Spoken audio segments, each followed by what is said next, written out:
US President Donald Trump's praised the leaders of Rwanda and the Democratic Republic of Congo for settling a war that's been going on for decades.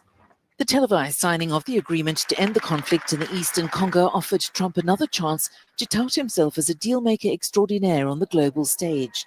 It took place amid reports of clashes between the Congolese army and the Rwanda-backed M23 rebels. No one was asking President Trump to take up this task. Our region is far from the headlines.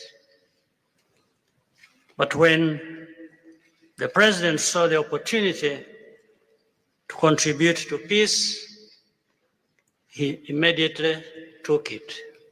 This conflict has lasted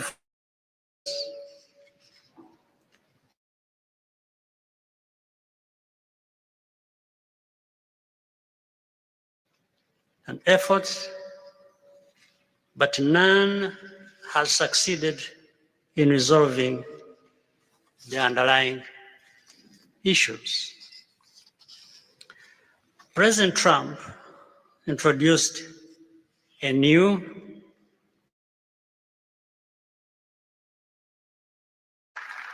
Also signed was an agreement opening the region's critical mineral reserves to Washington and US companies. I do believe this day is the beginning of a new path. A demanding path, yes, indeed, quite difficult, but this is a path where peace will not just be a wish, an aspiration, but a turning point. The Democratic Republic of Congo will fully play its part with dignity, with consciousness and consistency, and with the support of our partners. We will remain watchful, vigilant, but not pessimistic. We'll be clear-eyed, but resolutely optimistic. The pact follows months of peace efforts by the US and partners, including the African Union and Qatar. The M23 is not bound by its terms.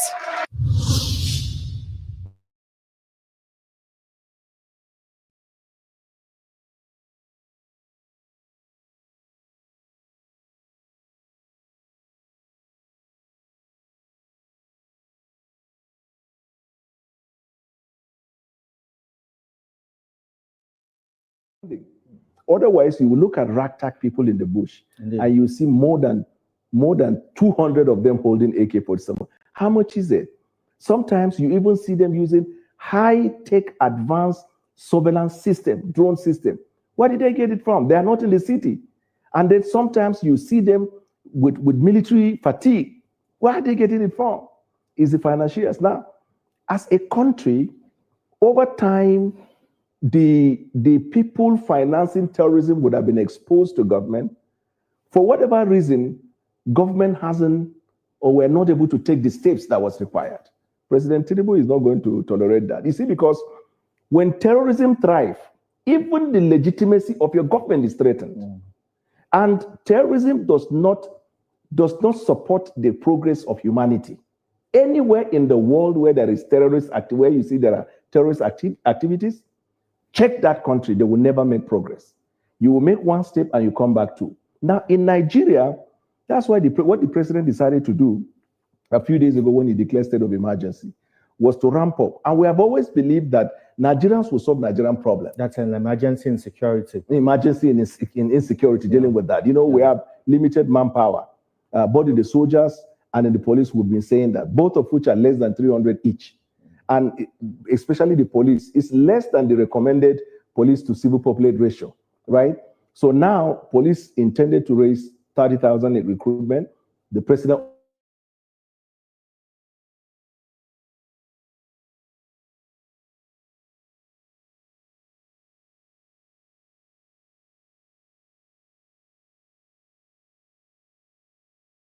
or more to the system. The training and retraining of these police officers for the purposes of what we're trying to do will be done in the places where we used to have NYSC, right? Mm-hmm. Even the Department of State Services have been tasked by the president to also increase the recruitment number and then push people to support the forest guard, because it is this our porous border that these people thrive from. But in order for you to succeed in that, right, we look at their soft target. because asymmetric warfare, usually it is taking advantage of soft target. It's not like conventional where you see people on this and this. They will never match Nigeria, right? But when it is asymmetric, you also have to be strategic. Now, for now, they have shown that their soft targets are schools and children. Then second, they look at religious bodies. You know what the president said? With respect to the churches and mosques, they have to raise their... with respect to the school, we now, go back to the same program under the office of the school initiative, which is domiciled now in the Ministry of Finance. Now they are bringing the effort to bring back schools that are in outskirts into the cities, so we can have them embedded into what we call the mega school, right? Then those ones that are very, very far, local government and far places, they will now be integrated into the unity schools. We're looking at that. All of that is possible because the war of Boko Haram is a war against Western education. And we cannot close schools. Like all over the country, schools are being closed just because of this element. No, we're reinventing ways by which people will continue to learn while we find ways of dealing with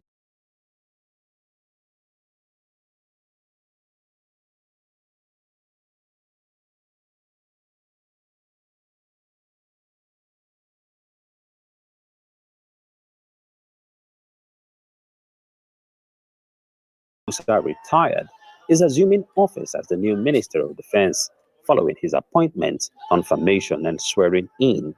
The new minister arrives to cheers and applauds by the staff of the ministry, dressed in a French suit and not the military outfits the public is used to. He inspects a quarter guard mounted in his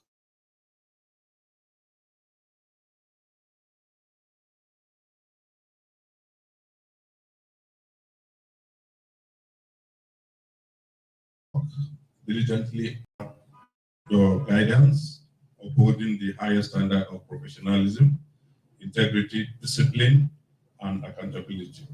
We need to be more sincere about our approach to solving our challenges collectively. And in doing that, we must get the buy-in of the minister to drive it. And the government too must show the willpower collectively. In his remarks, General Musa appreciates the support of the Defense Ministry all through his service years and solicits their highest cooperation to steer the ministry. He reminds the staff that the military's success against insurgents and bandits rests on the little effort and commitment of the staff of the Ministry of Defense. According to him, the goal is to overwhelm the enemy through jointness. We cannot afford to fail Nigerians, especially ourselves. They say charity begins at home. I believe it's the mindset. If we have that mindset that we will succeed, we will succeed. To the service chiefs, I offer my full support and expect your utmost cooperation to move the armed forces to greater heights. In quick succession, the minister also met with the general staff, soliciting their support. He appeals that Nigerians are looking forward to their success and so they cannot afford to fail. I don't want to hear issue of his from the north, from the south. I'm Christian, I'm Muslim, we're all Nigerians. And if we have that and we're committed to our country, Nigeria will continue to grow. So what I can show you is God is on our side. And we also should remain on God's side by loving each other, by working together, and by remaining committed to our task ahead. Although the retired general has swapped the military uniforms for civilian clothing, he says nothing has changed in his desire to ensure all Nigerians are safe wherever they are. Ferdinand Duroha, Arise News. Welcome. Thank you for joining me. I hope you can hear me because my apologies if there is any technical issues because my setup is a little bit off kilters today. So I'm not expecting an optimal performance. So please be gentle and be nice. I know at the best of times, the chat is very mean to me, but today I'm especially sensitive. Be nice. Okay, guys? And regarding the topics for the day, I would like to welcome all the viewers that have joined us. And obviously, as always, we are having these conversations to be able to kind of share information and learn from it and use it to make better decisions and educate others. We don't want to divide anybody within Nigeria. We don't do tribal division. We don't do religious division. We don't do any divisions, really. A nation has to be cohesive to be able to function. And the same thing goes with any other African country. And globally, we are not interested in dividing. We're interested in finding means to live and let live. That is the world that we should be living in, because the future is demanding it. We are too sophisticated to be playing this game like as if we are not mature enough to live in a world where we don't have to be looking for a way to do something to each other, not to mention within nations. Nations should be above these things by now, you know. So that's how I see it. And I do like the way Musa comes across. Anyway,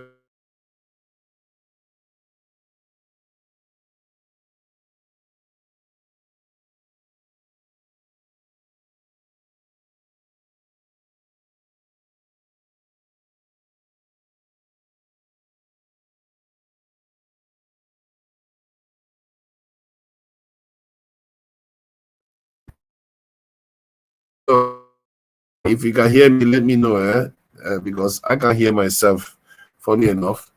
That's interesting. I can't hear myself. Let me confirm I can hear myself. All right. So the issue is, I like the way he sounded about the.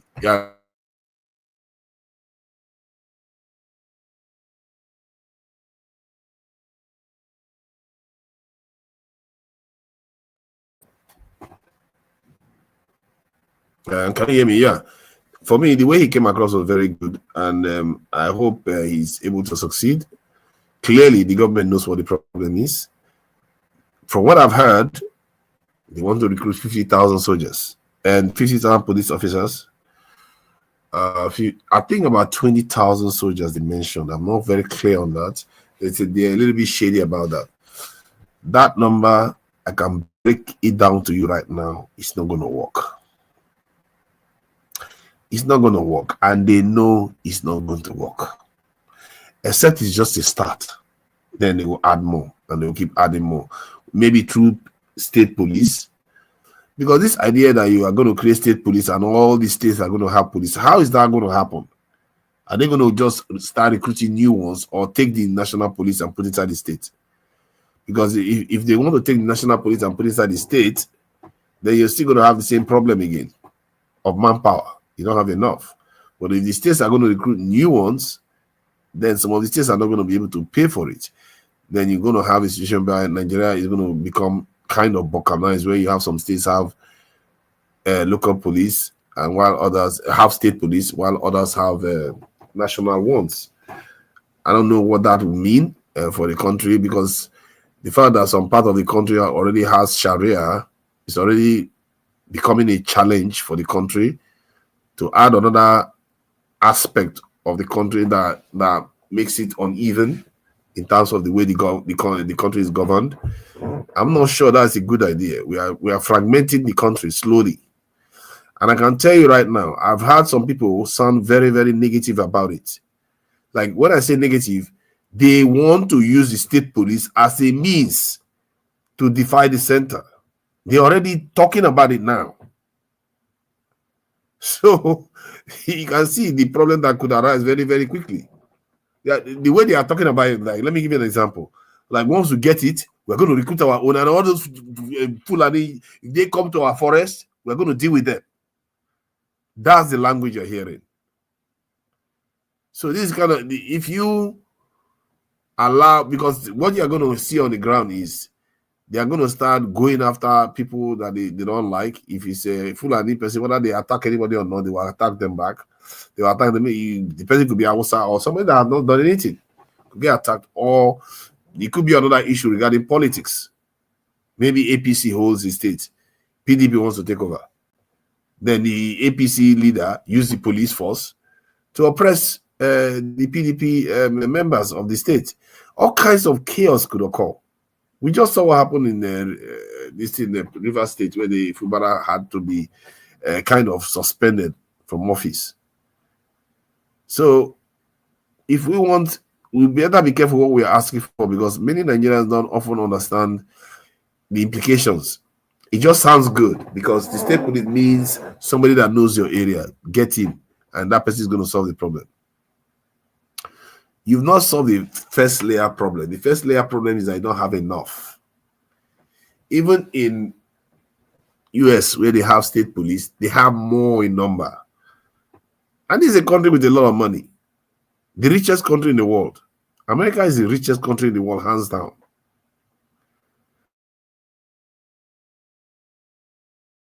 And the richest, why do they need so much police? And do you know the US has a record number of prisoners? Why do they need so much? Why do they have so many prisoners? If just having wealth is enough. So it tells you that state police is not a kind of how do I put it?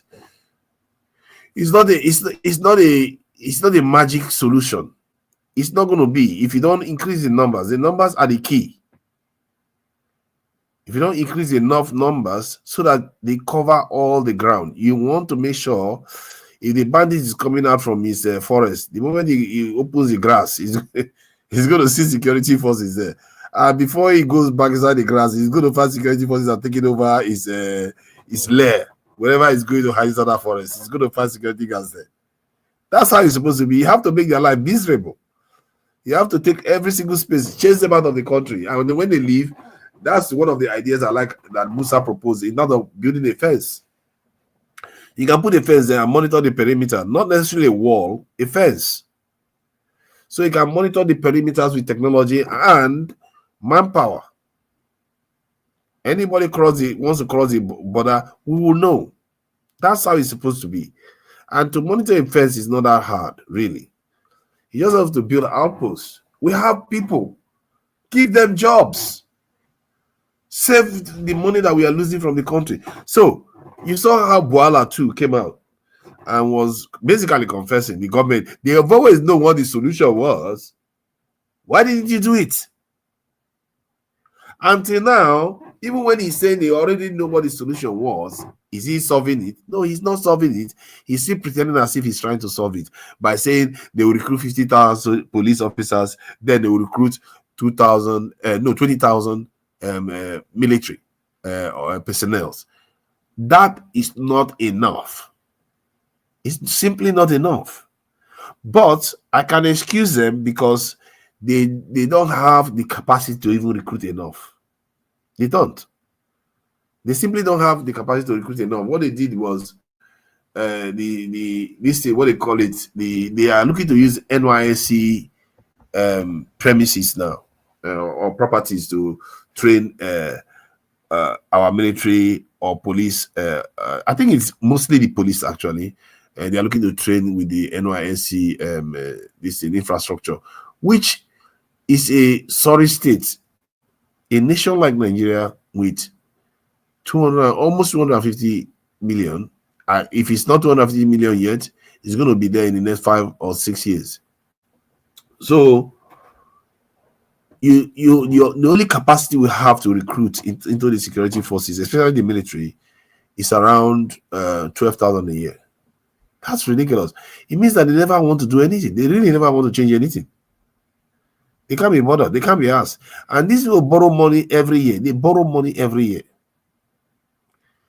When you have the power to create really, really important jobs that people will be proud of, jobs that will feed people, feed families, you have the capacity to do it, and you refuse to do it. But yet you keep borrowing money to go and do other things that are not as pertinent as national security. Until Trump come and threaten you, suddenly all hell breaks loose. They are all scared. Even Akbabi is talking about, oh, Trump is on our neck. Trump is on the neck. That's the only time you move. You didn't move because your own people are losing their lives. It's because some of that president is on your head that is going to undermine your power. That's when you decide that, oh, let's do something about it. Man, these people, they don't even have shame. They don't even have shame. Something that you're doing, they will say he will be talking, he doesn't know he's making himself look bad by saying such a thing. The entire thing is just exhausting, really. Let me see what other news about Trump signing a peace deal between Rwanda and Congo. That deal is supposed to be a good thing, you know, people stop fighting each other, isn't it? And but I'm concerned that that Congolese president will sign away his country's wealth, and then they don't get what they are supposed to get from it. Because the deal is supposed to be, I believe, is meant to be, you take our money, you stop attacking us, or stop anybody else from attacking us, and let us develop. That is the deal. Take our resources, stop attacking us, and let us develop. But what is going to happen is, because this deal, from what I gather, that was stated at the end, that the M13 is not part of the deal. So in other words, they will do their part, give America all his weapons, then if M13 feels like it, they start attacking again. Good luck to America trying to deal with M13 in that country. That is even bigger than Afghanistan. Good luck to America trying to deal with M13. America has not succeeded against any terrorist group. It took them more than more than 10 years or so. I'm not even sure. I think it's about 10 years or so. It took them to find Osama bin Laden, at least. That is what we are dealing with here. And you look at the case of Gaza too, it's the same. It's very obvious than the case of Gaza. And if anybody can make sense of what the terrorist group means on how to deal with terrorism after watching Gaza, I don't know whether I can help anybody anymore. Because if you watch Gaza, you see that a country had a terrorist group first, bombed them over and over again. We bombed them for 2 straight years, destroyed lives. They almost flattened the entire territory. And that terrorist group is still standing. That should tell you that if you don't use the right tactics, you're just going to waste a lot of lives for no reason. And a lot of resources too, because the amount of bombs Israel dropped in that country, in that Gaza, was so much. But it didn't solve the problem. I bring that up because people still keep thinking that they say, well, America is going to deal with terrorism. In the case of DRC, you know, how it ties to DRC is that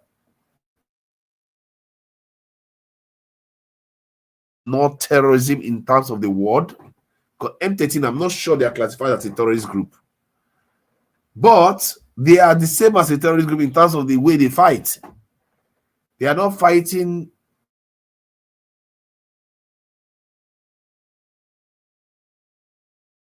but they are not fully a conventional army.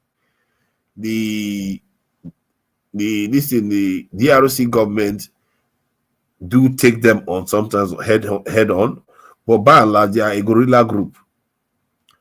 And the whole territory, massive territory. So they are not normal, you can't classify them as a typical terrorist group. And DRC is balkanized already. This is the problem Nigeria has to be careful about. Because if you start giving states guns without strengthening the federal government, you're going to get what you have in DRC. This is why DRC has so many groups. M13 is just a tiny amount of them. They have so many groups because every single area become a master unto themselves. That is the problem. When you balkanize your country, this is how it happens. Because those people or those police officers that you recruit in the states, if they are not paid, or the state is poor, or some other person offers them more money, they might decide that, you know, maybe I should just start taking this money or start taking tax from the people. Let's say the state doesn't pay them. They'll start taking tax from the people. Before you know it, they'll start helping foreigners take national resources and they start protecting those foreigners. What do you get then? You get your Sudan, you get your DRC, you get all these problems. As a matter of fact, it's already beginning to happen in Nigeria. This is why many people report that security forces are part of the Boko Haram problem or banditry problem. Why do you think those things are happening? This is how it happens. You already have security forces, some of them collaborating with these individuals that are causing all this problem. Imagine if you spread that all over the country, where you have forces that are independent of the center. And then not to mention politics. You know how rotten our politics are today. But God help us. The only hope I see in the headlines that I've just read is Musa. His words is the only hope I see. I don't know what he can do physically. I've seen what I've watched so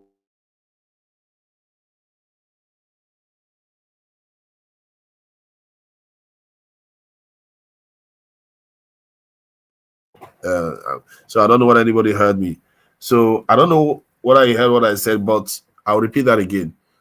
Very Dark Man seemed to kind of vouch for the defense minister. He said he appeared like somebody that wanted to do the right thing.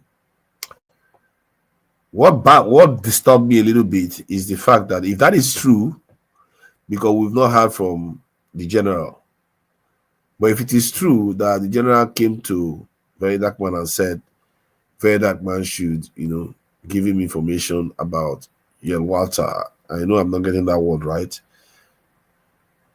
that there are people who have not been able to go there because they were scared. For me,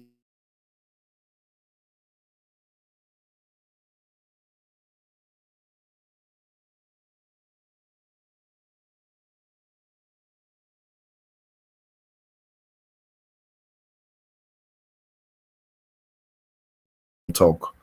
You know what? I'm going to bring people to come and talk. Since my own this monologue is not going to go well if I keep talking, and my monologue is not going to go well if I just keep talking and talking and talking, because my audio, my system is not very, my connection is not very stable. But the point I was trying to make was that before the connection went dead, was that if Musa cannot get to where the water attack took place because they were worried, that is very disturbing. It's really very disturbing, that because it's one thing not to have enough men, but to say you can't go there after 2 days, that seems a little bit. Or he didn't say he couldn't go there, he just said nobody has gone there. That seems odd. Why are all those men with him? Send them to go and come back and get you real facts, instead of relying on a Very Dark Man that is that's not his job. Before you know it, because if people start hearing that he gets involved in all these things, he could be endangered. He could be, a Very Dark Man could be endangered because of this. I reveal that information outside now. So now the bandits, the terrorists, they know he gets things. But I think you didn't hear him correctly. Hello. Hey, welcome. No, I was just saying that I didn't hear him correctly. Yes, you correct me on that.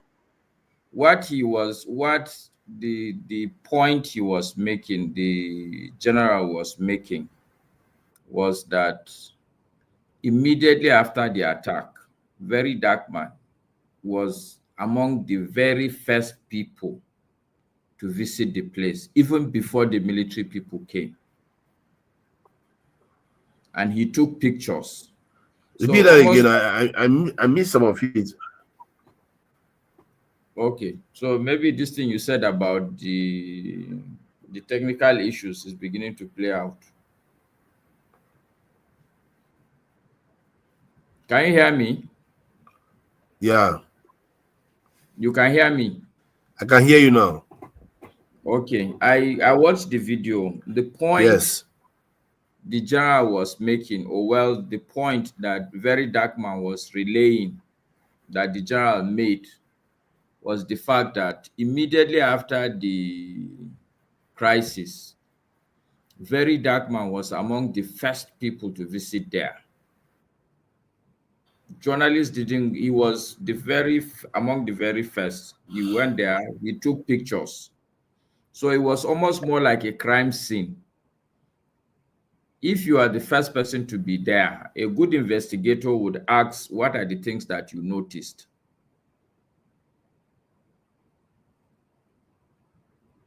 There's going to be a problem today. Tony, can you hear me? Yeah, I can hear you, Mascas. Good evening. Good morning. It should be morning over there. Yeah, good morning. This is 1 o'clock, 1 a.m. Yeah. I think Lafia, my brother, how are you? Which country are you? I'm in the US.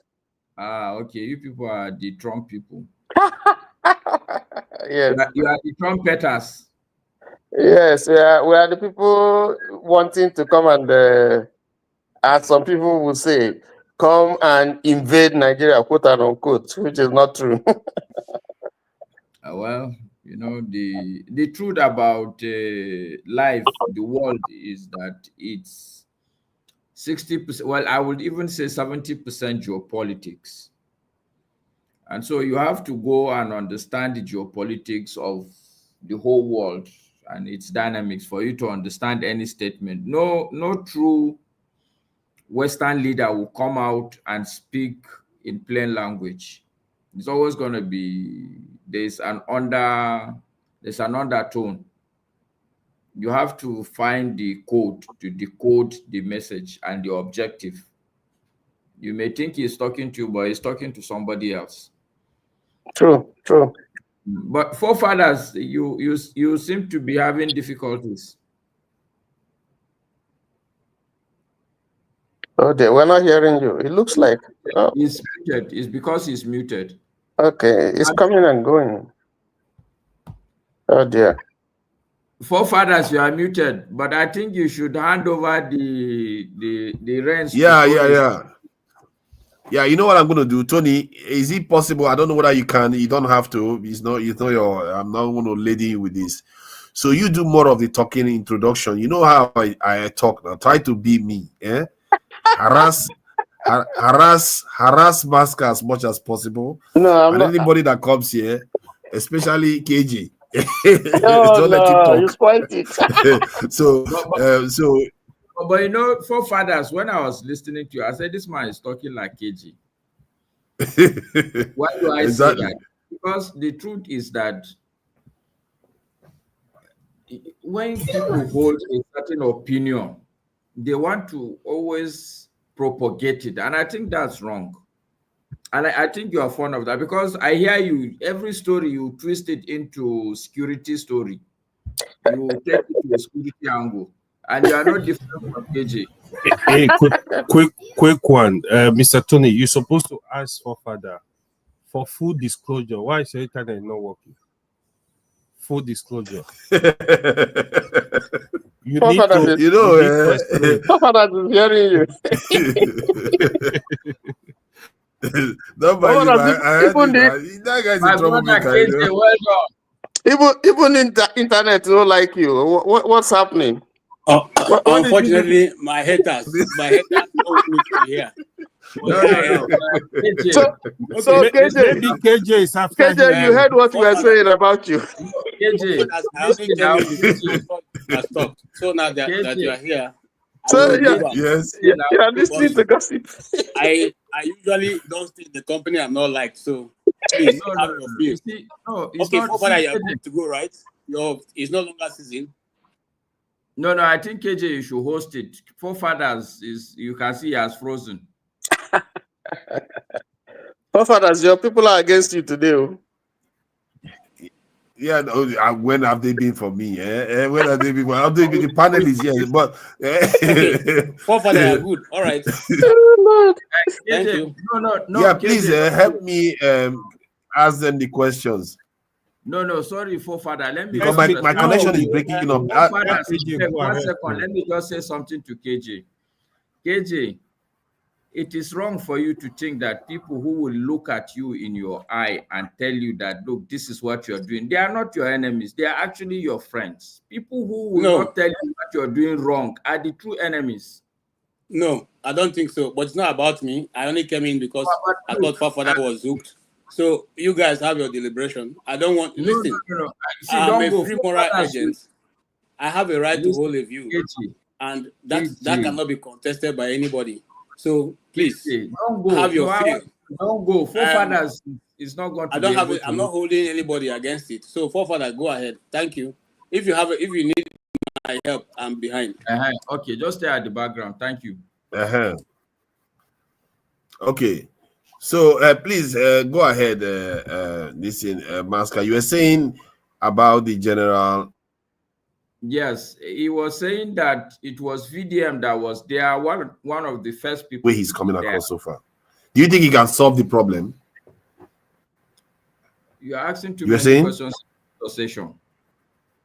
Prophet, hold on, listen. Master is trying to explain something. Just hold on. Master is there. There's something you didn't hear that he's trying to explain. You know what? There's not. See, Tony, you guys can have an open conversation. I'm going to bring more people in because I can't hear what he's saying. I'm missing a lot of data, information. You know, I can't ask very pertinent, important questions. Should host the show because clearly you have. Tony, go ahead. Okay. Masker. Maybe AY has never tried to host. AY would have been good. No, let Mr. Tony. Let Mr. Tony host. You, I don't mind anybody that hosts. The person is not a propagandist. At least Mr. Tony is not a propagandist. Oh, come on. I was in a platform. I was in a platform before, now. And if you see, almost everybody bombarded me. So they call me names.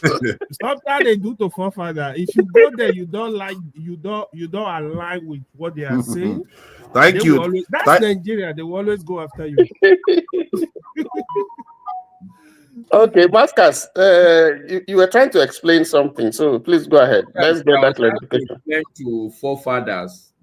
Just be contributing. That's like everyone else.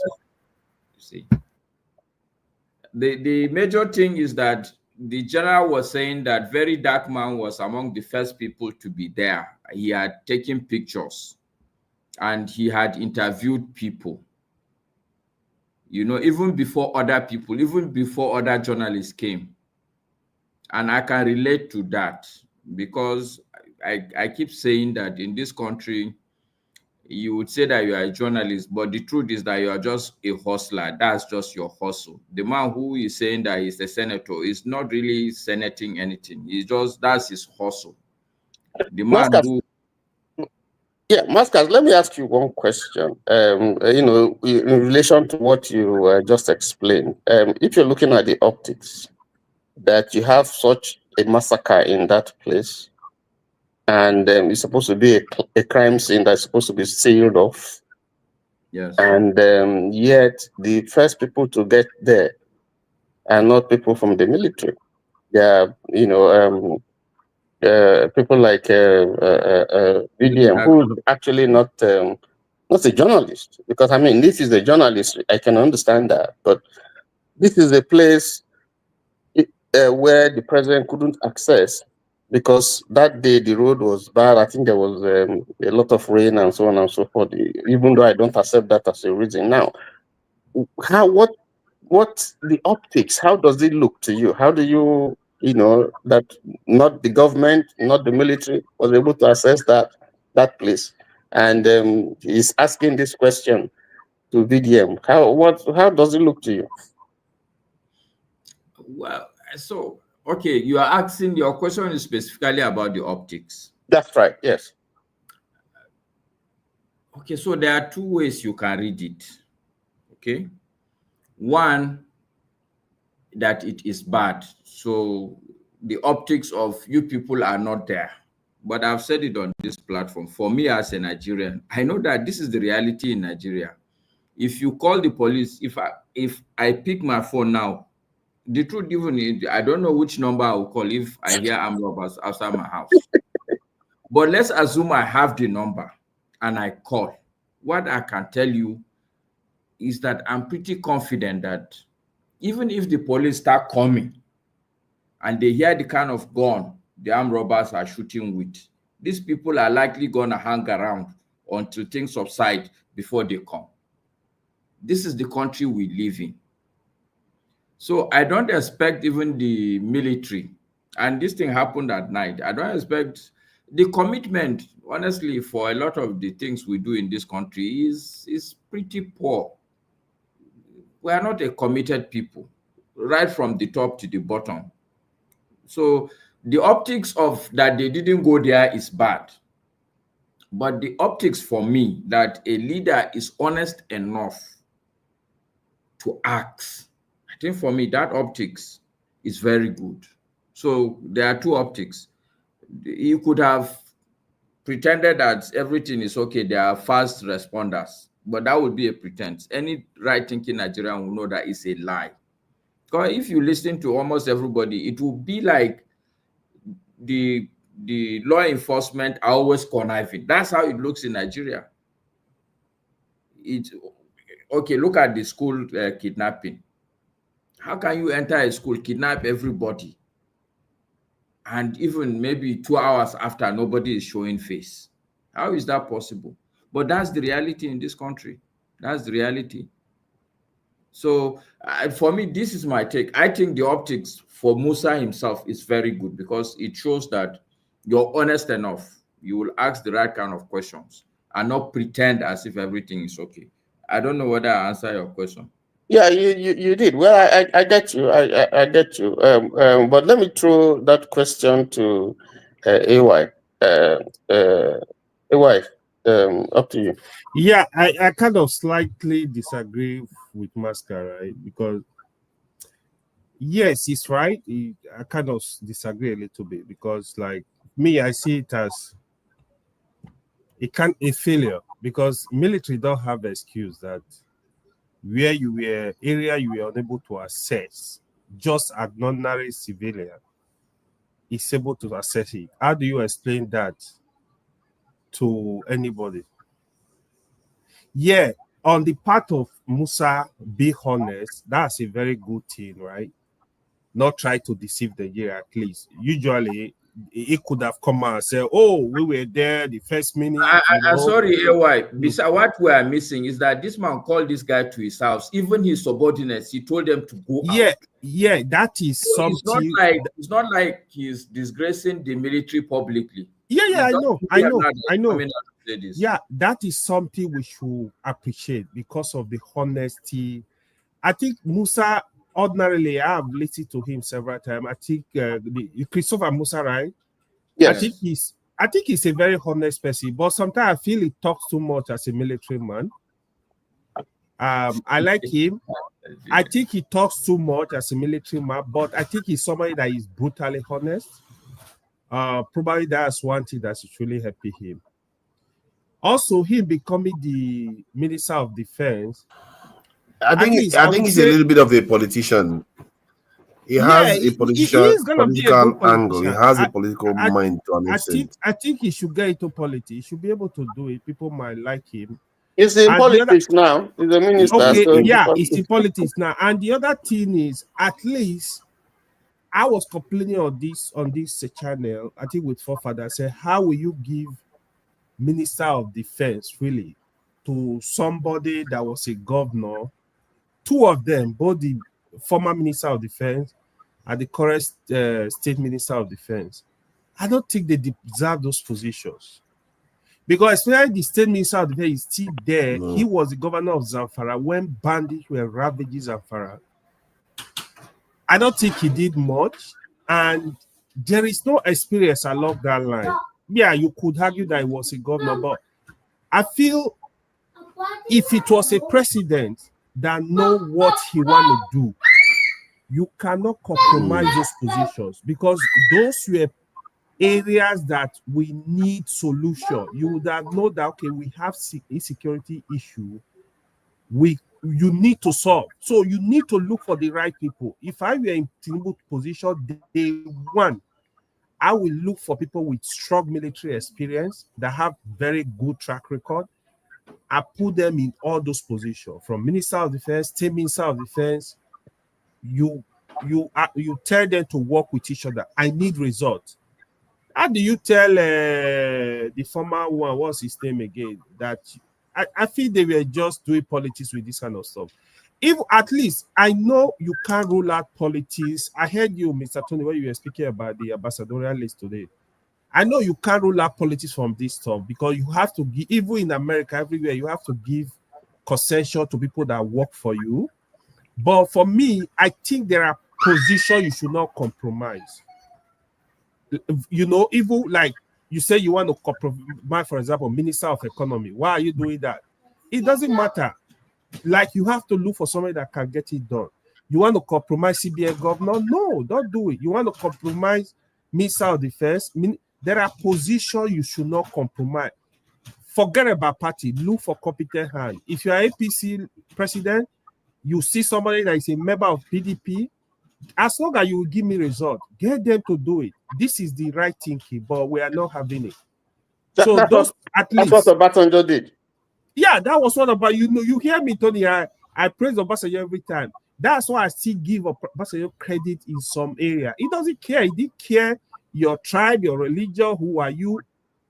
I know of people that were in America. They say of Obasanjo, if you come to New York, he start telling Nigeria like, oh, I'm looking for somebody that have experience in this area. If they can recommend somebody for him with good record, he will look at your CV, talk to you. If you are capable, he give you the job. He doesn't care if you are Hausa, Igbo, or Yoruba, like what is going on today. That should be the mindset of, it's a characteristic of somebody that want to work. It should come with that character. So that is my first assessment of any government coming in. You know? Okay, fair enough. Masca, I want to ask you a question.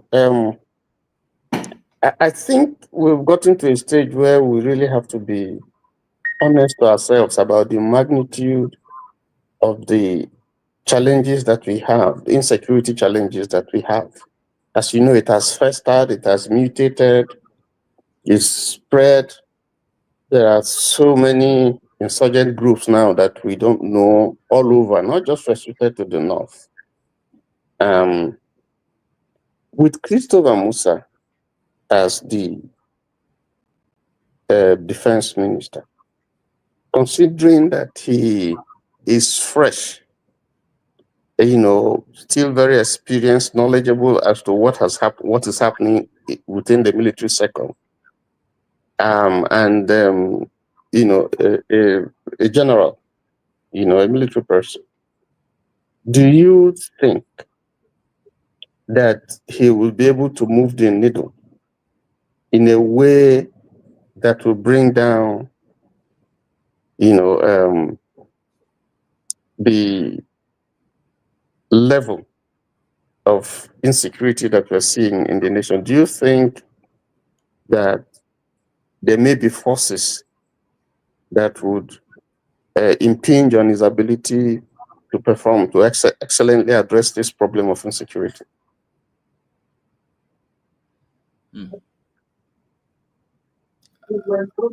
It's a difficult question you're asking me, Tony, because off the top of my head, there are three things you've mentioned. Even though you've not identified, you've not harped on anyone in particular, but technically speaking, so you're asking me whether I think he has the capacity. That's one of the things I think. Whether you think there are powers that are beyond him, that's true. And when you say move the needle, given the resources that he has too, you know, those two questions you asked, yes, yes, they're part of it. Looking at the resources, looking at the entire challenge that we have, and the hydra-headed nature of the issue now, the problem now, do you think that he would be able to really perform excellently without let or hindrance? Now you've made the question a little bit easier when you use the word excellent. If you use the word excellent, I can tell you clearly that my answer will be no. I do not see any excellent result. And my reasons are as follows. Number one, as a person, I totally agree with AY. And forefathers to some extent. So I wouldn't say it's political. The way I see it, it's about being ruthless and being hard enough. I know this Nigerian environment very well. We are the kind of people that, unless if they know you're like, the reason why Tinubu is where he is today simply is because people know that this guy is ruthless. He's not going to carry prisoners. And you get your way when you're like that with our people. if you are a little, any amount of nicety, and you can see Peter Obi as an example, any amount of nicety, if they smell nicety around you, they're going to run rings around you. They're not going to allow you do what you're meant to do. I don't see that ruthlessness in him. I don't see it. I see him, he's going to try and carry everybody along, and it's not going to work. I see him, he's going to try to be a little bit political about it. I don't think these are the things that will make him succeed. I think they are the ones that, so now I'm splitting that answer into three parts. I'm looking at him as a person. What do I see? Do I see a ruthless leader, a ruthless military general that will go out and probably one of the tactics is go and quietly kill some people without any rule of law, just to make sure that he achieves his aim? I don't see this in this guy. I mean, just like Obasanjo and Odi or something like that. He doesn't have that kind of character. For somebody to deliver this big magnitude of problem excellently, you need to be at that ruthless level. He is not at that level. He's a gentleman. I think I met him once, and he speaks good English, and so I don't see that ruthlessness as a person. And I think being around, you know, for this problem to be really solved, you need to be a little bit of an outsider, not to be truly like the insider he is. It's like, who is he going to call and harass now? All these are all people you've worked with. It's not too long, not up to 2 months. You've handed over with something, and you know, like you are just technically speaking in court with all these people. Which takes me to the second biggest part of the problem. The real challenge that is landing us where we are, I tell people, is not all the stories people will tell, there's semblance to truth, but to me, the real challenge is that as a country, corruption is beginning to deal with us at all angles now. There is nothing that is stopping this country from dealing with this challenge apart from corruption. People are not going to go buy the right kind of arms and ammunitions. People are not going to promote the right kind of people with the right strategy, because this thing is not a straightforward thing. When you're fighting even a normal war, it takes a lot of strategy, a lot of tactical moves here and there. It's not even about, you can have an atomic bomb. If you are not strategic and tactical, it will amount to nothing. You go and blow the thing in Sahara Desert, thinking that that's where you should go and blow, and it amounts to nothing. How dare you? You brought atomic bomb out of it, eh? Leave atomic bomb out of this. Look, I'm going to the extreme, but I'm sure people get the point I'm making. That is not the amount of the weapons you have. It's important to have the weapons, but the only thing that can move the needle is your level of strategic and tactical depth and acumen. All right, okay. I hear you. I hear you. Kind of people in the right places, mainly because of corruption. The guys who have been promoted most likely have been promoted not truly because they are tactical geniuses. Okay, Marka, I hear you.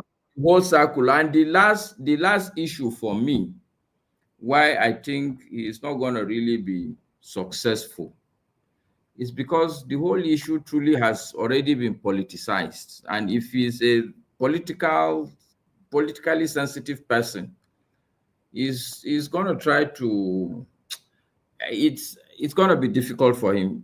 I'm not, look, my prayer is that he succeeds, because I live here in this country. My take on this insecurity is that we're just seeing the tip of the iceberg, because in a society where everybody thinks he can get away with anything, even the people that are law-abiding today, tomorrow, they would say enough is enough. They go and take and start wreaking havoc all over. So let me yield the floor there. Thank you. I know this is a subject that Jagun, welcome. I'll come over to you, but let me talk to forefathers. Forefathers, I didn't know, I didn't see you, so I thought you were off. But I want to shift this to you. You heard you heard the question, and you heard what Maska said. I know that he touched on some aspects that you've been talking about all the while, and we've all been, some of us like me have been saying, no, I don't agree with you, forefathers. So I want to ask you, the same question that I asked Mascas. I put you on the spot.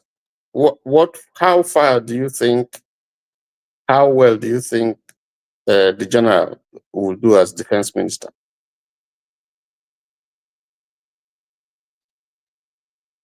Profadas. When he didn't put his camera on, don't allow him to speak now. Okay. I thought I heard him when he. I heard yes, him when he's just interrupting because somebody said nuclear bomb or something. He's interrupted in his mind. It's very unfortunate. No, yes. he's been on that. He's spoken about bombs and all that. Yes, I know that's his gamut. That's his. So that's got him from his sleep. Okay, let me. If you are the moderator, let there still remain rules, even for people like Forefather. Okay, Jagun, welcome. How are you, sir? I know you've been listening, but just permit me to take it in the order. Normal order. AY, can you how do you see what Mascas has said about the question that I asked?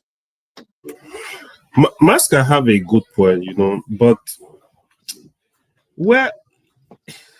the way Nigeria are emotional about the matter, it seems a lot of Nigeria like him, but for me, the way he was also dismissed, it's not that he was dismissed, the way they retired him, I think a lot of people were not happy with that.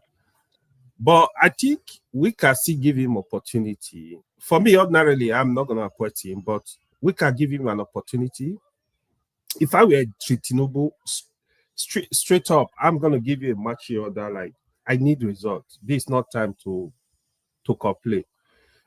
No excuse. So I think it also depends on how effective the chief of defense staff is, right? If he's able to manage them, hey, fire of the multi.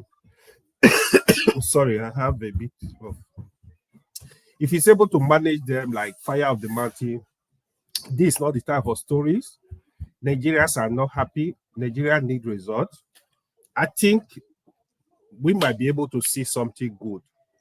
But clearly, this is not the time for story. We need results. I heard him, he was talking a lot. Like I said, he's a military man, know that talk a lot. And sometimes when he was chief of defense staff, sometimes he will behave like he's helpless. No, you're supposed to give us hope. We the civilians. He was supposed to give us hope. But sometimes I find him complaining about the same stuff, like he's helpless, more like who do you want the civilian to run to? I was not also cool with that. I know, yeah, it sounds like a very good person, but that's not enough. We want results. So I pray God help him is able to give us results, because at this point, the president has declared state of emergency on security. Like we need that result. So because there is something Mascas mentioned that was very important. The idea ordinarily, I'll be thinking of that, of militant bandit terrorists going to school, kidnap 200 students. They spend hours to move these students. Nobody can make a call. No security can stop them. It's baffling, to be honest. Okay, the question is it that, not that they are in the middle of forest, so how do they carry that operation? It's not like before you can kidnap 200 students, they are telling you they must be minimum of like probably 50 bandits.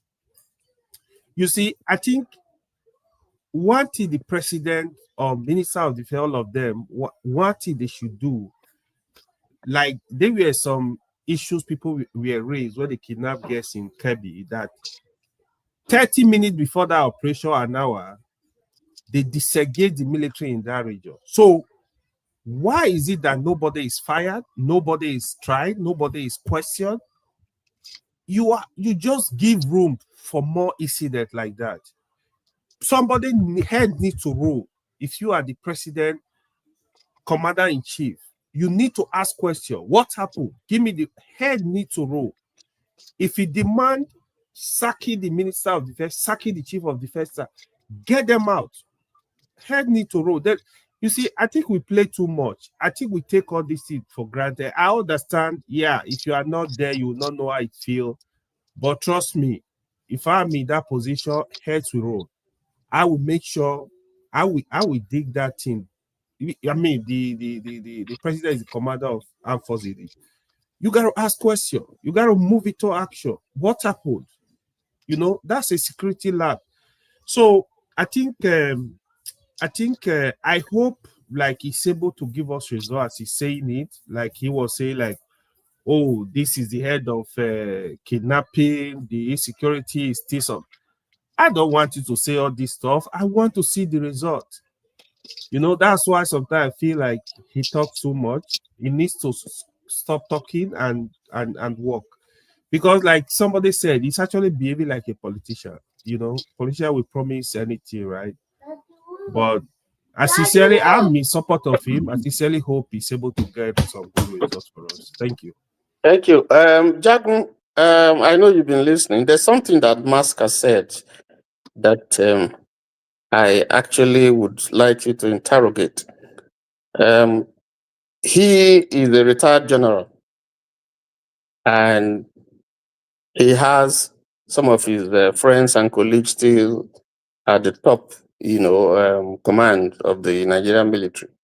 Do you think now that he is a defense minister, that he would be able to boss those guys around and say, this is what I will do, you do it, or if you don't, I'll fire you? Do you think that the guy you are seeing, can take, such a decision, to deal with any lapses?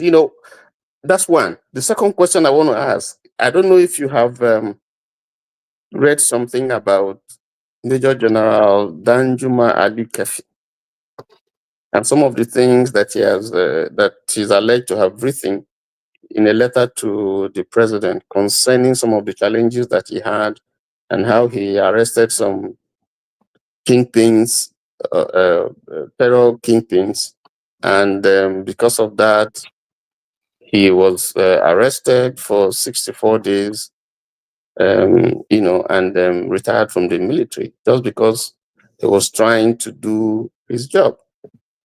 Do you think that Chris Musa has that kind of command authority to make sure that this kind of a thing does not happen, and that he has a free hand even from the top, not being the commander-in-chief? Do you think he would have absolute control in trying to carry out this job? Thank you. Good evening, everybody, to our panelists, our listeners, and those watching and making comments in the comment section. It's nice to see you as the moderator, I must say, Tony. Let's see if we have a nice show.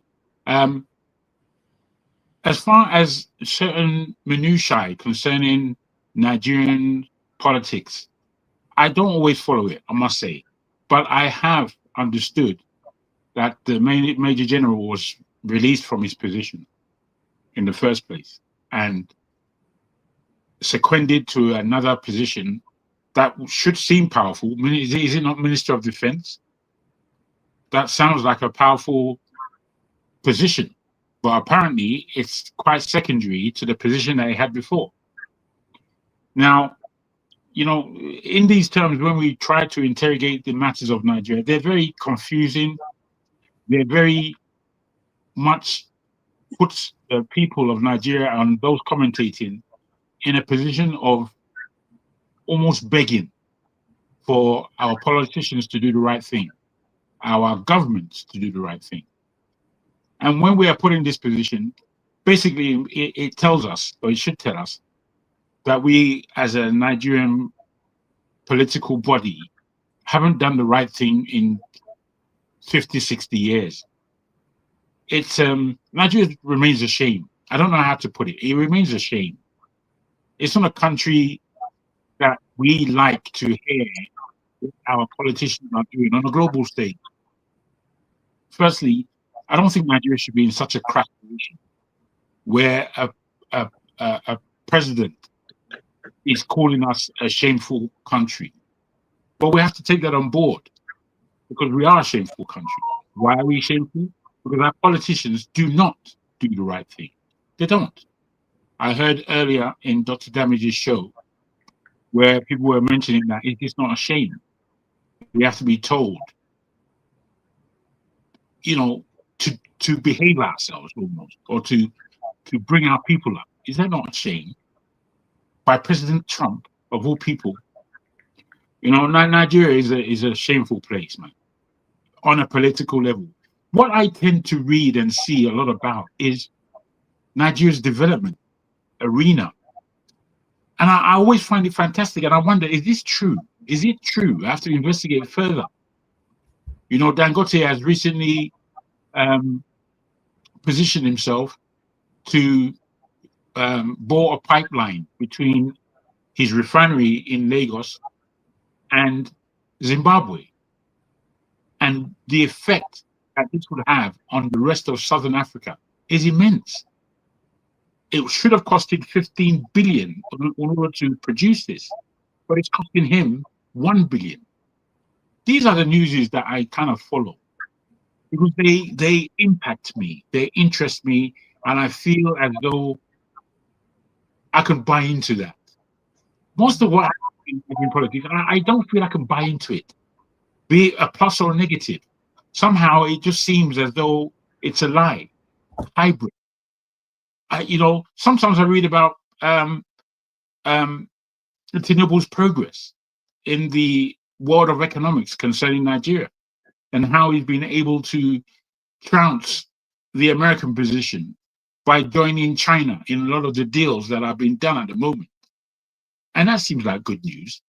However, in another aspect is that, is this true? I find it very difficult to find out what's true and what's false where Nigeria is concerned. So when it comes to this particular general and what I've heard him say and how he said the obvious, I don't know why the obvious is so varied to us. The obvious is so far away to our thinking. I'm sure I can't make things clear as Masca where these things are concerned. But in my small understanding, I don't trust Nigeria. I don't trust Nigerian politicians. My feeling is always that for Nigeria to get on the path of progress, everything has to stop, everything has to change, everything has to go upside down to make it the right way around. I can't see any progress from the status quo as it is, if that helps at all. Thank you. Thank you, Jagun. I need a clarification from you. Did you say that Dangote ran a pipeline from Nigeria to Zimbabwe? It's beginning. He signed the documentation. The monies are down. It's going to happen. Okay, to run from his refinery down to Zimbabwe? To Zimbabwe through Angola or Namibia, one of those countries, across Botswana into Zimbabwe. Now, this would open up Zambia and Malawi to take a lot of petroleum goods from that arena in Zimbabwe.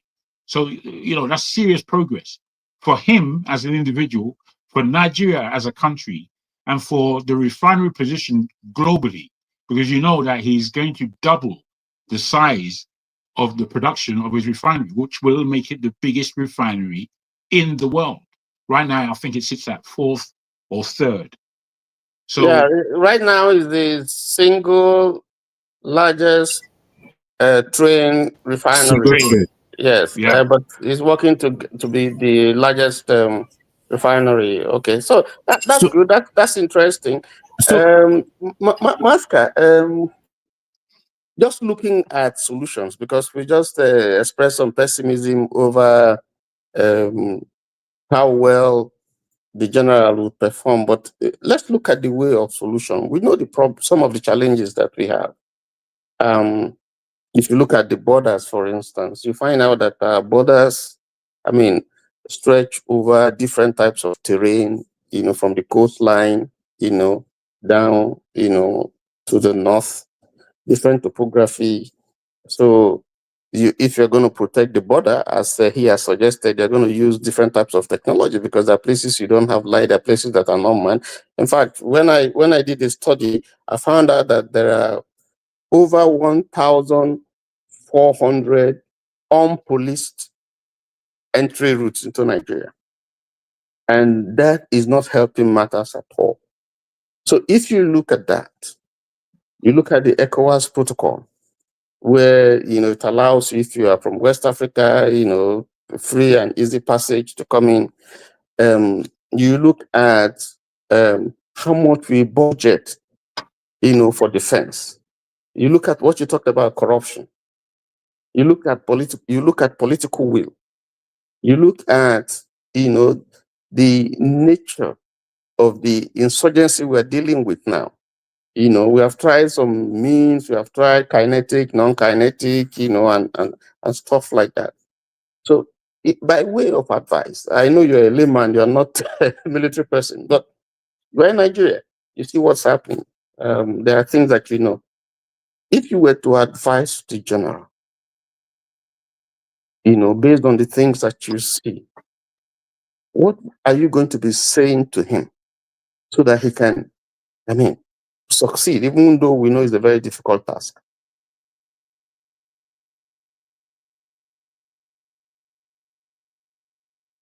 You're muted. You're muted. Let's assume he hires me as an advisor now. One of my take as a quick solution to this, obviously it's a dissection of the types, to do a typology of the insecurity we have in the country. I'm thoroughly convinced that we are dealing with nothing less than 3, even 4 separate, distinct kind of insecurity issues. The Boko Haram is still there. That religious extremism is still there. There is banditry, and when I say banditry, I'm referring to people who, at some point, they've laid hands on very sophisticated weapons. And they have decided that with this weapon, they will make money from either kidnapping, from ransacking villages, from stealing people's cows, and down to the extent of downright cornering a part of the country and say, you people must pay us tolls. These are bandits. So that's a separate kind of insecurity. Mostly what they do is they kidnap. So they can kidnap individually, or they go to schools and kidnap. This is the same kind of insecurity that derail a train and carried people. Okay. The other type that I see also that is also very distinct is the farmer herders clash. That, for me, if you ask me, I think is distinct, and it's a much more problematic, how do I put it now, part of the insecurity to deal with. But like I said, it's to do a typology of this how many animals are we really dealing with? So once you dissect that, okay, these are the separate types of issues. The next thing is you locate the hotbeds. Okay, so for this farmer herders clash, I think that there's need for dialogue, There's need for people to sit and have a good understanding of what are the issues, and for additional boots on the ground so that you can properly keep a peace. Because I think part of the problem is that people do a dialogue and think that, oh, there's peace, and then they leave. But you have to put people permanently down in some of these hotbeds.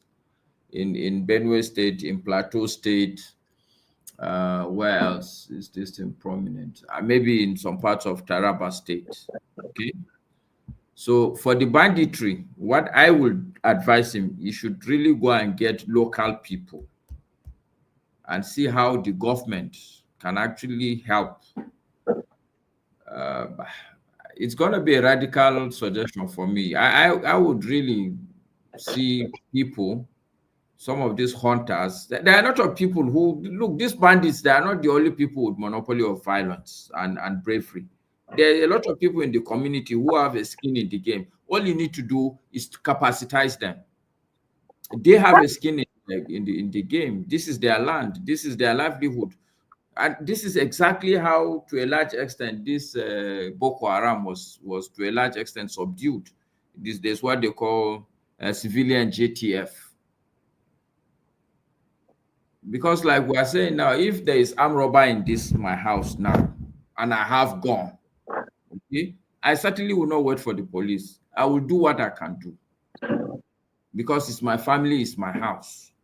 The issue of I will duck in one corner or the other because I'm looking at the salary they are paying, it's not gonna come up. So I think that really, once they dissect this problem separately, banditry, they need to capacitize the people. People in their areas, there has to be even people training local people. You train the local people, give them to a large extent some level of ammunition, because this thing is bad. It's so bad that we have to do some drastic measures. And if the local communities are not up, there is no way somebody from somewhere will come up, because these are clandestine. They come, and disappear.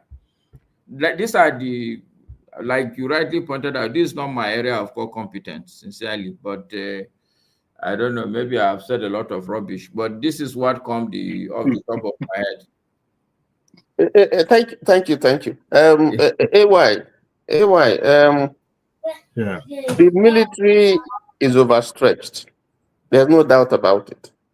And I don't think that there is any size of military that you can have that will be able to respond all over to address this, problem of insurgency, banditry, kidnapping, and all that we have at the same time, that is tending to tear this country apart.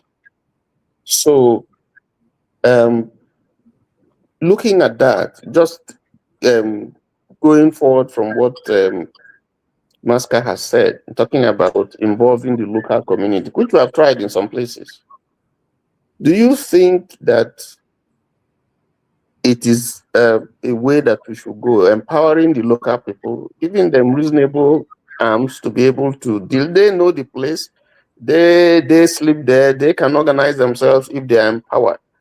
This thing that we have where some of these people don't have access to arms, they are not allowed to carry arms, to be able to defend themselves. And at the same time, giving intel or information to the military, they don't have to wait for the military to come. Maybe you will not have the kind of situation that we have when we had the Kebbi thing, when they say the military, somebody gave a command and the military withdrew 30 minutes before the bandits came. Do you think that if we now begin to build this type of consciousness and have government to support communities to begin to take, just like Danjuma has said, and the IBB has said, talking about the Azari example, do you think that it's one way to help, address this whole issue instead of just waiting for the military, to respond when we have issues like that? Yes, I will say capital yes. So the Southwest, they've actually demonstrated that. Amotekun? Yes. you see, just like what you said now, the people living in an area, they're actually the best people to protect those areas. Maska said he was talking about the cooperation of the local communities. That's also very important. Like Maska said, I'm not a security person, but I personally feel the pressure on the military now. I feel before now, some people were really benefiting from all this mess. It could be some of the generals, it could be some of the politicians benefiting financial benefits. So when the crisis stops, they are not going to make money. But I think now, with fire on the mountain, they will sit up. I feel they have the capacity to look for solutions, genuine solutions. These people are trained. You are fighting attack military. So it's more like, okay, they look at, do we need more? Do we need to recruit more people into the military? You do that. Do you need to work with the local vigilante as like Amoteco? Just imagine the way Amoteco, the way they are set up. You can have maybe like 500 military men or 1,000 working with them to secure the whole area. They will do a perfect job. Give them more arms. At least control the harms. They can do all that in terms of numbering, how you want to control, making sure they are not misusing them. You give them AK-47. Let them give. If they are giving you results, they will protect the area. You do same in Southeast. Genuinely, the governor come together and do same. Do same in South-South. Do same in Northwest. Do same in. I think you will see big improvement. I personally feel you will see big improvement, but you have to make sure, they give them some kind of guidelines, like so they don't misuse this weapon or they don't go overboard. I think it's gonna be perfectly fine. So what I see our politicians are not doing right. They are not thinking in direction of result. Probably because, I don't know, because I become my trainee. If I'm looking at problem, I'm looking at how do I solve this problem. If I know Mr. Tony will give me information that will give me solution, I don't even care if we are enemies. I say, Mr. I think that advice is good. I'm gonna pick it. If I see Master can help me with anything or Jago, I will come. That's how to solve a problem. Like recently, I listened to the NOTA Summit, Governor Summit, where they were saying they were going to contribute, I think, 1 billion for security. I was just laughing. In my mind, you know what I said? I said many years ago, if they have started this kind of stuff, say, let's contribute this money and be building schools, getting children into school, building more hospital, building factory. We would not have this insecurity today, this problem we're having. If you go take stock of the past 20 years, 15 years, the money Nigeria have spent on these issues, military weapon, you will be blown away. You would have not used half of that money to develop the area and get the youth busy. How does Boko Haram recruit?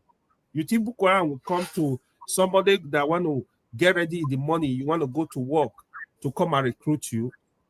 They get these people because they have nothing to do. If you give them 20,000 naira, they will carry gun.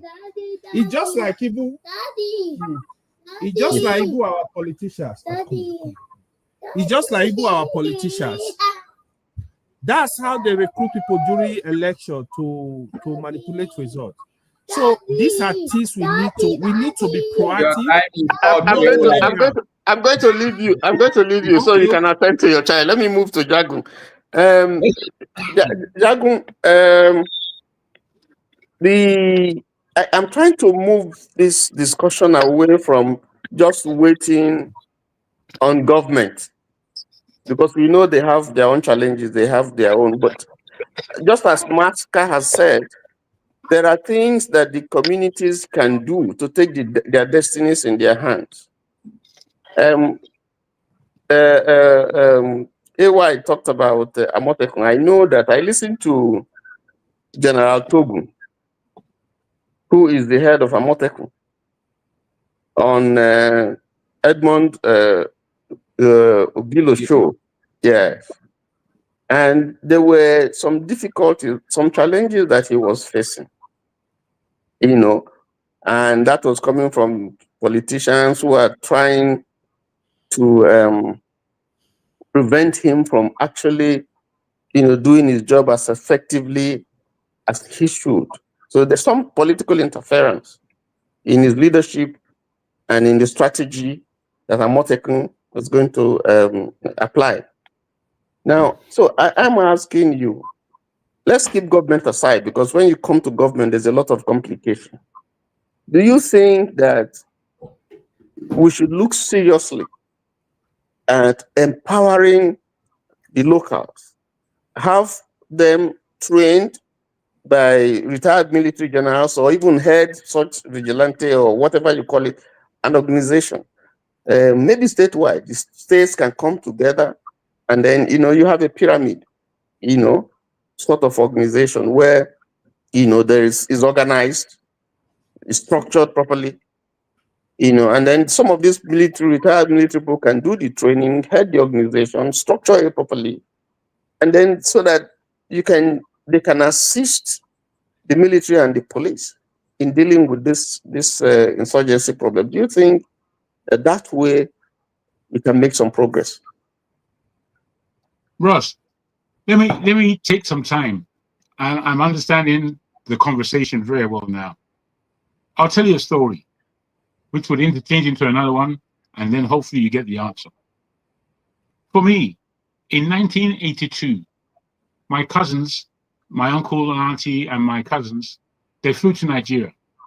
My uncle was a politician. He was a teacher in this country. He was a politician in Nigeria. And him being in that realm, he attracted violence. Some of the violence came to his house when he wasn't there. There was a time that people came to kill my uncle. He wasn't at home. What happened was about 15 individuals pursued the house, breaking down each door.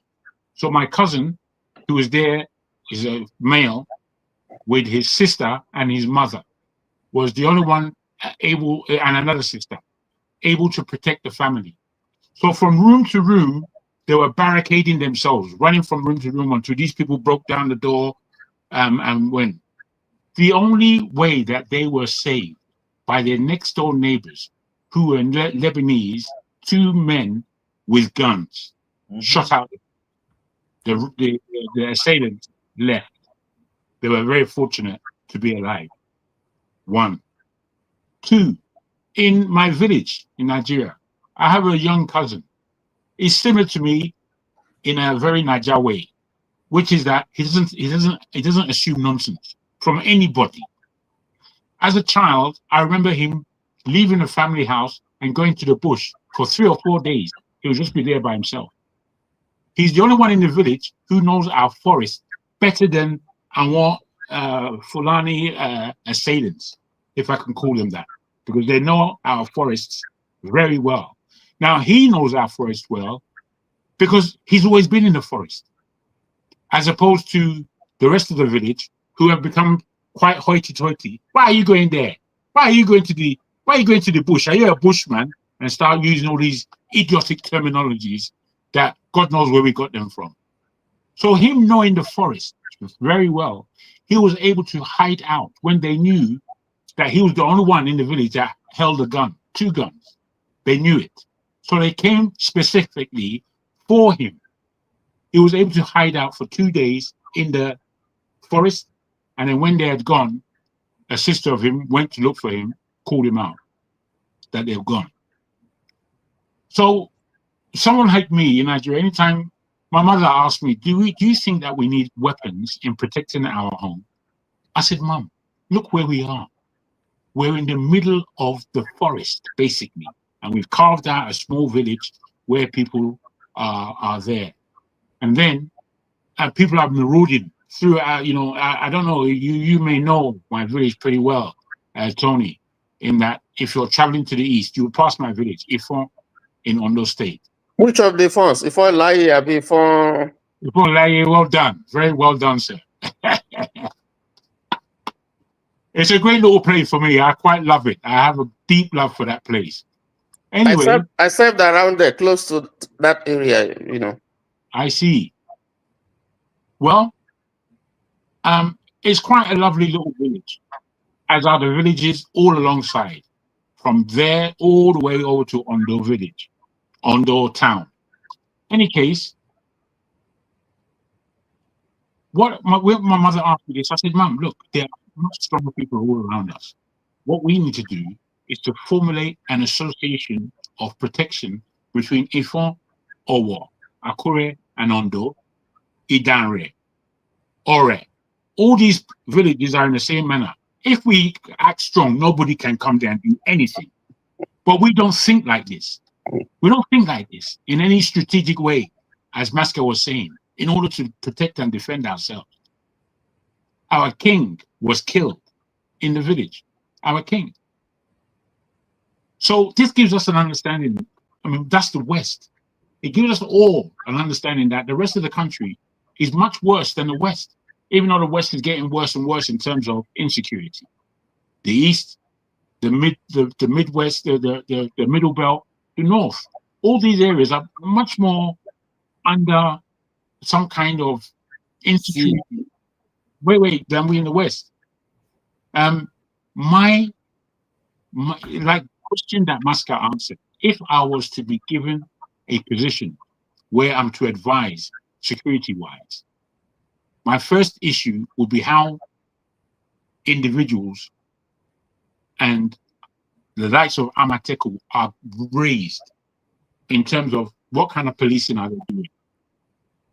Between forest guards and police, that should be how Amateku is organized. And I can tell you, as being with hunters in my village, many times they have a speciality on the forest. I don't know. I went to the. I know this may sound a bit spooky, but I think as Nigerians, we've all heard stories like this. For me, this is not a story.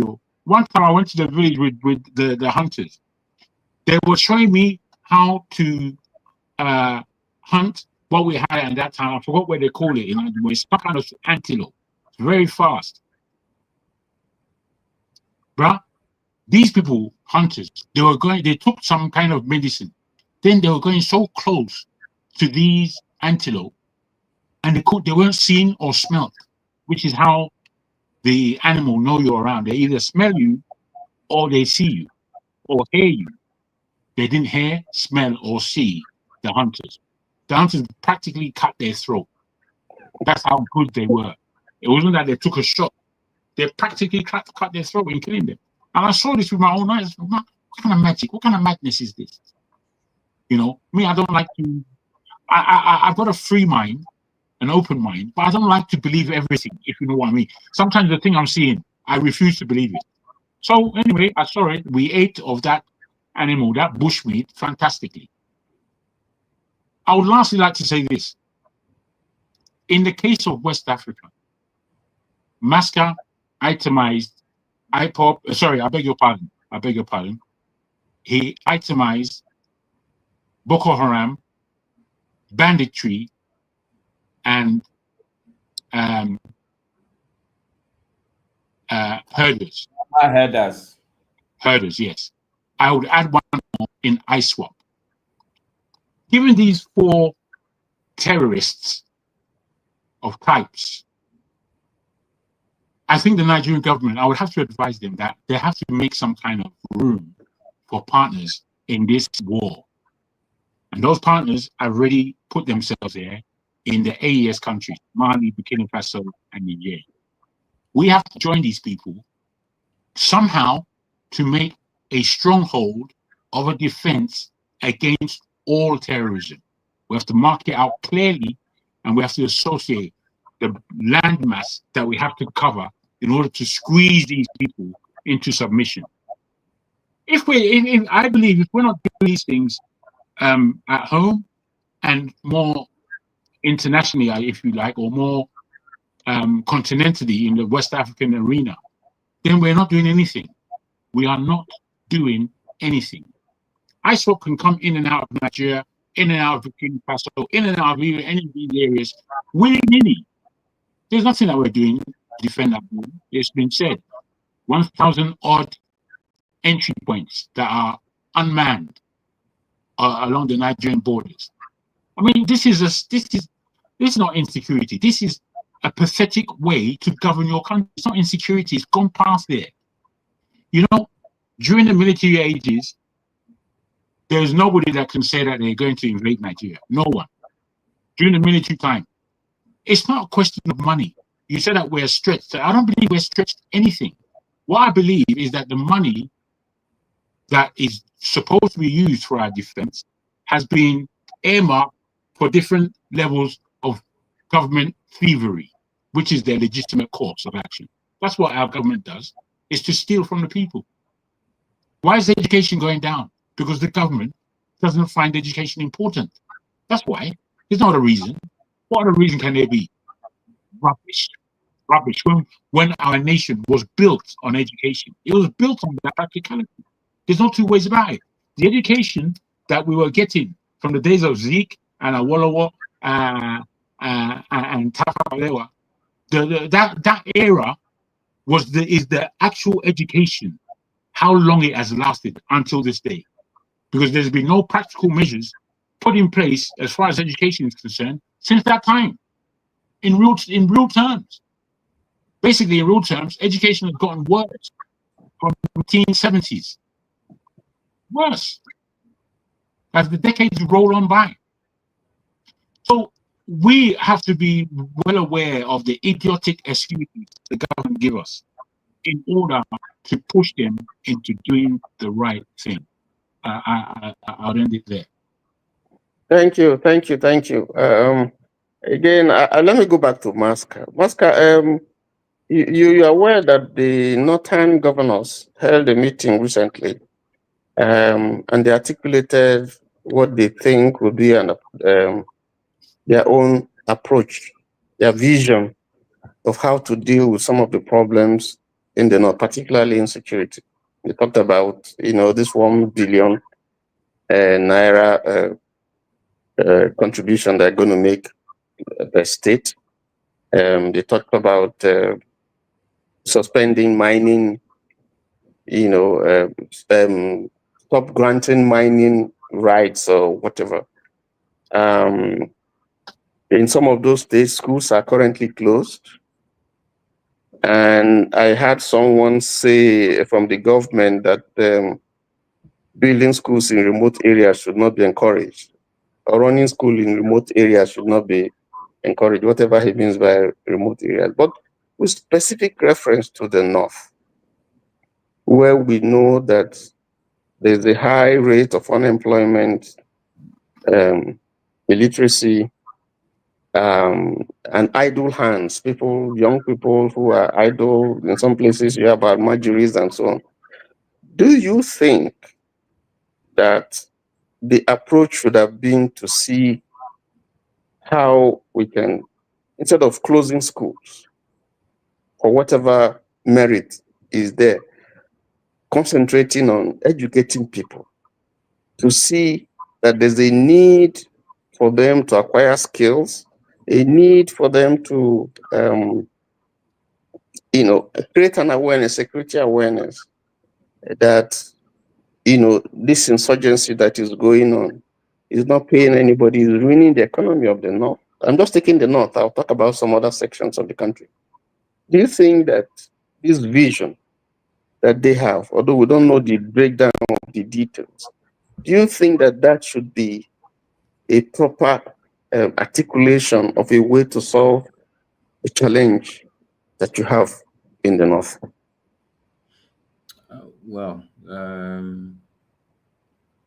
My answer is no.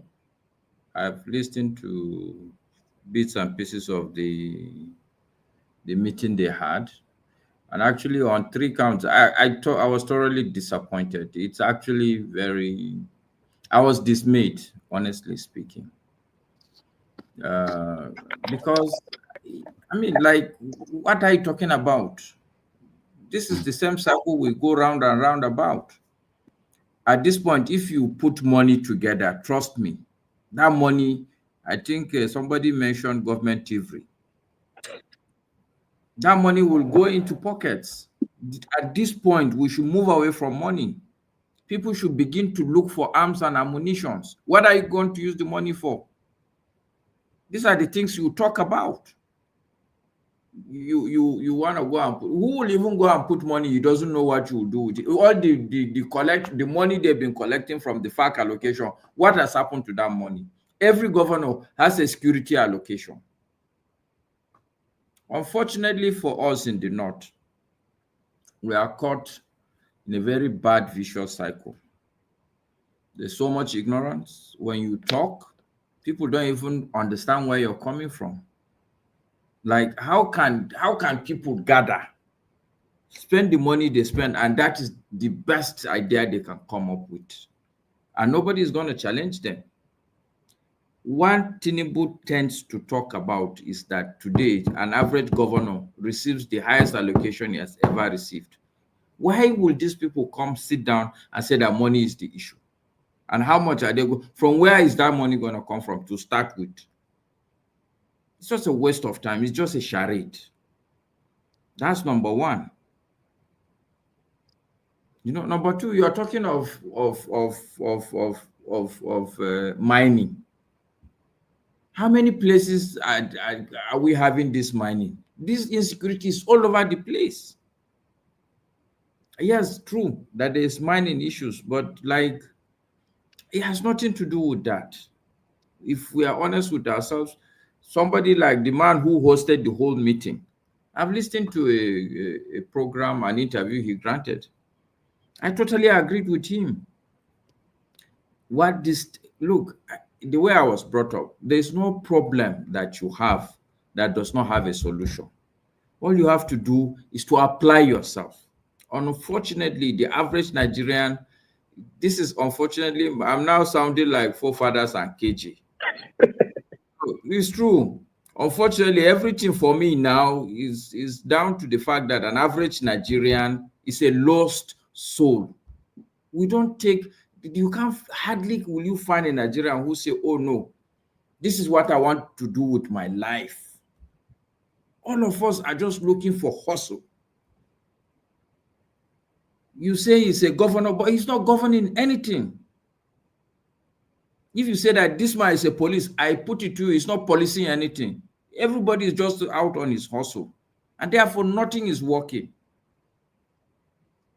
All these people that are sitting down and calling themselves governor, sincerely speaking, where were they when all these people in the south, in the west, put together a Motokun? This thing started from the north. Till today, they are still not talking anything concrete. Me, that I'm a blood illiterate, a bloody civilian with no understanding of governance anywhere. But at least I know that if you can capacitize people, it's a numbers game. And it's a matter of you have gone, I have gone. Let's face each other. This is what it's down to. It's not about money. It's not about license. It's not about, but the truth is that they know what they're doing. Like I said, we're in a vicious cycle. We have produced some very stupid people as leaders. And they, of course, will produce people in their likeness, in their image. What they would rather have is a society of ignorant and stupid people. But for you to even come out and mention the things they mentioned, I said I was dismayed, honestly. I can't remember whether I switched off the TV or something, but it was very annoying. You can't talk about money. The money you're collecting from FARC allocation, what have you done with it that you're talking about money for this insecurity? For God's sake. But anyway, sorry, Tony. Some of all of us we have, like I said, I'm not talking like KG and. No, you're looking at it from it's okay. Of us that when you touch it, you switches. We just. I honestly, our leadership, especially in the north, is abominable, and it's the root cause of the problem. And it is fortunately engendering itself. You know, it's now a vicious. it's not a vicious cycle, it's a vicious wheel. It's turning itself and it's rolling down anybody in front of it. So sad, so sad. Thank you, Master. AY, your state is not spared, though. Edo State is not even better. Even though you have a governor that is there, D7, that is there, you know, talking about 2027 and how Edo State is also one state that is insecurity, that is also being hit because it's part of the gateway, you know, to whether anywhere, you know. So if you look at the example of Southwest, we don't seem to see that in in Edo State, in the South, as a matter of fact. But let us leave it at Edo State. What is your state doing to address this problem? In what direction? Because so in the case of Edo, right, one aspect the governor has been able to address, which I will give him credit for, is the courtism. The courtism was also very high in Edo State. So that has really dropped, especially in Benin. The courtism killing in Benin was so high. So it's very brutal with that. Like if he find you with any courtism related activity, especially involving killing, he just go to your house and demolish it. So everybody has kind of like calmed down. I know one of the major group, he demolished the arena in Benin, which was good. Then the other one, this insecurity has triggered like the kidnapping especially. I think it's kind of organized. To be honest, yeah, there are Fulani men disturbing, but I don't think it's only them. I now feel like even the native, the indigenous are kind of conniving with some of these people to do all this crime. But he has set up the vigilante. I don't really know how efficient they are. I think they need to do more because recently I've been hearing cases of kidnapping here and there. Yeah, there was a recent one at Abiele, you know. Yeah, exactly. So there are these cases of kidnapping. I mean, people call them they are Fulani herdsmen, but yeah, I know Fulani herdsmen has been disturbing, especially area like Agenebo there. Auchi area, you know. Yeah, Agenebo there is no, Agenebo there, like former I know Agenebo there. of AIT is from there. Yes. So that area, there were a lot of disturbance going on in that area. Yes. I think the governor needs to wake up as regard the kidnapping and those people are not able to go to farm in some area. I think he needs to wake up and do the right thing. I think one way to fight that, I know like vigilante is very active in a lot of places, but probably they need more empowerment in form of like the way I was discussing it now.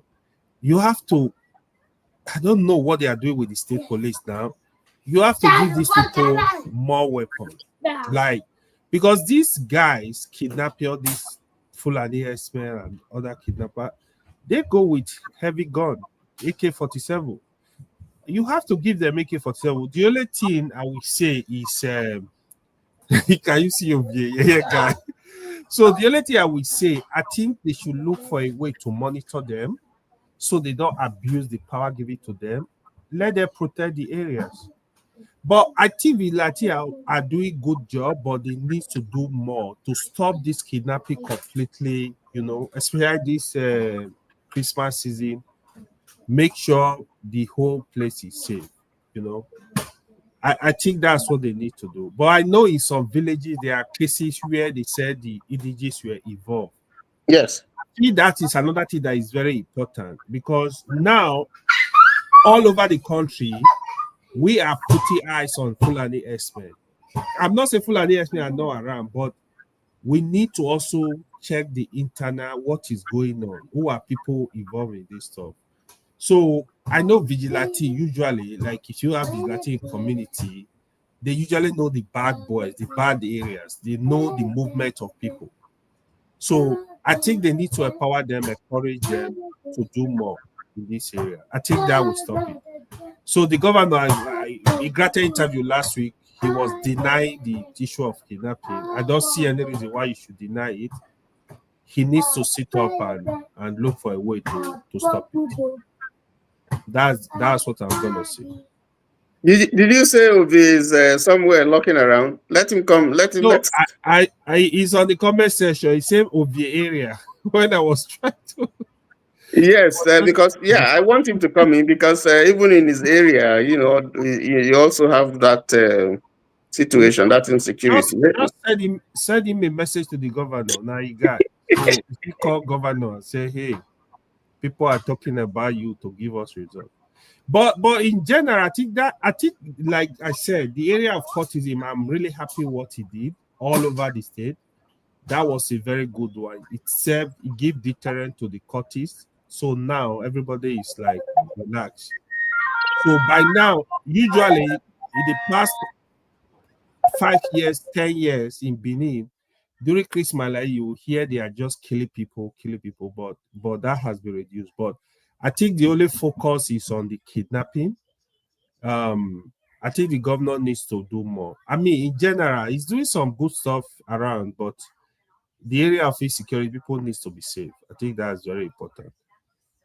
I know KJ is in. Thank you. KJ is in the background. I would have asked him to talk to us about what he thinks should be the approach, to address the problem in the southeast. I know he's listening. If he can come in, KJ, come on, let's have discussion. We can. What?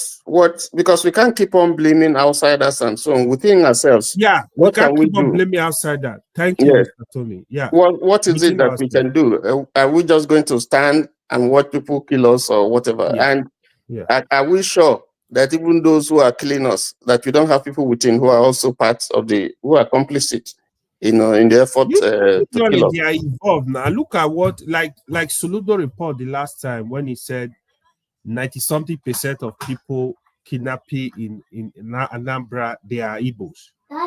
A lot of people were denying it. I'm like, this is the governor of a state. He's getting security report every day. So he can't just say stuff he does not know, right?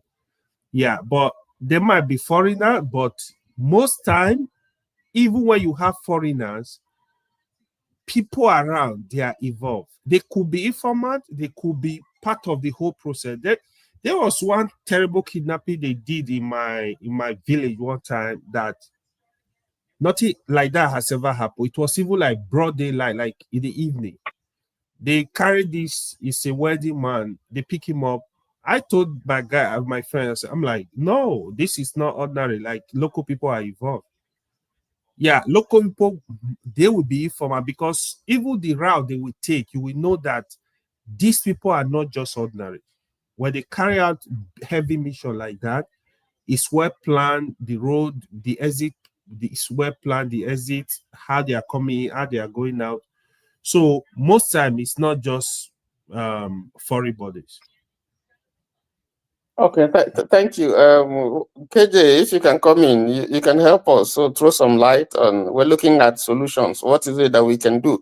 We can't just be criticizing and calling names. Maybe you see Obi is campaigning for Okpewolo. Come and answer security question. You see Okpewolo 2028.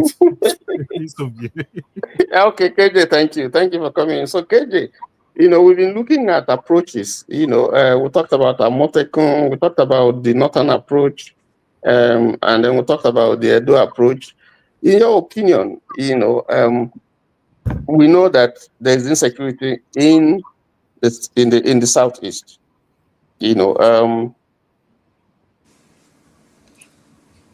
And again, it has various faces. It's either unknown government or some people who accuse IPOB or ECN or accuse Asare Dokubo or the military that are and other security agencies that are there who are supposedly supposed to maintain peace, and maybe some other forces that we don't know.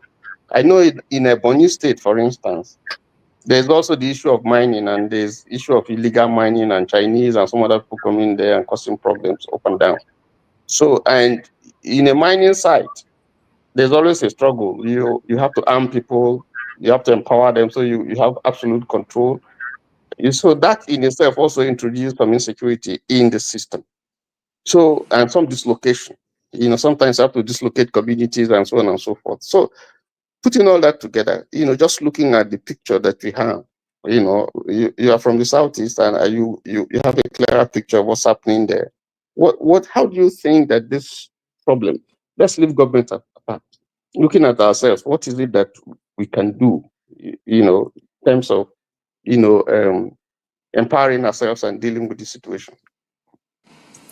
Thank you so much. I've been listening to you guys, and I've heard, all the assertions of things. But here is what I would say. In the first place, if you are sincere in tackling any problem, first and foremost, you have to accept that problem and call it for what it is.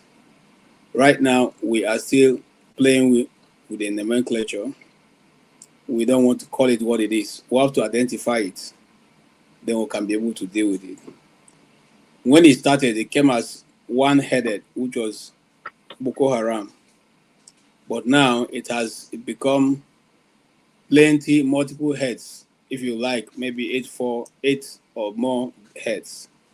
Some go as ISWAP in West Africa, some go as terrorists, some go as Fulani headsmen, some go as farmer headers clash, some go as mere criminality, and all what have you. But right from when it started, we did identify, but we said that these are our brothers. We said, go and live in peace with your brothers, make peace with your brothers. Government kept masquerading behind the mask, thinking that, I don't know what they are thinking. So first and foremost, we must identify that Nigeria has a problem. And that problem is coming with a known name. When we identify it, then we now give ourselves the political will to tackle it. It's just now that some people from the South are waking up. Because when this was first muted, nobody believed that it would ever happen. They didn't believe it. I remember the first conference we had in Abuja in 2011. They all got annoyed. In fact, some of the people who attended the conference got annoyed. Say, how can you say that? Is this not possible? In Nigeria, you say in Nigeria they're going to buy people, remove their head. No. But today, those people are calling us secretly and saying we are sorry. KJ, is Southeast problem they ask you? Miss, why you have been blabbering since I didn't interrupt you. Okay, sorry. So why we see that is always the challenge. You want to tell the Igbo man how to do the things he need to do. Yeah. No. Don't put up your hand, Masker, because I'm coming for you also. Please, we'll be discussing. I don't want this tribal thing. If you are tired, go and sleep, KJ. I want to have genuine discussion with all these people here. You see, this is the issue. You can see it. You think your own reasoning is much better than what I'm putting forward. That is always the issue. That's not the issue. That's always the issue. AY, please, calm down. AY, please, let him. What can we do? And I'm speaking from the East perspective. I can take any route I want to. You don't have to tell me what to say.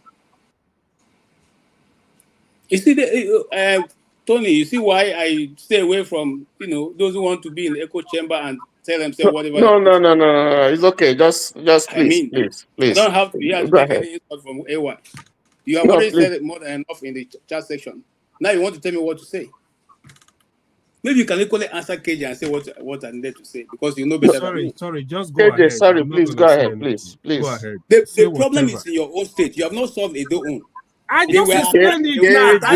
Hold on. I want to drive home what I'm saying. KJ, please go ahead. Go ahead, please. Explain it. And the problem we are facing. I'm not denying it. I'm explaining to Mr. Tony, explaining to everybody here. We are discussing sincerely.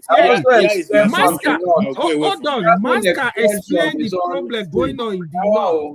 We are discussing sincerely. We are not interested in blaming anybody. We like the way Tony is actually anchoring this thing. He's a good anchor. Listen, thank you. I'm not here for beauty contest. I'm not contesting for any position. So, okay, I'm not here to pander to your belief that makes you feel accessorize you and Tony. I'm only so don't tell me that. I beg. KJ, please go ahead. See, if you just see in the last 5 minutes, this is the bane of the issues in Nigeria. We call the thing, the nomenclature, the wrong name.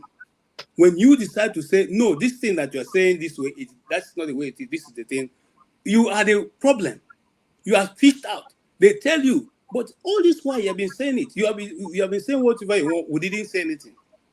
Okay. Now, for the problem of the Southeast, we know, and we're also making plans for people who are dealing with the issue right now in the Southeast to come to this platform and discuss. I am sure, and I can beat my chest and say, none of you sitting on this platform right now was on this case as far back as 2011. But you want to ask me that I don't know what I'm talking about. But you AY or Masker, you are not on this issue since 2011. Have you been on it? You haven't been on it. Even when I see KJ, even when I made my response, I made a good excuse. Why is Jagu quiet? This is not my area. I'm a novice. I think but you seem to know better than those who is your area. You seem to know. And you want to always ask questions because it doesn't suit your narrative. KJ, you know you are the moderator in this whole thing. Please, just go ahead. My brother, let us learn from. Yes. I'm coming to solution on the Southeast. There is no longer solution other than what Masker have said, even though he didn't elaborate on it. The solution now is let your people go and prepare. The water has passed under the bridge. I read my lips. The water has crossed under the bridge. Go and prepare. You are speaking in tongues. KJ to rest. KJ, take some rest. You are speaking in tongues. Tony, you know something. Mr. Tony, there is something I wanted to say. People don't like to hear the reality, and once a nation cannot tell itself, look at itself in the naked face and say, "Look, right now we are in danger." There's nobody who's going to bring a solution. And if those who are trying to bring solutions are looked at from the tribal lines, it has always been the issue. It is not going to change. KJ, what is stopping the governors of the Southeast to come together and adopt a common approach to solve? Because this thing is affecting everybody. Let me tell you what is stopping the governors of the Southeast. And we have said this many times before. Remember when it was first muted that there was going to be this problem?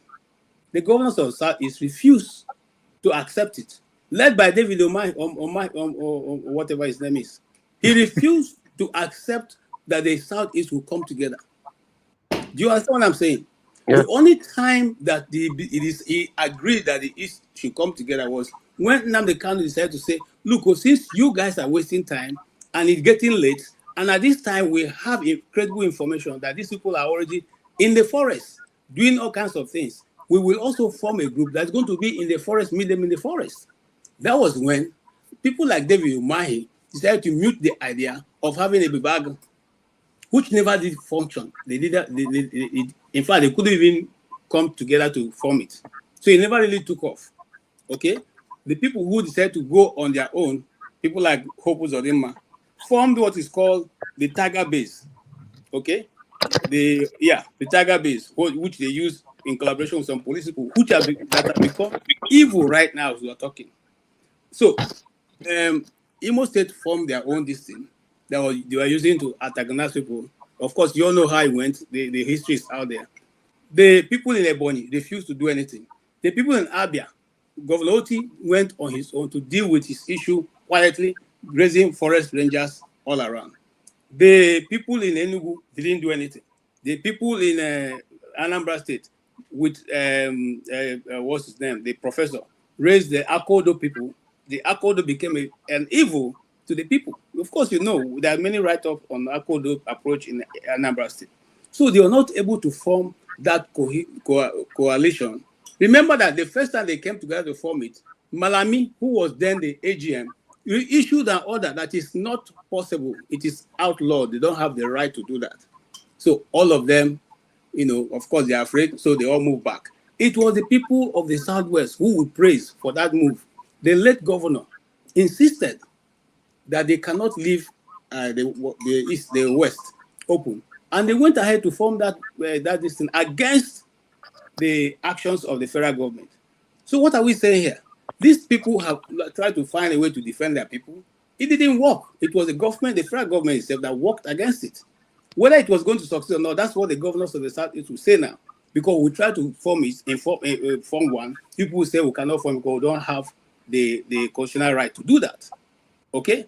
So, but now, whether they did it or they didn't do it, you know, the good thing about it is that all of us live in the villages, and these things are coming to everybody, whether you like it or you don't like it. You go test them.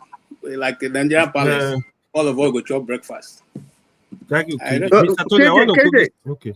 No, hold on. KJ, there's a question I will ask you, as a follow-up. You see, the Southeast has one singular advantage. That is that nearly everybody, if I'm not mistaken, speak one language. I mean, they can hear, even though there are dialectical differences, but at least they can. There's the common Igbo that they can speak and they can hear, one another. Why? And they are culturally similar. Unlike the North, that is varied.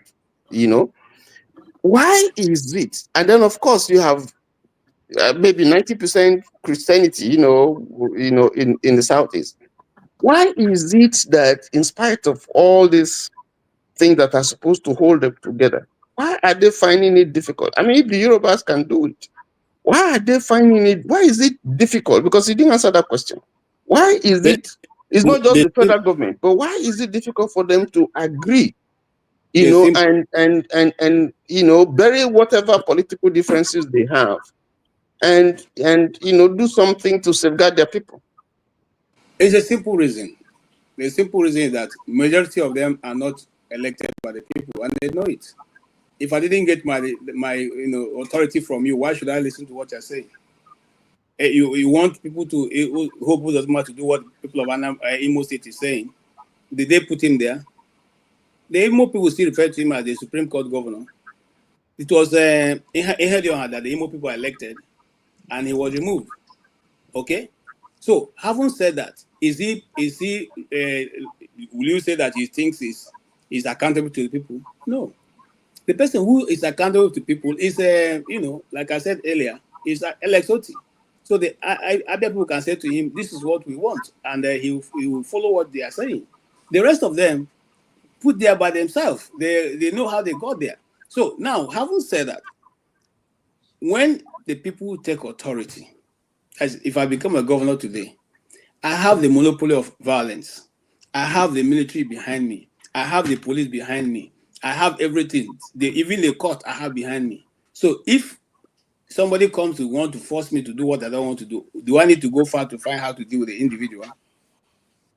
That's what has happened in the East. The Eastern governors are totally divided because some of them know that they don't derive their mandate from the people. Yeah. So now think of it.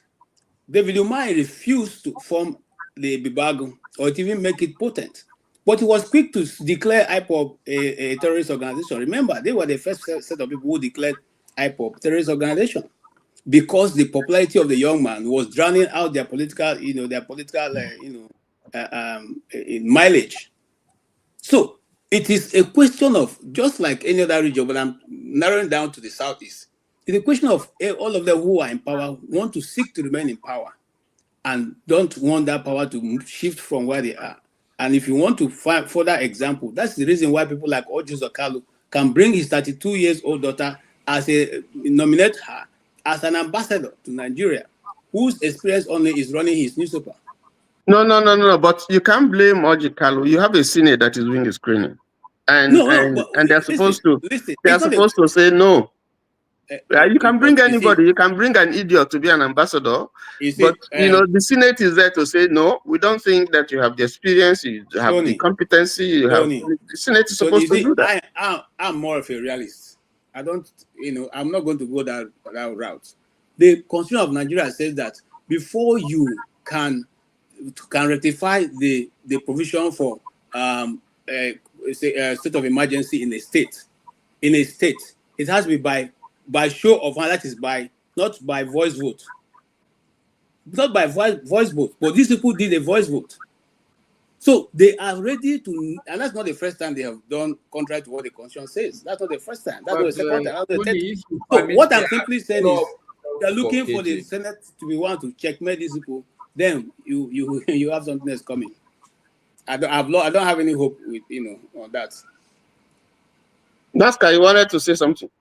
Yeah, I have a follow-up question for KJ, but I want him to calm down. Calm down. Okay. I'm not angry, Master. I'm not angry. I'm serious. Very, very good, KJ. It's not good for us to be angry because this is what has put us to where we are. We are angry.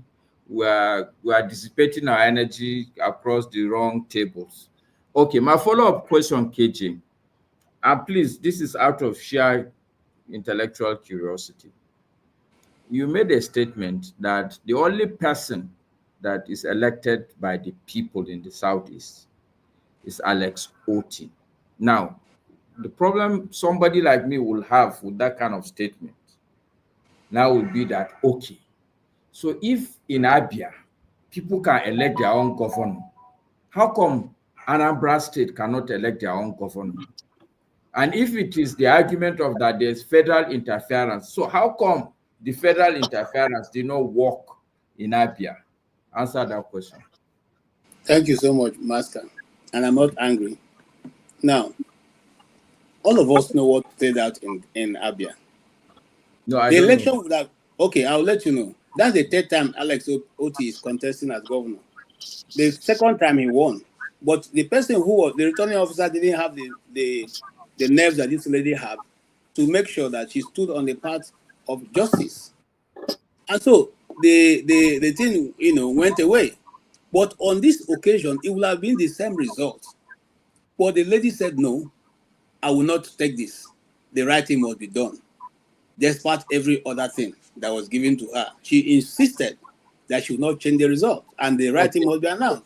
Technically, so if we didn't have that person who was ready to put... It's very, because I've had that story, I didn't know it was... Let me ask KJ a question too. I just want to... I have a follow-up question if you finish. Okay, I just want to bring this one to a full rest, a stopping point. So, and thank you for that. It's very insightful for me because I know that I've heard story about one woman somewhere in the Southeast who put her feet down and said, no, this is not the result. She's going to announce the proper result. Okay. So in actual fact, what we need to acknowledge to ourselves now as Nigerians, that truly we can blame the federal government, but the truth is that it is some of the people, because this woman, I'm sure she's Igbo. She is. But the person, the returning officer in Anambra is Igbo. I don't know about Anambra State. I just spoke to one. That I'm putting together a theory now that the truth is that, which is coming back, and unfortunately, I'm sounding like you and forefathers now. Once we latch on to a theory, everything we turn it into that theory. I'm now putting forward the fact that, you see, when you say this is a returning officer, he's not going to return anything. He's going to use it as an opportunity to make money. So that I'm saying, Masker, know what I will say to you? I will say this to you, and that is the bane. Like I said, I've said this many times on this thing. I said, I stopped activism because I realized that while you are in front doing what you are doing, the people behind you are carrying Ghana must go. You know why I'm taking this route, KG? You know Hold on, I'm coming. I know why I'm taking it, but you can finish. All right. No, go ahead. No, I want to listen to you. Now, yeah, let AY, can you hold your peace? Now, I give an example, and during the Jonathan time, we are holding the country and say you cannot increase the fuel listing. We were having a very massive rally in Abuja. Okay, and a friend of mine who is also a journalist on the State House calls me and say, "Oh boy, I tell you this no go work. Make una they go. They don't collect their Ghana must go. Then go tell us make una they go, and I go continue tomorrow." And that is exactly what happened. If you follow that news, go back and see what the person said. He said that today we have proved to government that we are serious. So today on has ended peacefully. Go home. We will let people know tomorrow morning what time we assemble. That's how that thing ended. And we all came back to laugh. That is the bane of Nigeria. See, I'm not saying that whether it is north, south, east, and west. We have credible people who can do what this woman did in Abia.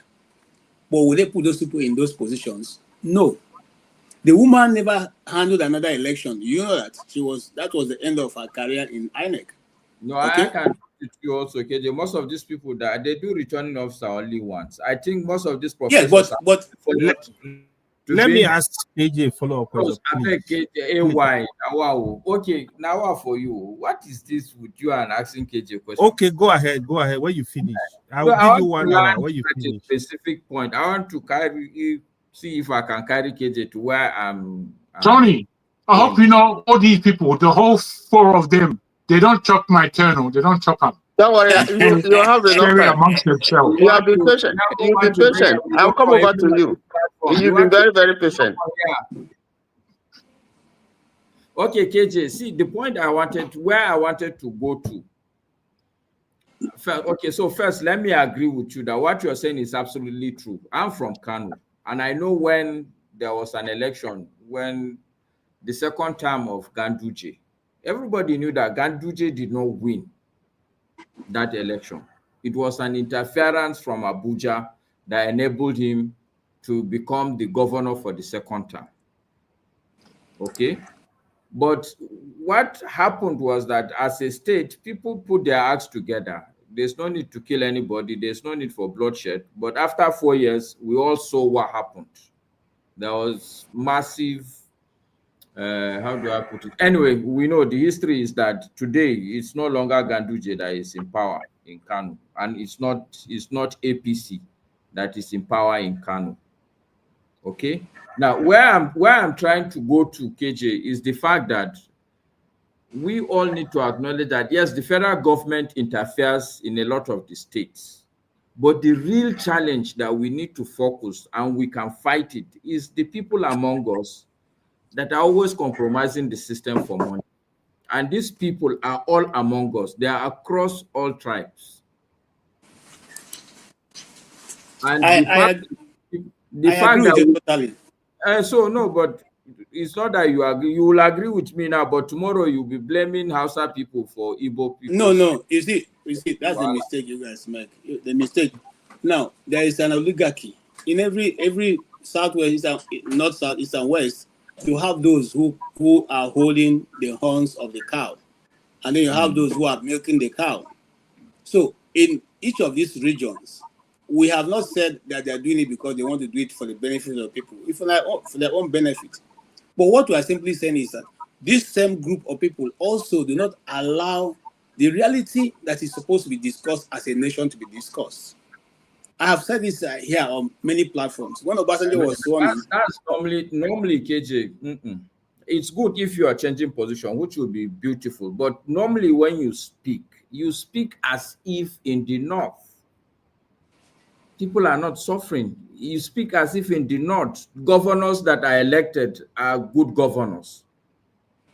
You see, that's an assumption. And assumptions that you are taking to yourself, because even I think Tony must have been on more platform than with me than you. I have never taken to the fact that to say people whatever is happening because it is only this way. No, you see, if I don't know what to say, but that what you're saying is not correct. It's not a correct assertion of whatever my constituents be. So I'll just leave it at that. It's not correct. I will take it also. I will leave it there. Okay. Finally, can I just ask KJ a question, please? Quick one, so that I want to ask KJ this question, right? You know, we have to be very honest with ourselves. KJ is insinuating that the election in the Southeast don't count. To be honest, you have to be specific. Anambra, I know from 1999 to date, the only election I know they really altered in Anambra was Peter Obi election, which he got back. You cannot tell me any election in Anambra governorship that was not the will of the people, apart from that election. Please educate me. From Soludo to the former governor to Peter Obi election was sorted, he got it back. From Igige, the people of Anambra, they actually voted these people. So educate us, let people hear. I think we follow politics. He knows what I'm talking about. You see, that is, that is why I sometimes find it difficult to talk with you, because you want to assume to know better than those of us who come from there. Okay? Now, if you're talking about elections of governors of Anambra State, I want to just narrow down on that. Yes, Peter Obi was a popular candidate for what many reasons. One, Peter Obi is a high member of the Catholic Church. 99% of Anambra people are probably Catholics. Okay? Now, I know that. Said that, if they are going to, I'm not educating you, my brother. Is there going to be any way that somebody from that constituency will be contesting election and will not win? The answer is no. But let's come back to the last one. If it was going to be easy for Soludo, the videos are out there. I don't have to refer you. If you go to the internet and just ask for the last Anambra State election, you will see where people and how the election was won, whether it was won or not.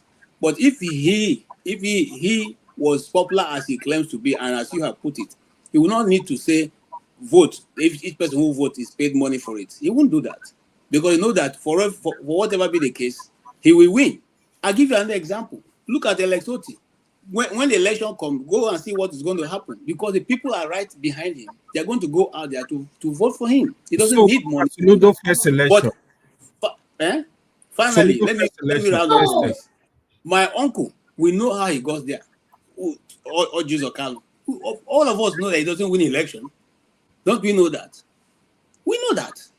But this time, it's going to be difficult for him to get in there. No, KJ, sorry. The reason I say you should be specific, I follow Nigeria election. I can tell you election in the East that we are the will of the people. For example, Rocha Sokorocha in Imo was the will of the people. Nothing anybody will tell me. Even the, hold on. You know the popularity of Rocha before he became governor. People were even telling him, why don't you contest for president? I know he contested for president a couple of times.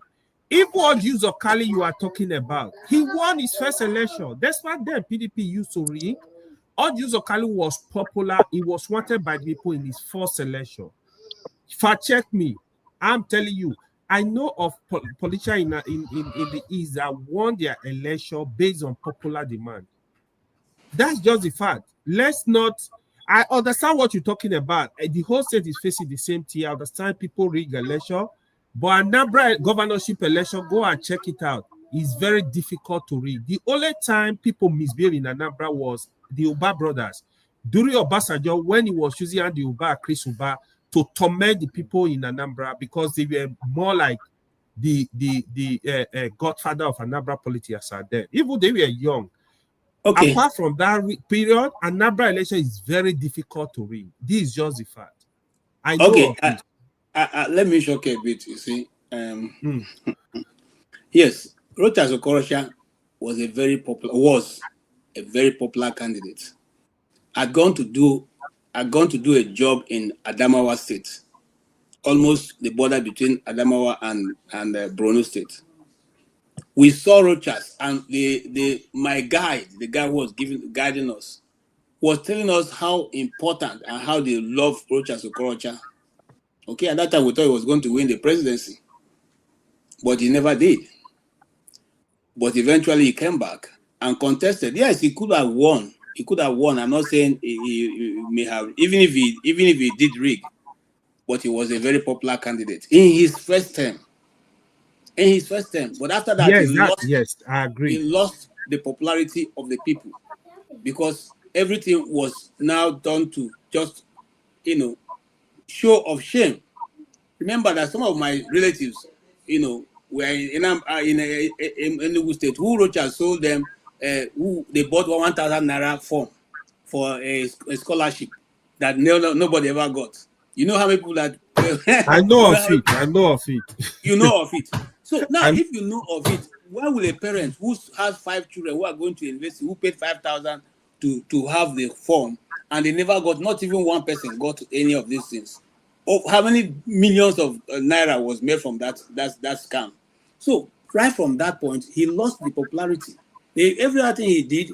Remember, he was one who took the East to APC, the APC or the other party out of PDP.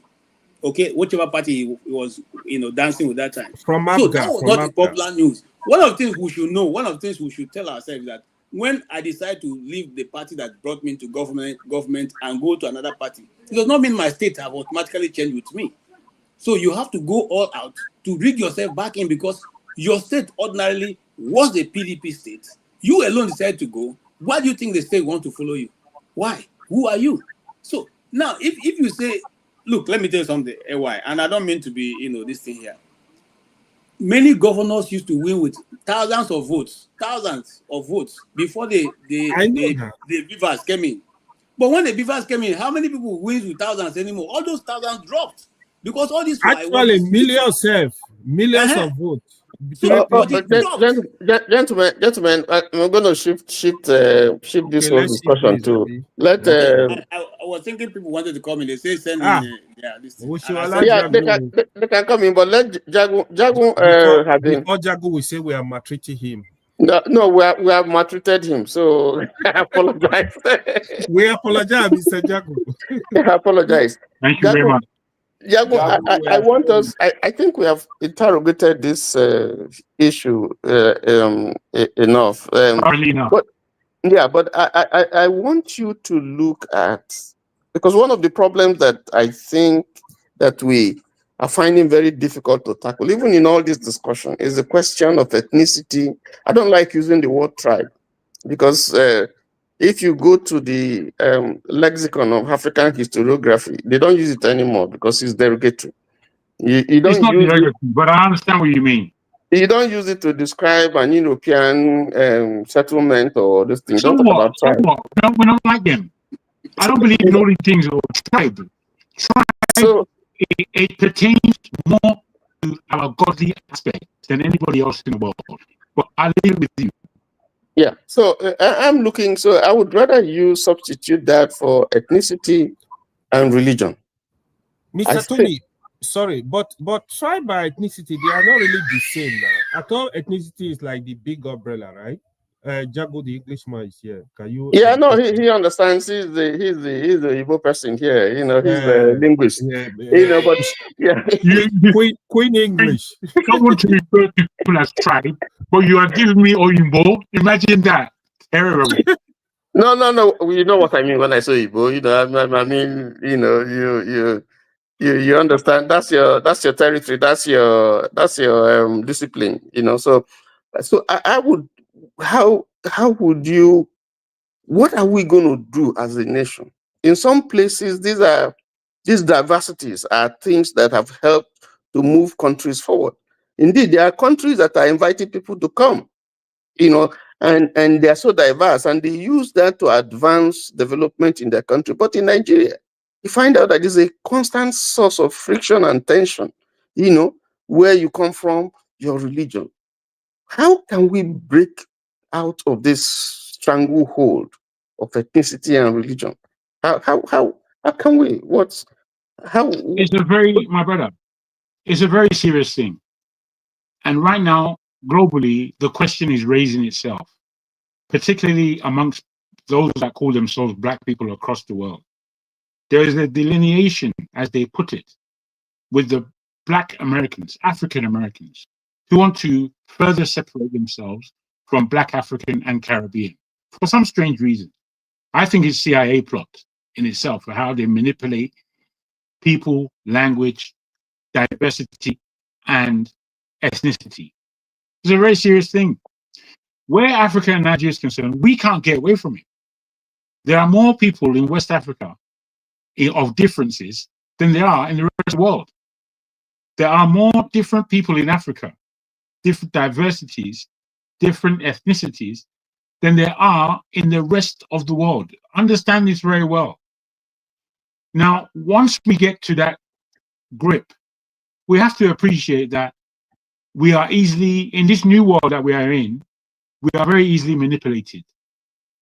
In this new world that we are in, with the 54 countries that we have in Africa, to make one country one is nigh on impossible, given the way the rest of the world works.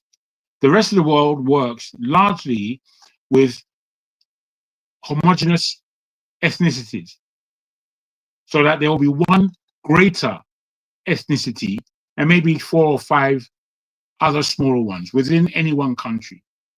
When we have a continent like Africa and a country like Nigeria, we have 3 main ethnicities, if you like, and then we have about 500 differences away from that. How do you make this country one? It's a question that I don't think we're really trying to tackle, but you being Tony, you ask a correct question in the time of today. And this is why I'll put to anybody who wants to call himself a Biafran. And I apologize, but I'm going to say it. Biafra is not African. It's just not. I've done the research. Most people that call themselves Biafra haven't done one iota of research on this issue. They'll tell me that Biafra was there before Nigeria. So what? It's still a Portuguese word. It's still a Portuguese variation. It's still something that belonged to Cameroon, the area in Cameroon, much longer than it belonged to anywhere in Nigeria. But people don't want to know this. People like ignorance. They like just joining in with rubbish, as far as I'm concerned. I know what an Igbo man is. An Igbo man has affiliation with the Ibibio, no doubt. Has an affiliation with the Efik, no doubt. But they are not the same people. And those who are calling themselves Izon, to give it its original name, those people, they know that they are not Igbo. Whether they are mixed with Igbo or not is secondary. Yorubas are mixed with Igbo. Igbos are mixed with Yorubas, but we know our differences. We know who we are.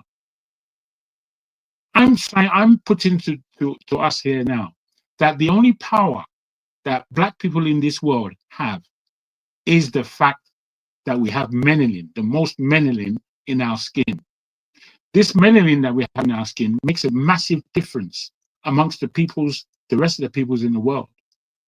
It suggests, given the scientific relevancies of melanin, that we are the first people on the planet, more than the fact that they found bones in Kenya that are the oldest bones on the planet. The fact that we have melanin shows the spark of energy in life. That's what it shows. The fact that we are Black. Unless we get to grips with this realism, you know, we like to follow Oyinbos who are now following us. Sometimes it's as though if an Oyinbo stood up in the planet and say, you know what, Black people are the real and #1 people on this earth. They're the one who hold justice in their hearts. They are the one who give us our knowledge and our discipline. If a white man said that, you see Black people rushing. Because our greatest enemy as Black people is other Black people. Our greatest stress of ourselves is other Black people. Black people have come to the point where their hatred of themselves over the last 400 years or so has become monumental. It's become what our culture really, really is. We have a culture of hatred amongst each other. We do. I grew up in the UK.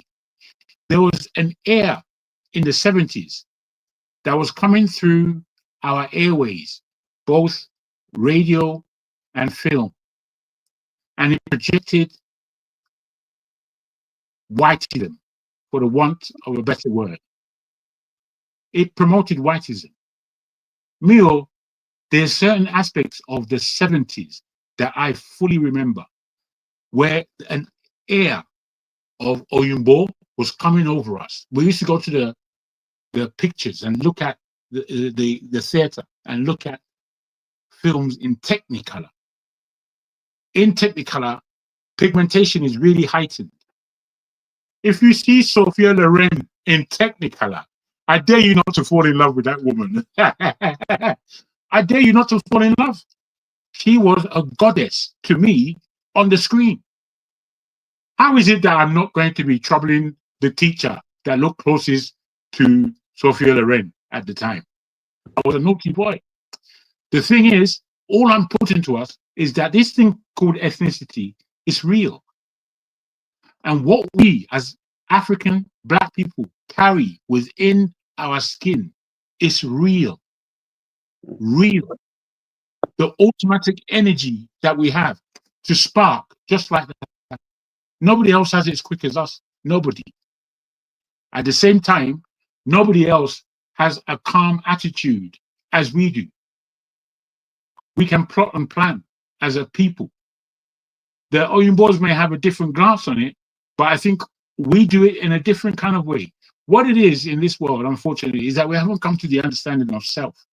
We didn't have time to really come to the understanding of self after slavery, after colonialism. It was only those with grandiose thoughts that were even tackling any of these subjects. The rest of us had to just be getting on with things. So the question of ethnicity is still to be answered. And ethnicity within any one African country, the reason why they say if Nigeria gets it right, the rest of Africa gets it right, is because we have more ethnicity than any other African country. We have more. We really got to wake up and stop this trying to separate from each other, because this Yoruba man is annoying me. Pansat will be there. Everybody will be laughing. He'll be there cussing, making shit come out of his mouth. Yoruba, our enemy. Don't go to the enemy. I don't know if he's joking or if he's serious. I really don't. And practically, I don't care. All I do is say, see your Igbo man there. See him making a damn fool of himself for your sake, and you're laughing at it. You're an idiot. You're an idiot. If you don't know how to tell your brother off, you're a fucking idiot. It's simple. It's simple. I don't want to swear but I like to be fundamental in how I'm speaking, because me, as a Yoruba man, I know how to speak to my Yoruba brother. If you're an idiot, I'm going to tell you you're an idiot. I'm going to tell you, make it clear. You people don't do that. You don't do it. You don't do it publicly. God knows if you do it privately. So you tell me who's opened the wrong book and reading it verbatimly when that book was not written by any of your people. Who's doing that? Every one of us has to face our responsibility, and that is what we do not like to face. We don't like the truth when we can place a lie in the position of the truth. That's us. Thank you. I'll come back when you're ready. Thank you, Jagun. Thank you so much. Thank you. Maska, I'm coming over to you. You know, if you look at discussions in the platform, most of the time is Fulani, Hausa, not. You know, if you look at what happened in Rwanda, you would see that it's part of this ethnic stereotyping, if you like, this ethnic tension and bias between the Hutus and the Tutsis. Yeah, particularly, there was a radio station that was pumping out things that was, inflaming, causing tension. Eventually, it degenerated to, the genocide that you had in Rwanda. And then you look at Sudan, you look at, some other countries in Africa. You look at Zimbabwe, when Mugabe was there was tension between Mugabe and Joshua Nkomo, who is an underbelly. Mugabe is a Shona. So these were two political juggernauts who struggled for power, for leadership, and eventually Mugabe won. But it got to a point where Mugabe started exterminating the underbelly. So, and you can look, and find these traces, in some African countries. And forefathers has always said something, saying that, is there a possibility of us looking at the Switzerland example, not as diverse as Nigeria, but you have the Swiss, you have the French, you have the English, you have the Romans, you have the Italians, all of them, ethnicities in that country coming together and forming a system where they agree to a rotational presidency and where they agree in a system of cantonship that has been working for them, and that country has been peaceful. Not as big as Nigeria, not as diverse as Nigeria, but they have been able to manage their ethnicities in such a way that it's advancing the course of development in that country. So my question to you is, looking at this twin evil, ethnicity, religion, how do you think we can navigate this problem in a way that it will stop causing this tension? Because if we continue the way we are doing, I see real trouble. So I don't know what your opinion is. Okay, thank you, Tony. And once again, I really need to commend your leadership. That's all that normally is required to solve all these problems. If you are within an environment where you feel you are not being emasculated and the leadership is foresightful, you can see that, okay, there's a place we are going to. And every now and then people are asking for your own contribution so that we can reach Uhuru. Sincerely speaking, religion, the truth is, if you go to Kano, for instance, let's take Kano, for instance, okay? It will look from the outside that everybody there is a Muslim. But I can tell you that within our street, you can say, oh, this one is Izala, this one is Darika. Even within the Darika, you say this one is Kadiriya. Like, there's always going to be difference among people, and very deep-rooted differences. Like an Izala person and a Darika person is like they are diabolically opposed to each other. You could see what happened to the Shiites. They are all Muslims, and it's Muslim people that did that to Muslims. Look at Iran, for instance, Iraq, for instance. The issue is simple. They are all Arabs, they are all Muslims, but the issue is you are a Sunni, I'm a Shiite. Point I'm making is that there's always going to be difference. Even KJ keeps talking about Igbo. We know that in Nigeria, the only people that have a caste system where there are grades of people is in the Igbo area. So it's not like nobody is going to deceive me that all the Igbo people are homogenic, they are all the same, they are one. No, it's not true. It's not true.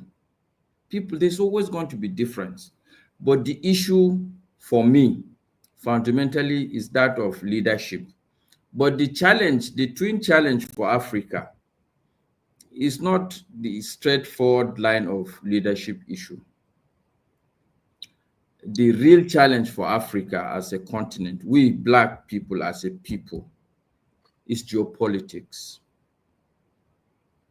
I can give you many examples. I've worked in DRC, Congo, Kinshasa. Everybody in Kinshasa speaks one language, Lingala. Almost everybody there is a Catholic. But the place is always in turmoil, not because of the differences, but because there's always foreign interference. Always. You will not know that. But the truth is that, okay, so let me give you a shocker. Okay. It's not too long, I stumbled on a video, a white man, I think is it Harold Smith or somebody who gave an interview that during our first election, 1959, that the British intelligence, the man was bragging that they had so much good, British intelligence was so good that for any of our leader, they tap their phone and that all their mails, they read it before they read it. That they actually, the British people actually blackmailed in Nnamdi Azikiwe to have to go in alliance with the North. Yes, sir. So how do you... I saw that video. I saw that interview. Okay, so if this is the level, and it's across everywhere, if you take the DRC I'm talking about, we all know there is a public confession that it was CIA that killed Straight Lumumba.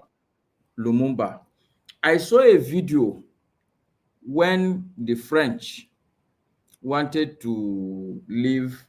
This secretary is from which country? Guinea. When the French wanted to leave, oh boy, see, look, we black people, our problem is deeper. It's not religion, it's not tribe. If we can deal and understand the geopolitics, that will help us to understand that the real enemy is not me and you. It's not about religion. I know a lot about the just crisis in Plateau State. I used to tell my friends that, look, this thing is not religious. If today in Plateau State, all the outside people in Plateau State say, okay, we have converted to Christianity, if religion is the problem, Biron people will say, okay, look, go and do your separate church. It's okay, you are Christians, but have your own separate church. We will have our own separate church. Do you get the point I'm making? Masca, beautiful summation, beautiful.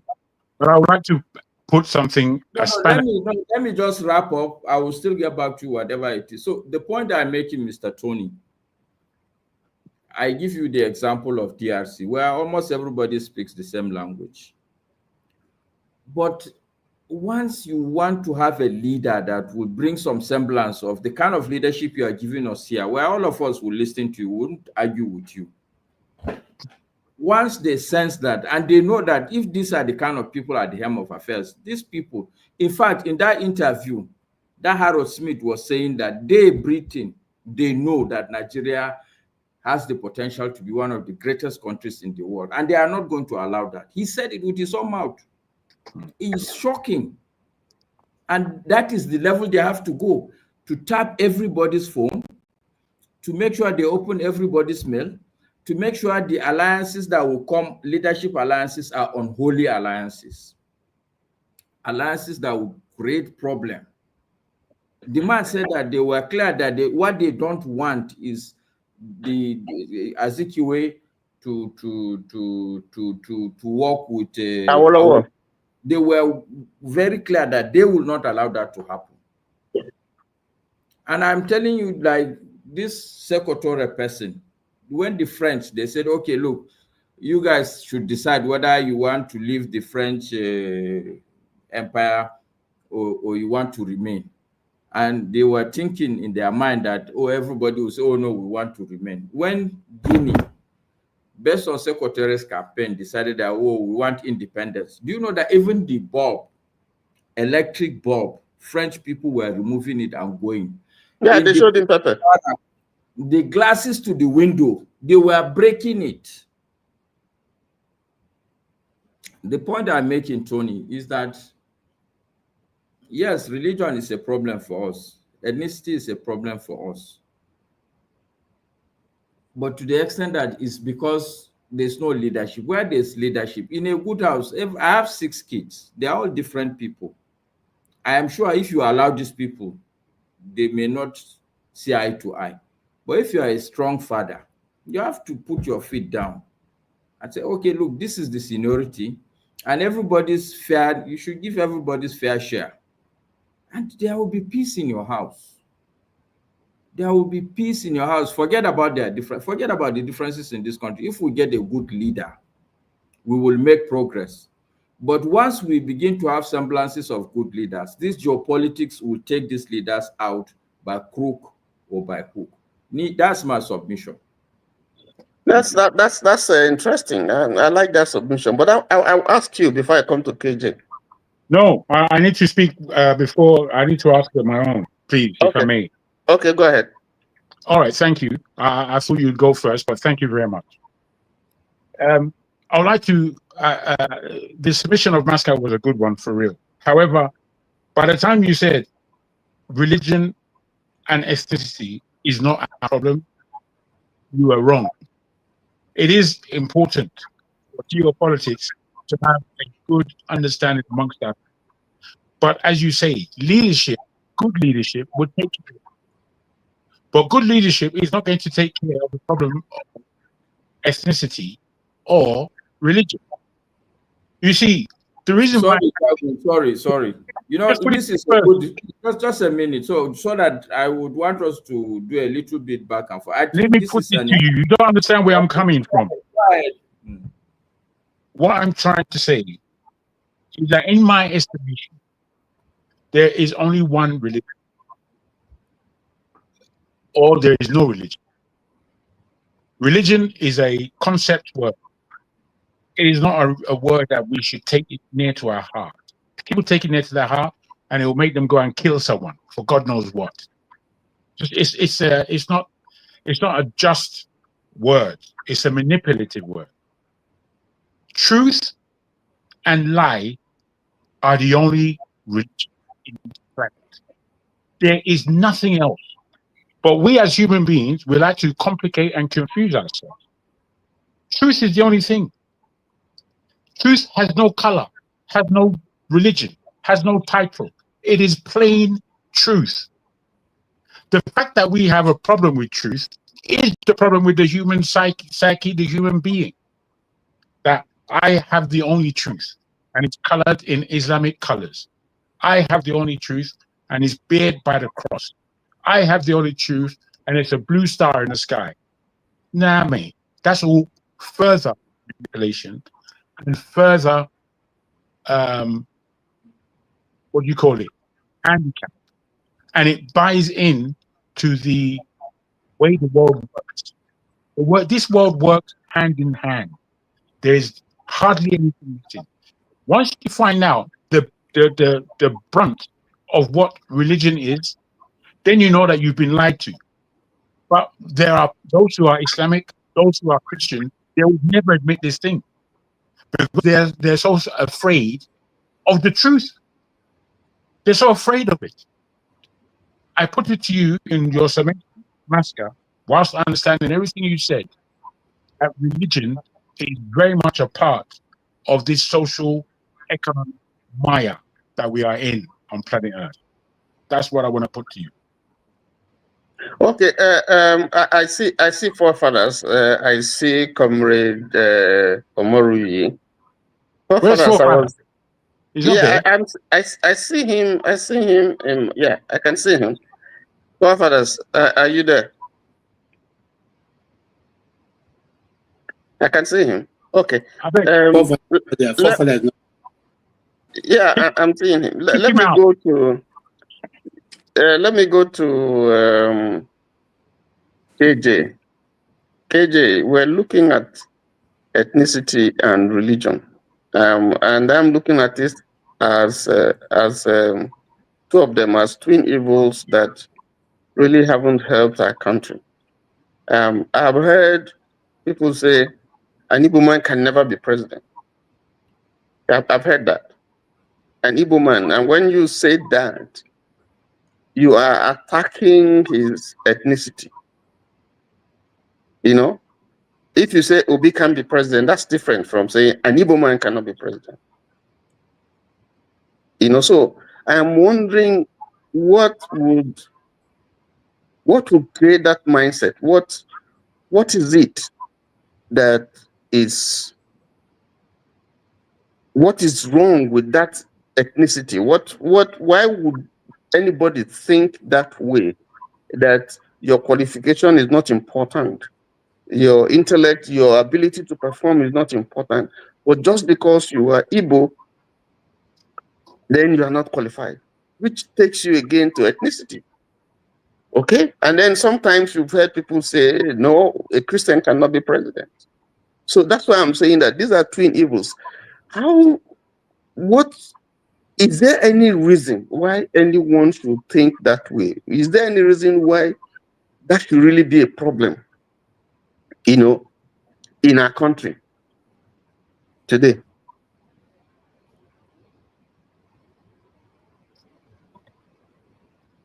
KJ.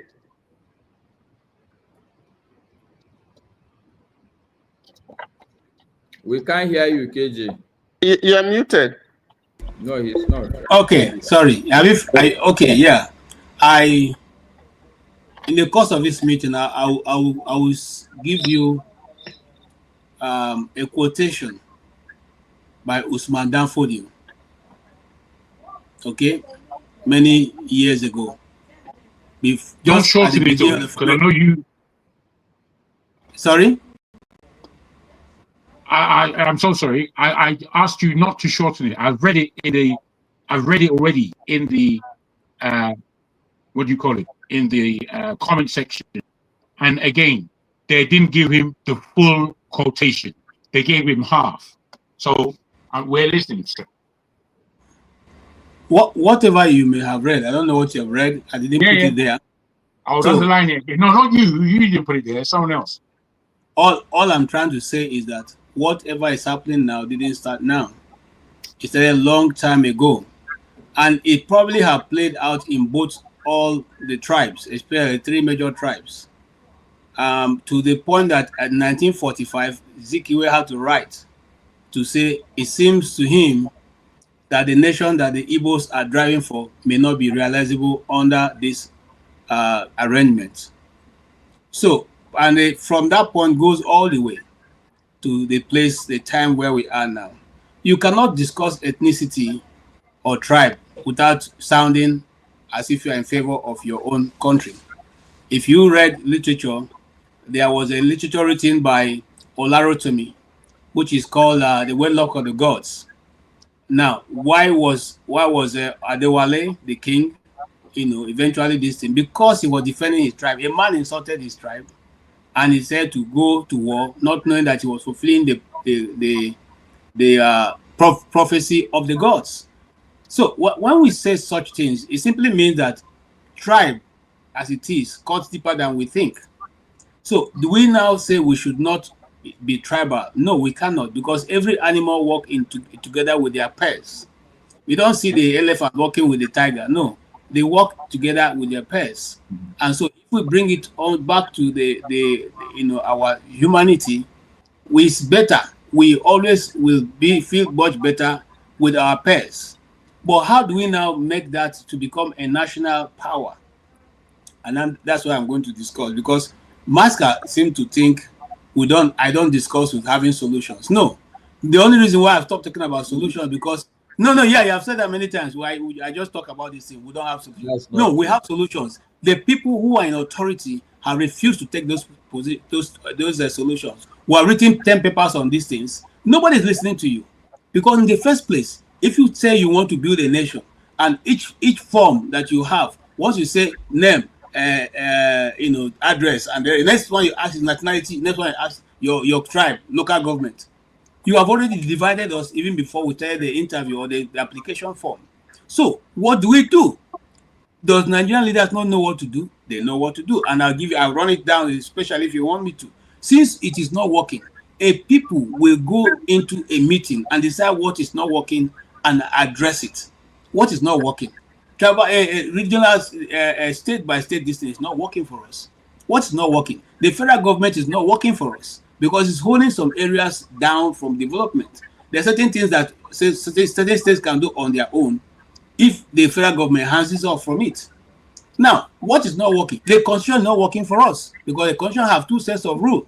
Okay, and so if you tell me that Sharia is meant only for the northerners, those who are Muslims, no matter what they are.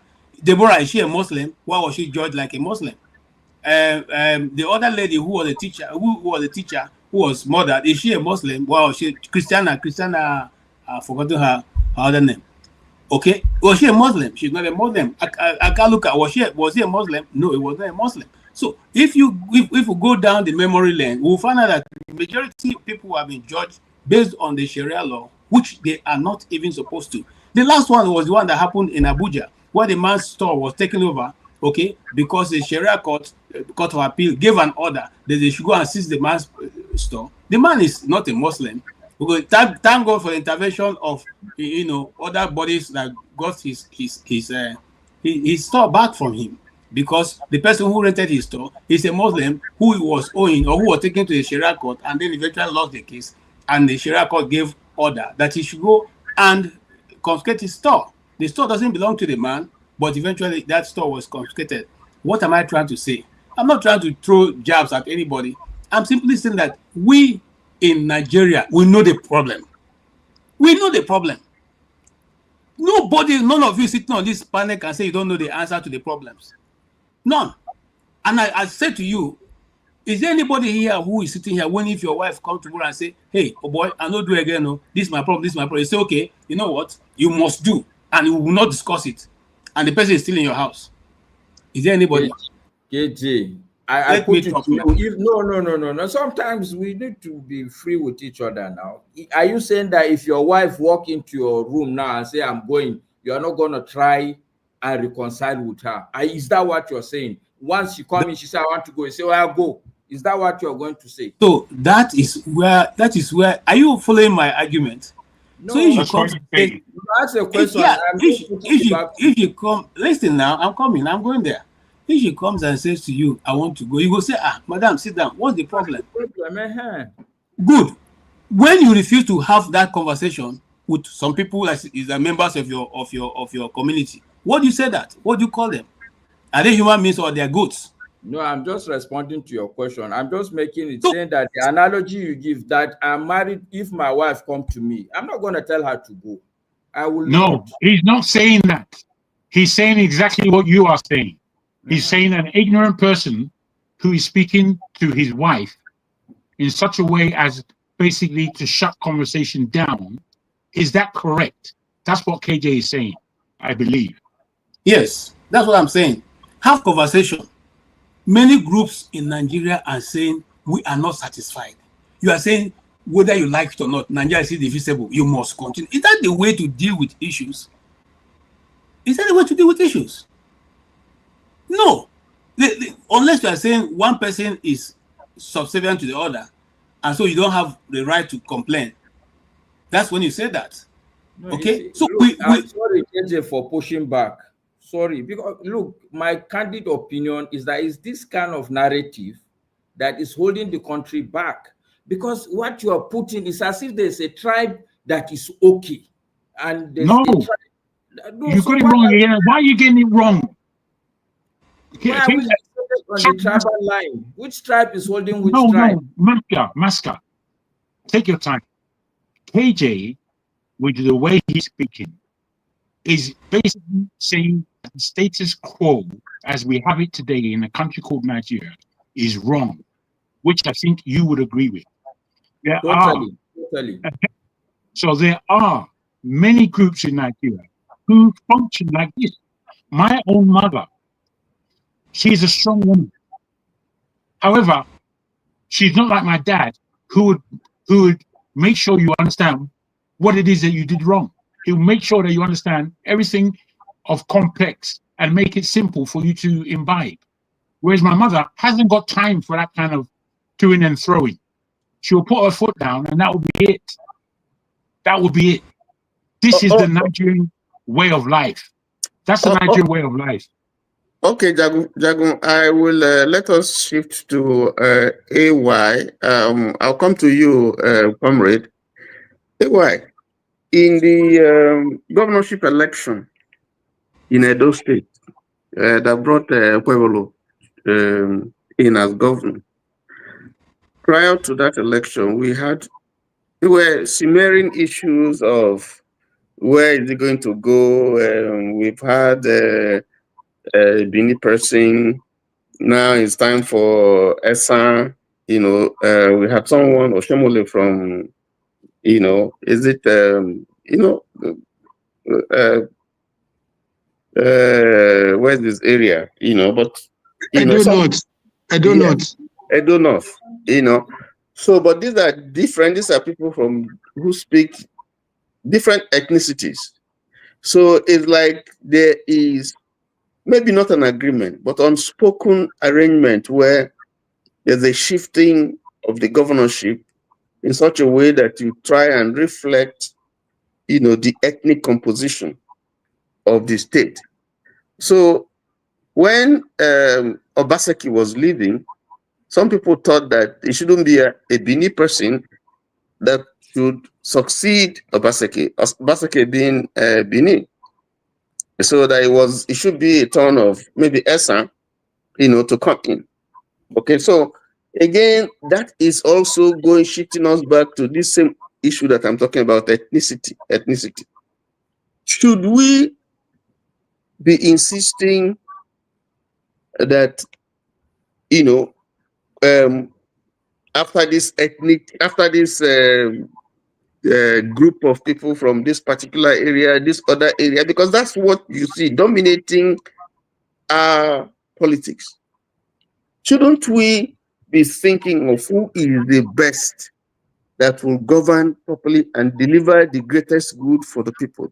When are we going to come to that stage, that realization where we can play down this whole toga of ethnicity and religion and look for who would not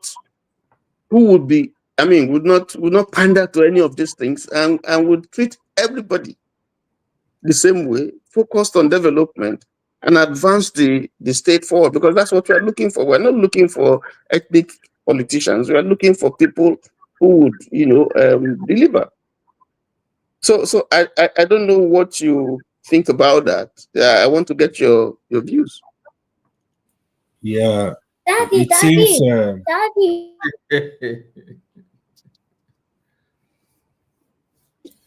Yeah, it seems you are changing the topic, eh? No, I'm not. I'm still looking at the subject of ethnic politics, and religion. Actually, so in the case of Edo, so let me just rush down to 1999, right? Edo State politics really, from 1999 till Obaseki finished. To be honest, Edo don't really play that tribal politics. If you go to Edo State, what you see from the reign of Tony Aneni, Omoruye is here, I don't know, tell you more. From the reign of Toaneni to Oshomole to... And then he was not a governor. No, he was a godfather. He is the chair. He is the man. He was the godfather. When you are looking for godfather, it's Aneni you look for. He was in charge of everything. So it was more like you see the three major tribes. They don't even care. The politicians come together. They line up together. So I'll give you an example. Like this last election, between Okpewolo and the other, was Aswe, Igudalo. What really happened, right? People that are not friends, they don't really understand this issue. I'm telling you, 90% of Edo politicians from the north, from the central, from the south, they were against Aswe. They were lining up behind Okpewolo. That is typical Edo politics. I'm telling you, the politicians from all the three regions, they were lining up both in PDP, both in APC. They were lining up for Okpewolo. So that's why it was difficult. So the reason I'm telling you that Edo don't really play that tribal politics. It's not much. So what now happened, right? Even when Oshomole is not from Benin, it's from Edo North. He wanted a Benin man. It was not about tribe, it was about interest.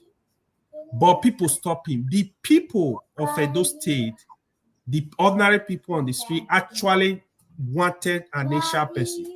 It was more like, no, Benin have rule, Edo North have rule, give it to Esa. I think for justice, for fairness, there are good people in every region, in the 3 regions, for example. I think you should allow it to rotate. It brings peace. It also it also brings some kind of development. Like you go to Eduna, like the present governor is doing a lot of projects in his constituency, in his senatorial district. So basically, it is not that it's not working in other area. It is an opportunity for the government to reach the people in that area too. So when Oshomole was there, he worked in other area. He also worked a lot in Edo North. Hey, well, can you mention some of those projects he's doing in his own constituency? Hold on, let me finish. Hold on. You don't bring. No, mention them so that we don't just Hold on. Let him finish, comrade. Let him finish. Like when Obaseki was there, although Obaseki failed his people, he didn't really do a lot in Benin, right? Lucky Benin too, he didn't really. So you have this case. So for fairness, it's better you allow the position to rotate. Just in the case of Nigeria, probably in the 60, in the 70, in the 80, I know the thinking of Nigeria was allow the position to rotate between the 3 major tribes. I think right now that's a problem. You can't do that right now. Here is the reason. I think the way Nigeria is structured today is going to be safer and better to do it within the 6 regions. So if you cannot reach everybody, you can't really break tribe because Nigeria, I think we have a lot of ethnic tribe, right? So it's going to be very difficult. Like you go to North Central, for example, like how are you going to distribute it? So just let it go around the region so the people will benefit in those regions. Just like what forefather used to say, the system they have in Switzerland. We can create such system so that the region will also be strong. So you also rotate the presidency, or if you want to have a president, have VP in other region. Just look for a way to carry everybody along. The reason why Nigerian politicians are not doing this thing, I tell you for free. Both the president, Senate president, speaker, they are looking at, oh, why should I give up this power? This is the way I think they are thinking. Like, the power is too much. I don't want to share it. Oh, if I give her this now, then you're going to reduce my power. I think it's greed. So it's going to take a man that is selfless to say, you know what? This is the right thing to do. This is the thing that will unite Nigeria. So I feel because of greed, they don't want to do it. Probably, I don't know, if someone like Tumbo is close to about to leave office, if he can make that decision. Yeah. But I feel they don't want to do it, to be honest. Tinubu might be able to touch it. I think he's bold in making some critical decisions. They know this thing. They know that this is the right thing to do so that we just stop complaining, you know, let it reach everybody.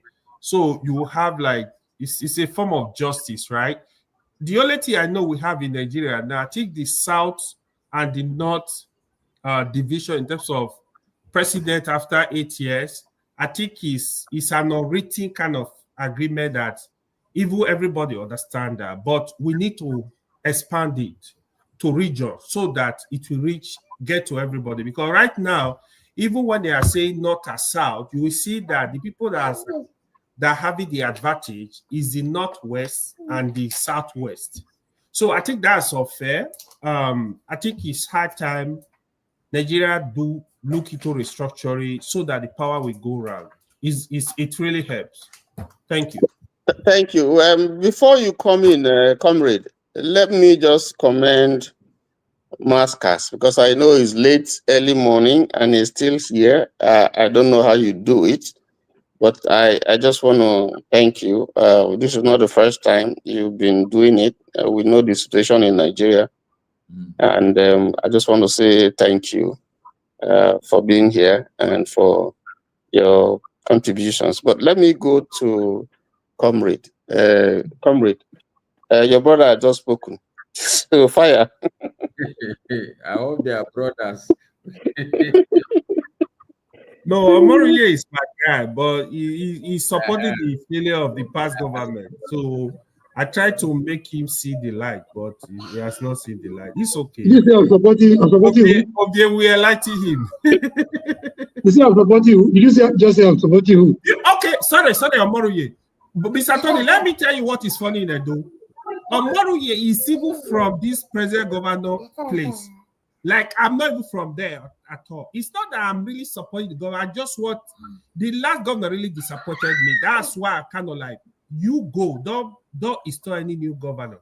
So you will see Omoriye speaking against the current governor, but it's from his place. So if it was tribal in Edo, you will hear him supporting him because whatever he done, you will see him now will tell me it's not working.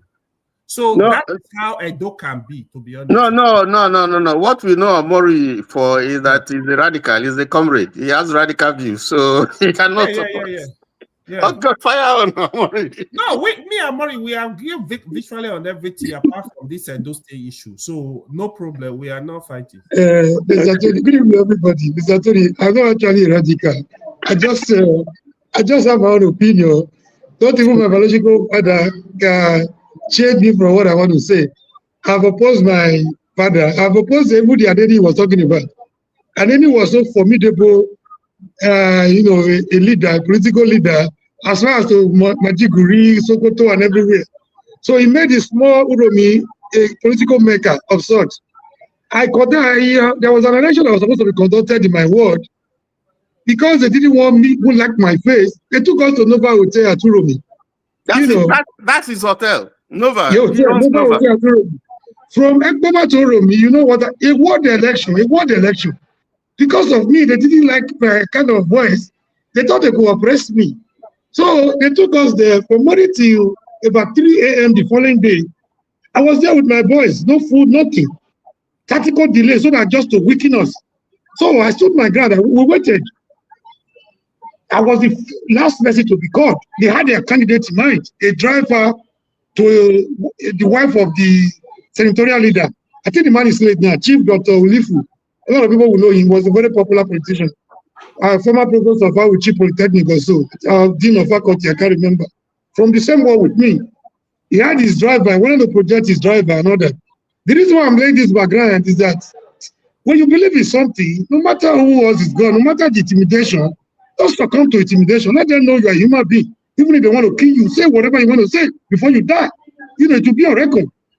So I feel I had the popularity. The youth, the women, everything. That's the discussion for another day. So first time you asked me to step down, second time step down, the third time I wasn't willing to listen to anybody. I also knew that I was up against a very Herculean task politically, being in PDP as at that time. But I wanted to know what PDP was actually made of, what was the secret in PDP. So we wanted to infiltrate it. We went in there. So I wanted to appeal to my people's emotion and sentiment. So they kept us about 3 a.m. Finally, they called us. They called my opponents. It was almost like take a bar and go. It got to my point. Everybody was there. And then he personally was on the table at 3 a.m. I wasn't so prepared to succumb to such intimidation. They fired me from all cylinder, trying to intimidate me. The first question they asked was, unfortunately, they wanted it against me, but it was actually against them. I said, do you know, becoming a councillor attains some leadership quality? I said, very correct. I said, what then are those leadership qualities? There was one Ikariale from Opoji, was the member, House of Rep, representing that my constituency then.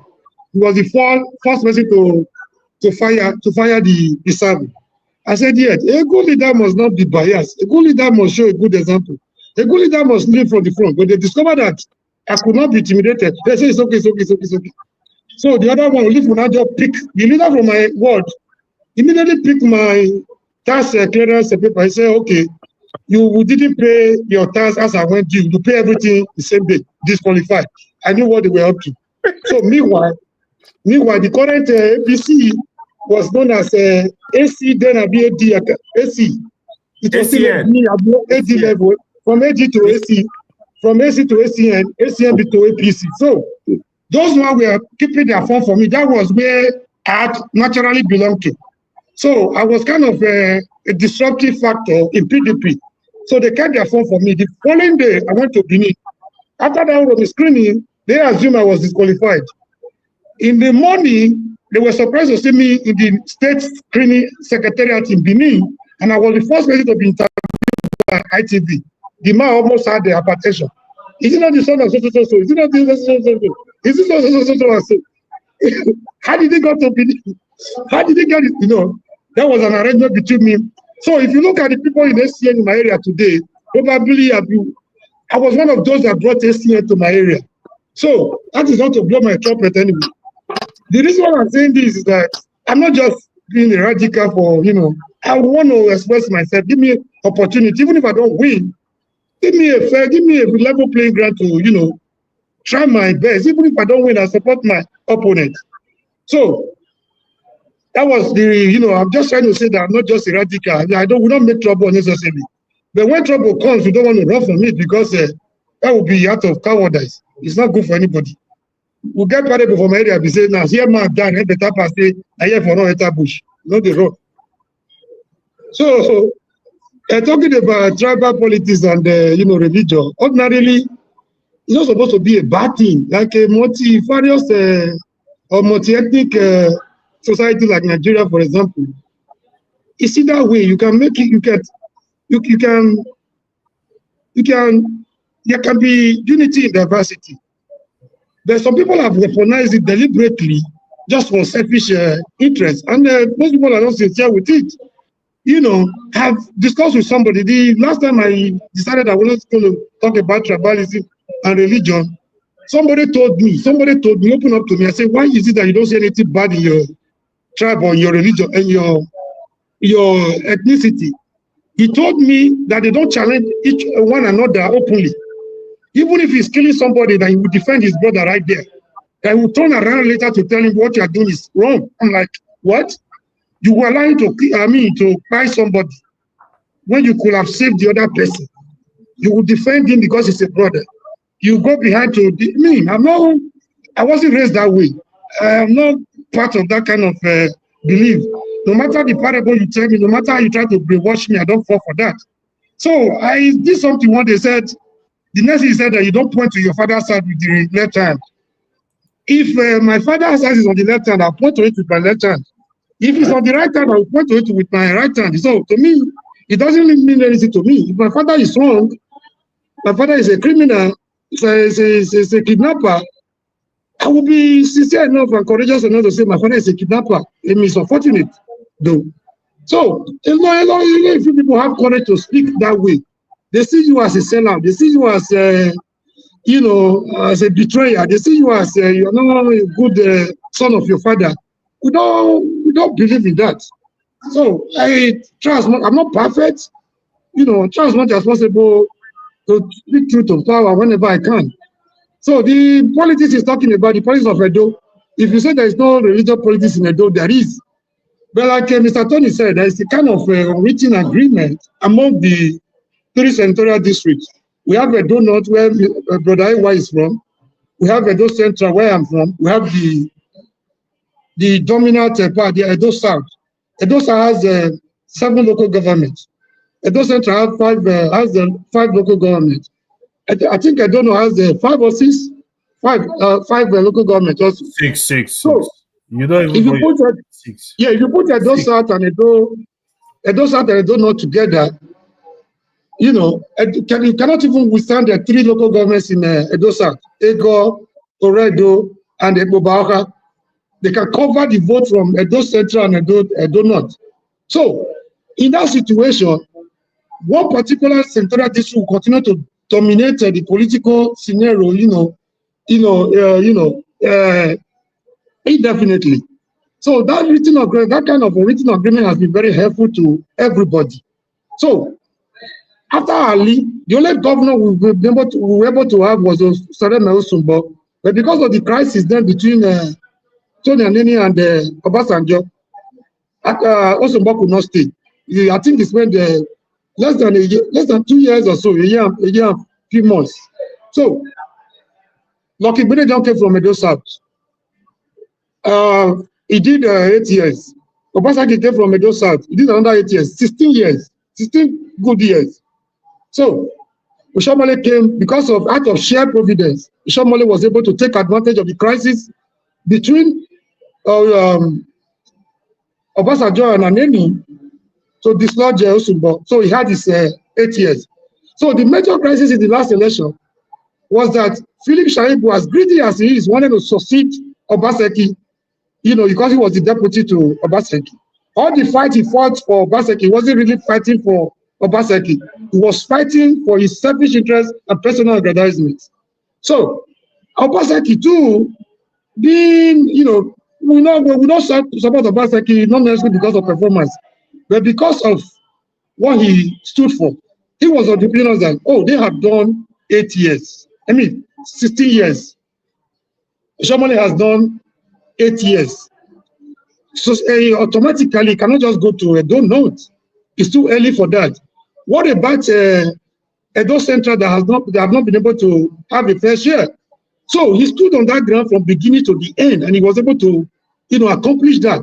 Even the one you have today that is busy trying to fight Obaseki, at every opportunity, as if that's the only thing he has got to do, was actually the making of Obaseki. Oshomole being another greeting, another chameleonic and imbecilic position that he is, wanted to get a puppet from the same Edo South. So 16 years plus another 4 years will have been another 20 years for Edo South out of about 25 years of democracy for a particular region. So Obaseki stood his ground. And for people that are saying Obaseki did not perform, he might not be a messiah, but given the Nigerian political situation, he was one of the best, one of the very best. He didn't, he wasn't building, skyscraper. He wasn't building flyovers where they are not necessary. They were trying to lay the basic foundation for future development. And I think that was too big for Nigerians. And one biggest mistake he made was to pack the politicians to one side. He wanted power to actually return to the people. And again, another blunder he made. The Benin tradition, where somebody will tell you another man is his God on earth, it will be difficult to certain people very happy in certain quarters with Obaseki. So they come here to tell you nonsense. Obaseki didn't do this. Obaseki didn't do that. Number one, the greatest offense of Obaseki, he didn't give them money to share. Number two, the fact he wasn't doing the bidding of the traditional institution. Now, that one's becoming very obvious to everybody. To everybody. So, the traditional ruler has come out to say, Onajano. Onajano means this one can be useful to us. So, they saw Pemolo as a willing tool in their hands for their selfish benefit. I rest my case. Don't listen to whatever nonsense they are telling you on social media. Thank you, and I rest my case. Thank you, comrade. Thank you so much. Loco P, I'm sure you stay in the background and listen, and then you come in. We're looking at ethnicity and religion in our politics. Is it a blessing? Is it a curse? Have we managed it well? So I don't know what your views are.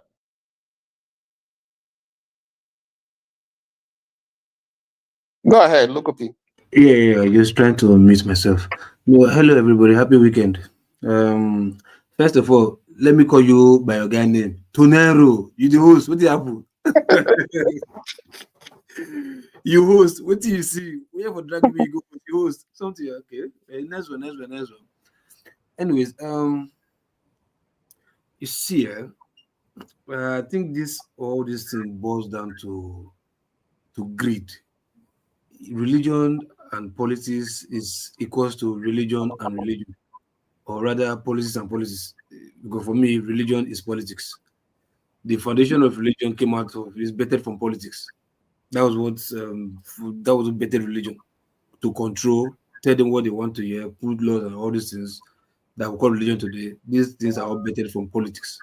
So automatically, or in conclusion, religion is same thing as politics. Now, for the issue of maybe governance to reach everybody, I think that word is not as literally at its means, as if every tribe it would be the turn of every tribe to rule. Like, okay, North will rule, South will rule. No. It's just that governance, the effect of governance will touch everybody. Not that everybody will get into power. You understand? But greed now come into play and now make it seem as if no, if the power must go round. I mean, it's to serve, for crying out loud. Because if that service do not come with money, comes with maybe using your own money to serve, I don't think we'll be here today. It's because we've seen people over the years whereby they don't even go to school. They have only one bicycle or one keke that they ride. They only have one house, but immediately they enter into politics. With the space of 1 year, they turn millionaires. So this has been the effect of what we've seen ourselves, whereby everybody now believes, no, it's turn by turn. And if it's not good, let me do it. Because when some people say, like, I heard somebody earlier on today, during the damages was there, like to say, okay, what did the Igbos do, what this and that? Like, what did the Agbo man did or do? What did the thief man do that he hasn't ruled Nigeria yet? If we want to go by that, what affects you? Even if it's numbers, you don't know how it affects me, because I will say the way your 1 million will affect you if you lose your 1 million.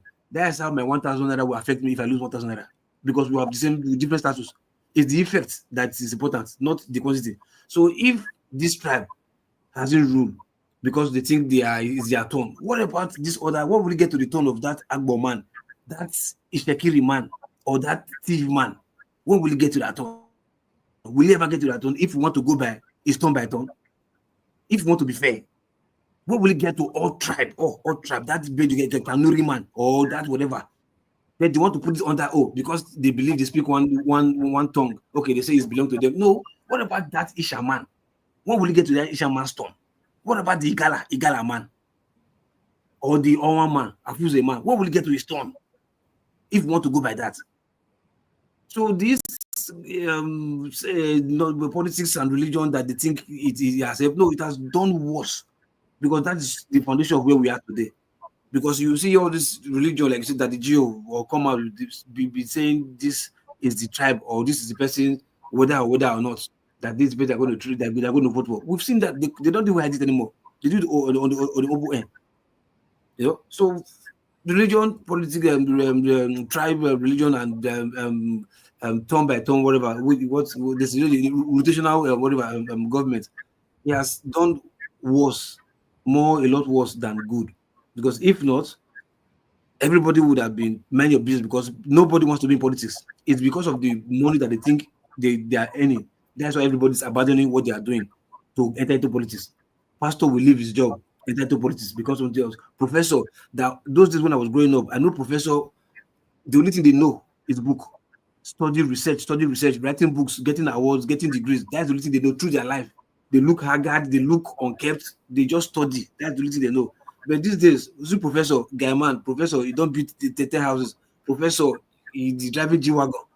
Professor wants to look good right now. They just care about the title professor and not even the academic part of it. Even the Joe, they don't even do the normal work of God anymore. They just want to have the control so that police will come and meet at them and give them money for vote or whatever.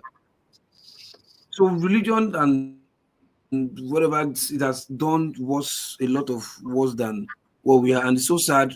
Many of us are so blind right now that we can't even trace ourselves back. Like, before we get to this place, how was it before? How can we get back to that place? What do we do? What effort are we putting in place to make sure we get back to that point in time whereby politics or so-called men of God and professor, whatever, we're not into politics. Everybody was not keen into politics. Because for me, at that time, if you are ruling and I'm getting what I'm getting, I can afford everything that I want to afford. My salary is enough for me. I can save and take my family to wherever I want to take. What did concern me concerning politics? Concerning governor? Because I remember at the time it was like that. It was like that. What did concern me concerning governor? That this time everybody wants to abandon what they are doing. In fact, if you go to the so-called Edo State right now, there's no job in Edo State, Delta State, no job, or almost on the Southern State, no job. Everybody's either business or politics. No profession is kicking. No profession is kicking like, oh, this profession is what is making you is anymore. Let everybody go and learn this profession and be any. No, none of them. It's either politics, church, or okay, third grade, the same thing as politics, or even Yahoo ritualist.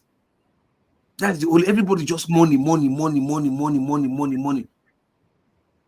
It was like this before, but this stupid idea of maybe Obasanjo, it was one that who brought it to say rotation, turn by turn, that brought it to this problem. Now, the turn by turn that is even so-called major 3 tribe now. It's not even why major 3 tribe. What about other people? I don't know Nigerians. I don't know the same taxpayer that you call yourself major. I will not the same don't you have the same stake in this country. So why should you, as this tribe, want to be and me that is a minority? Who told you I'm a minority? Why? Because you born past me, plenty people past me, means you plenty past me. The stake you have in the country, the same stake I have in the country, because it's one vote for everybody.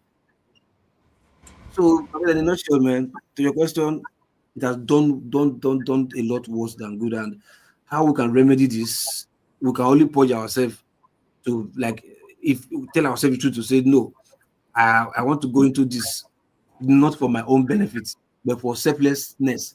I think until we tell ourselves that, we'll remain where we are, we'll never go back. Thanks. Thank you. I think the day has gone very far. I don't know, but before you start closing, please. Yes. What Local P is saying is exactly what I was saying earlier. And I was saying that not because I didn't know, but because I wanted us to think about it. If we say we want to build a nation where everybody is equal and things work, we should sit down.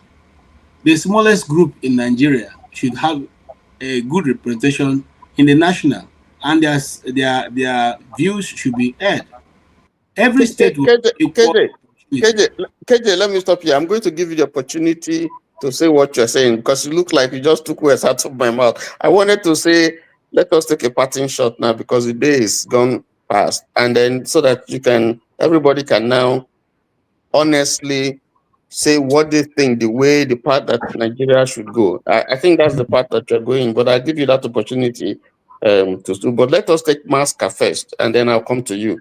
Maska. All right, Mr. Tony. Yes. Going forward, what kind of Nigeria are you looking at? Are you looking at a united Nigeria? Are you looking at a split? Are you looking, what would you prefer as a solution, to help this country move forward? At this point, my solution is been the fact that the good luck as a country that we have is we produce a lot of good people, and yes, there's a lot of poverty in the country, but people like you, Mr. Tony, me, Maska, people like AJ Jagum, Local P, there's a lot of, I don't know the tag to use, but there's a lot of well-meaning Nigerians that are educated, not really well to do, but at least if they say that we should put $20 million today, I'm sure we should be able to put $20 million across, but not just me and you. And with $20 million, you can do a lot. So for me, I think it's people like me and you that we need to put our differences, so-called differences, aside and sit down. I really don't buy that idea of thinking that, if every part of the country sits down and say, this is what we want, things will work. I have insisted, I've said it. The truth is that there are people from the outside who, anytime you want to make progress, there will be interference. Okay? And it's not only Nigeria. I've given you an example. Guinea is a small country, but they are very clear about Guinea. I've given you an example of a big country like DRC, where everybody is a Catholic. It's not about religion. Everybody speaks Lingala. You could be Hutu, you could be Tutsi, but everybody speaks Lingala if you go to DRC. They will find a reason why they would create the problem. because without that problem, some countries would definitely, so country like DRC, if you don't put them into trouble, what do you think DRC will be today? They are as good as Nigerians, very intelligent people. They are also, if you go to Kinshasa, it's almost as big as Lagos. And these people are hustlers also. But the white people understood very well. For us to put these people down, we have to sit down and be devising ways. I mean, I've said it. A white man came on TV and said that, look, between Azikiwe, Awolowo, Tafa, all these are politicians, for every phone call, Britain is listening. For every letter, they will read it first before the people read it. If people are looking at your nyash like that, with that kind of microscope, it's always going to be a problem. So it's important that it is people like me and you that we have to take the gauntlet. We have to devise ways of creating a good environment. And I believe it's not about dividing the country further, but it's trying to even put all black, because when these people sit, they are not looking at the tribes, they are not looking, all this religion is not in their face. Like, I can't remember who was giving the example. See how Trump was defending this Saudi prince. He was defending him. The man is the headquarter of Islam in the whole world. The same man that is saying he's going to come and look for Christians here, fight for Christians here, is the man defending the Saudi prince. So black people need to understand that there is already a grand plan that has been there for a long time. And we can fight among ourselves as much as we want. The truth is that it is not the Hausa man that is putting down the Igbo man. It is not. It is not the Yoruba man that is putting down the Hausa man. It is not, because me, I'm a Hausa man. I go to my hometown. I see how poor people are. In this rotation we keep talking about, even who has the rotation help? Tell me which part of the country, because they have produced presidents that they are better than another region. Tell me. Even the Southwest that Obasanjo has done 8 years, what is it that they have produced? Is that part of the country better? It's not. It's not. So my submission is that people like me and you, we need to put all these differences aside. We need to understand that we're a race facing extinction. Okay? And we need to do something, whatever it is, we need to sit together and agree and sit with intelligence to understand that as we are sitting, people are going to be listening. And they are going to be eavesdropping. If they think we are serious and we are going to make progress, they are going to start pushing back. But I believe we're also intelligent enough to find a way of camouflaging, so to speak. Because all this one we're talking here, it's not the salvation. Look, for us as black people to move forward, the fight we are going to fight is very big. But like I said, we are good, resilient people. We are making progress. And I like what Jagun said when he started at the beginning. Whether the white man like it or not, today, the Chinese people, against all odds, I'm sure it's not only the black people, white people have been planning for. They've been planning for it, but the Chinese have made it. Like Jagun said, if you take somebody like Dangote today, take it or leave it, the man is beginning to be larger than life. And if we all begin to take that line of thinking, not to begin to look at every day, cry over our differences, but to ask ourselves, what can we do to move forward in our little ways? I think that, for me, is where the salvation is. First, we need to put our differences together to understand that the real enemy is outside looking in. And it's always manipulating things. We can sit and have the best arrangement. As long as we don't wisen up to the fact that we have to do something different, he would continue to manipulate us. Number one. Number two, we need individually to know also that we should continue pushing forward. Against all these odds, I believe that the country is not making the kind of progress you would want, but the country is still there. And for instance, there are many things you can point out to. that are signs of progress. Anyway, even if you take the fact that, look at all of us are Nigerians. You people have done well there. So you may complain about the country, but still the people of the country individually are still doing very well. So let's keep hope. Let's keep pushing individually, and then let's continue to be wise that the real enemy is outside. It's not the Igbo man, it's not the Yoruba man, it's not the Hausa man. If you look at the whole country, everybody is suffering. Thank you. Thank you. KJ, before I come to you, this is something from Boom Boom Ray. It says the politicians have figured out how to play the populists, and the most unintelligent of the populists push their message forward. This is from Boom Boom Ray. So, KJ, I'm coming to you.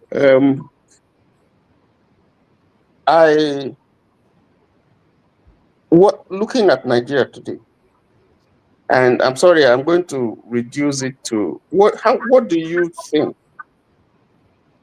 as an Igbo man? I'm sorry, I'm using that. What do you think as an Igbo man who feels marginalized, who feels that you have not been treated well or your region has not been treated well?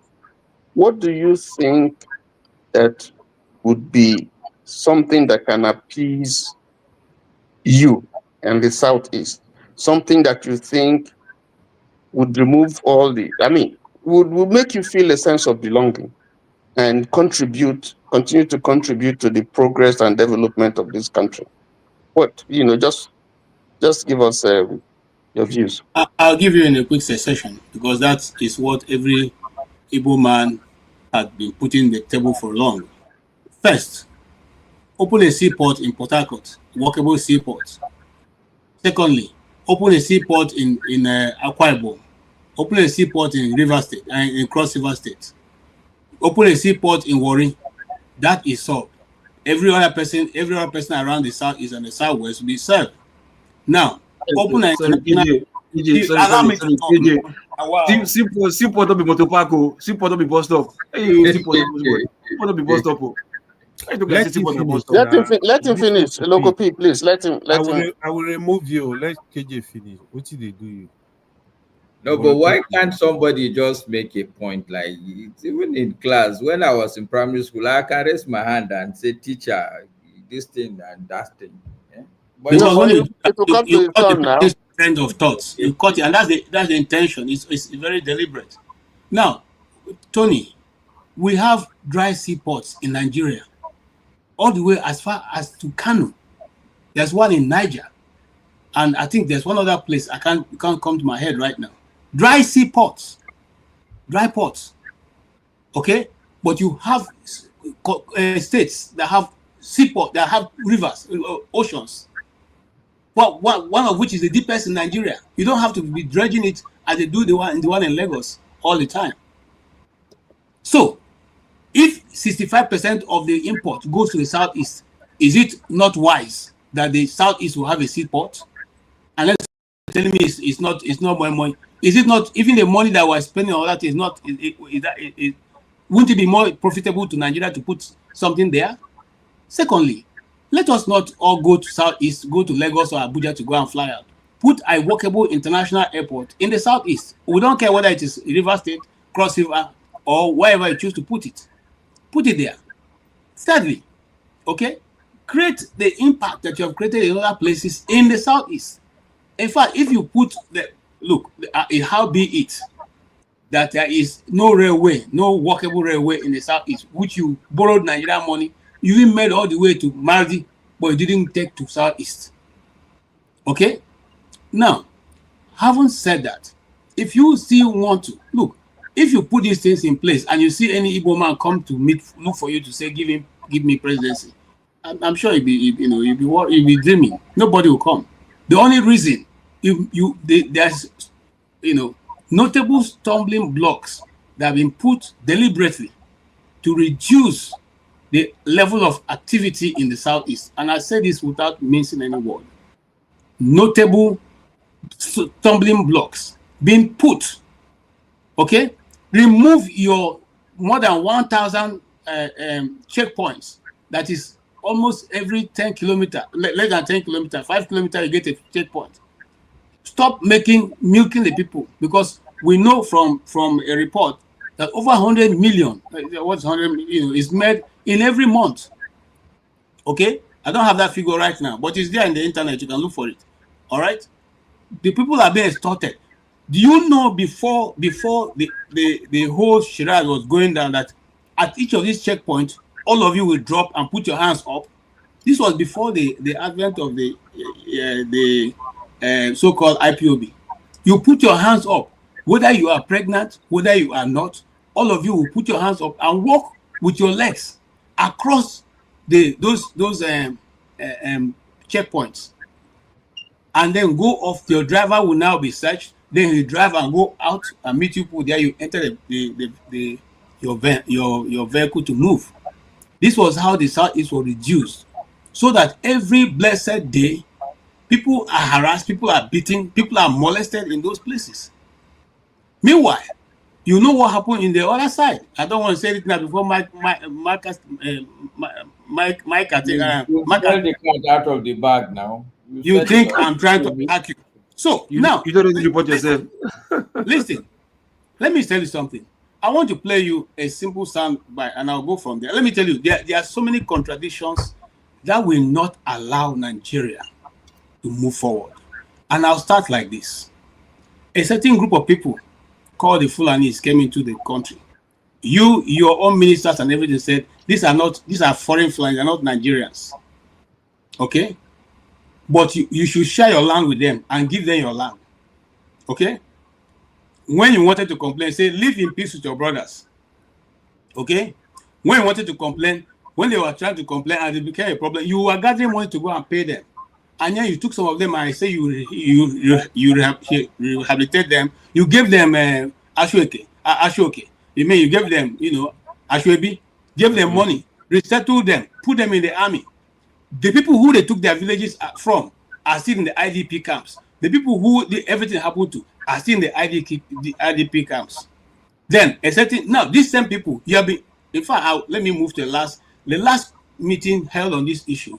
The certain guy who spoke, said what? He said that what the North is saying that, look, these people have a grievance, a genuine grievance. Government has not been fair to them. They should be resettled. And what they are demanding, the government should look into what they are demanding for. Okay. There's a certain group of people called the IPOB. They have one leader. You say you will not meet with that one leader. You can't discuss with him. You cannot have a discussion with the people of the Southeast because of what? You perceive that what they want to tell you or whatever they're going to tell you doesn't make sense. Abi, you think that they should not be talked to. Now, these are contradictions I'm just letting you put in direction. Resolve them as you want to. Now, what is going on right now is the ability or the fact that there are multiple channels for which people have opened up to try to denigrate the Igbos. And one of chiefly is this guy. I don't know if you can see him. And I'm going to play his audio. You can see him, right? Okay. If he was an Igbo guy making this comment, by now, DSS would have traced him to wherever he is and they will arrest him. But listen to what he said. If you are not worried about the fact that a sitting governor using the resources of the state, I'm talking about the taxpayers' money, to go and visit a convicted international terrorist, then there is a big problem. If you are an Igbo man and you are not thinking about the fact that a sitting governor, use the money that is supposed to use for the development of the state, use the taxpayers' money to go and visit Nnamdi Kanu in Sokoto prison, then there's something that is wrong with you if you are an Igbo man. How can Alex Uti, a sitting governor in Nigeria, use the state money to travel all the way from Abia State to Sokoto in order to go and visit Nnamdi Kanu? Can't you see that there's something wrong? A sitting governor, Alex Uti, using the taxpayers' money to go and visit Nnamdi Kanu in Sokoto prison, I feel that there's something wrong. And as an Igbo man, you are not seeing something wrong in this, then you don't know. This is the reason why you are having a lot of insecurities in your region. Okay, from his intonation, you know that it's not Igbo. But like I said here earlier, they know better than what we know. They even know what should be good for us and what shouldn't be good for us. They can, tell us what we should do, how we should behave. Okay, and you see, finally, example I give you. A certain Bayo Ononuga said to Peter Obi, "We will never forgive you for saying that a foreign power should come to Nigeria." But other people have been saying it. Nobody ever made any statement. But when Peter Obi made that statement, he became the sore thumb. And you tell me sincerely, this is a young man like myself saying these things, and you tell me sincerely that there's an end to this tunnel we're seeing, there's a light somewhere. These are young men. These are young men now. They are not old people. They are young men who are telling you that there's a certain people who cannot open their mouth and air their view or do whatever. These are the same person saying this thing was sitting there when Buhari and the rest of the team were talking about Boko Haram being their children. Even recently, Gumi said, "We will not allow you people go into the distance to kill our children." Gentlemen, if that contradictions don't mean anything to you, then I cannot help you. I can't help you. We as the Igbo. The question was what will be done so that don't tell me what I'm saying. What I'm saying. No, I won't listen. I won't listen to you. I won't listen to you. No, I won't listen to you. Why can't you listen to other people? You don't have to tell me how to answer the question. I'm not you don't telling have you. that right. I'm only look. The man don't correct me. Don't. I won't take that. No. I won't take that. I won't take that from you. Okay, KJ, you have to summarize so that. Summarize. I will summarize. Okay, and my summary will be this way. If we refuse to tell ourselves the blunt truth, and every day come here and sit down and say there's nothing happening, no, there's something happening, and there's a lot of things happening. Those things are the things that have deterred us from development, and it's going to keep holding us back until we call a spade a spade. Then no going nowhere. Don't tell me there's nothing happening. Everything is happening, and it's happening for whatever purpose to hold us back. It's not the white man that's holding us. It's not the black man holding us. Okay? It is not. It is we holding ourselves because we are refused to sit down and tell ourselves the blunt truth. And I hate it when people come here and pretend if nothing is going wrong, if there's nothing wrong. There's everything wrong. Yet you won't discuss the constitution. You won't discuss the progress of people. You won't discuss what the people are saying is their problem. And you tell me there's nothing wrong. And that is people. Which people? Is there any nation on earth that doesn't have opposition coming from outside? Is there anyone? Is there any nation on earth that will say they are just existing, they're just going fili? Nobody is trying to put them down. It is your ability to be able to surmount those things that makes you a nation. And if you're going to do that, you have to do that with every person who is a brain or who can think. Not that you exercise some certain group and you expect that you bypass them and then you think they are going to make progress.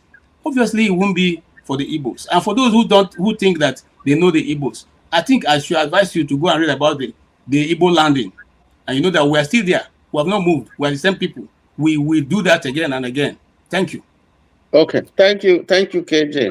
Let me just say something here before Dago comes in.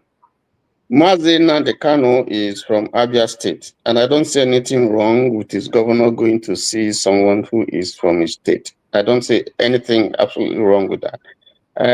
There's a post here by Dan Isaiah. It says, Wike gifted Tambowa's Sokoto State 500 million, and Sanwo-Olu's campaign 300 million. I guess what he's saying is challenging what challenging what the video that or the audio that we saw that KJ played. But let me quickly go to Jagun. Jagun, my question to you as we round up would be: is there anything that will make you think of coming back to Nigeria? Or let me make it clearer. What would make you consider relocating to Nigeria?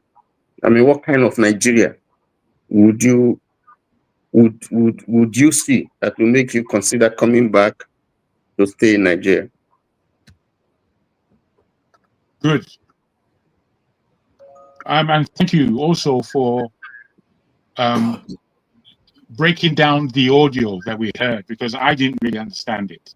I really have no understanding as to why. I don't know. I don't say I don't care how he paid for his trip to visit Nnamdi Kanu, but I can't see why a governor can't go and visit Nnamdi Kanu. I can't. I'm trying to work that out. Anyway, because there are issues. I think fundamentally, I mean, I can go deep and speak personally as to why I personally would return to Nigeria it's what I want to do. Firstly, it's the country I was born in, and I think I have quite a lot to offer Nigeria as a nation and into nation building.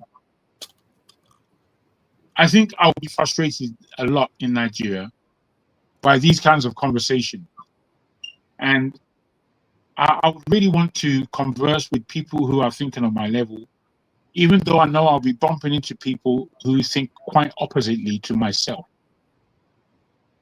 And there are two main strains that I believe would think oppositely to myself in having that as a country.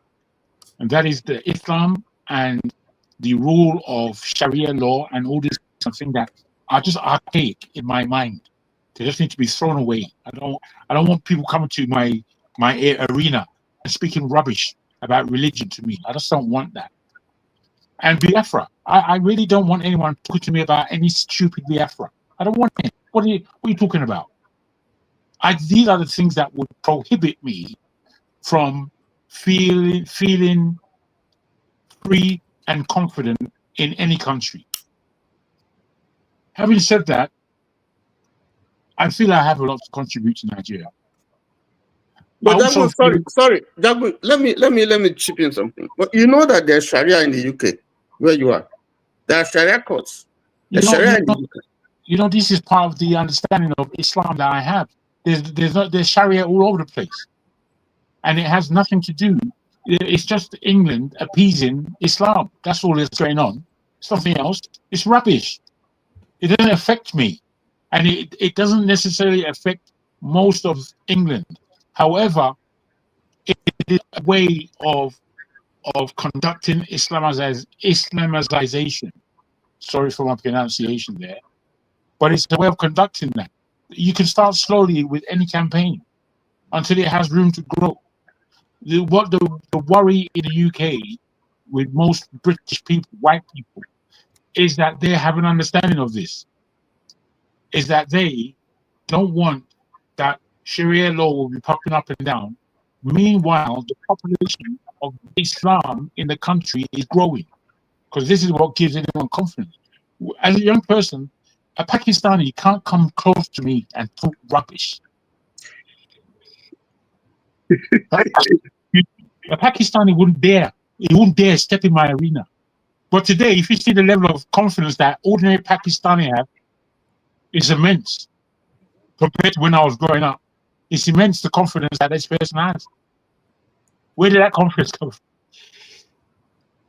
from? Excuse me. It said that when you sneeze, thank you so much. It is said that when you sneeze when you are making statements, that statement is true. So you take that for what it is. A Pakistani can't come close to me for any reason. Even say hello to somebody, they can't come. They have to take permission first before they come and say hello to me. And this is not me grandiosely. I'm just saying the level of confidence that these people had back in 1970 was zero. They didn't have any confidence. The confidence they had was through black people being around them. They were leaning on black people for their protection against Oyinbos who were calling them Pakis. All of a sudden, they don't need black people anymore whilst they got Islam. You don't understand. Why you don't understand, even in a country like Nigeria, or coming from a country like Nigeria, for me, it just shows the ignorance of our people and the fact that people are happy to excuse bad behavior. I hear it on this thing every time. People start explaining simple things and taking half an hour to explain rubbish. I haven't got time for that. Who wants that kind of speech in whose ear? Not in my ear. Go away is what I say to that. Go away. I'm reasonable. I think reasonably. If you want to have a discussion with me about your religion, fair enough. But you can't tell me to accept rubbish. You can't tell me that. Who are you talking to? So those are my disturbances. When I look at Nigeria and I see the kind of wealth that we have there, that we are ignoring, wasting, mismanaging, and just playing one bear, wasting money, I find it abhorrent. I must say, it's just a disgusting thing I've seen. You know, in England, UK, in America, I know it's the same. Nigerians, there is one or two get through. Don't get me wrong. One or two of us will get through to the other side where we're earning. I've got brothers who are earning from not from business or from work, from their profession. They're earning like £200,000 to £400,000 a year. Doing that kind of money in this country is not easy. In America, maybe it's quite different, but here in England, for you to earn that kind of money, you are a Superman. You can't just earn that kind of money. There are Nigerians earning that kind of money. Bruh, those Nigerians earning that kind of money, they're a minority, hardcore. The majority of us, bruh, you have no idea as to how Nigerians have suffered in this England. There was a time in England when at 4 o'clock in the morning, when most of us are coming back from one nightclub or the other, you would see darkness, shaped like human beings, looking in complete darkness into private offices in order to go and clean. All kinds of Nigerians, qualified to the hilt, qualified people trying to clean people's toilet anyhow. You see, we have sent most of us out to suffer from Nigeria.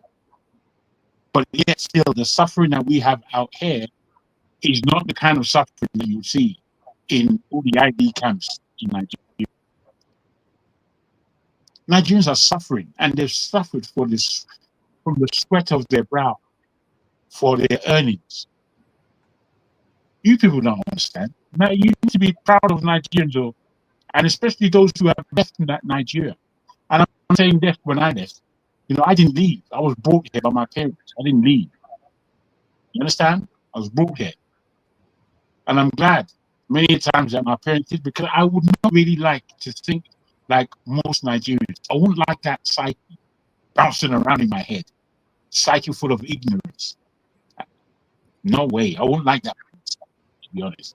Sometimes I listen to Nigerians and I think the ignorance that is spitting out of your mouth, you need to be assassinated. I mean, I don't want to use these terms. Forgive me, I'm exaggerating, but that's what bounces through my mind. That you should be alive with that kind of thing roaming through your head and coming out your mouth. You're not human. You're far from a human being.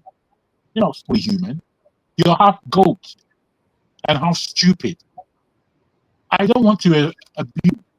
I want to say Nigeria is still a viable proposition. I want to say that Nigerians coming together is the hope of not even black people alone. It's actually the hope of the globe, hope of the world. Without Nigeria doing what it's supposed to do, the whole globe goes down, in my estimation, as to what Nigeria is. We're playing with it. When I hear comments, and it just sounds like we're playing with Nigeria, we're playing.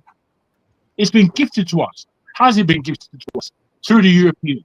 What about the fact that we have proximity to each other? Yes, that's a factor.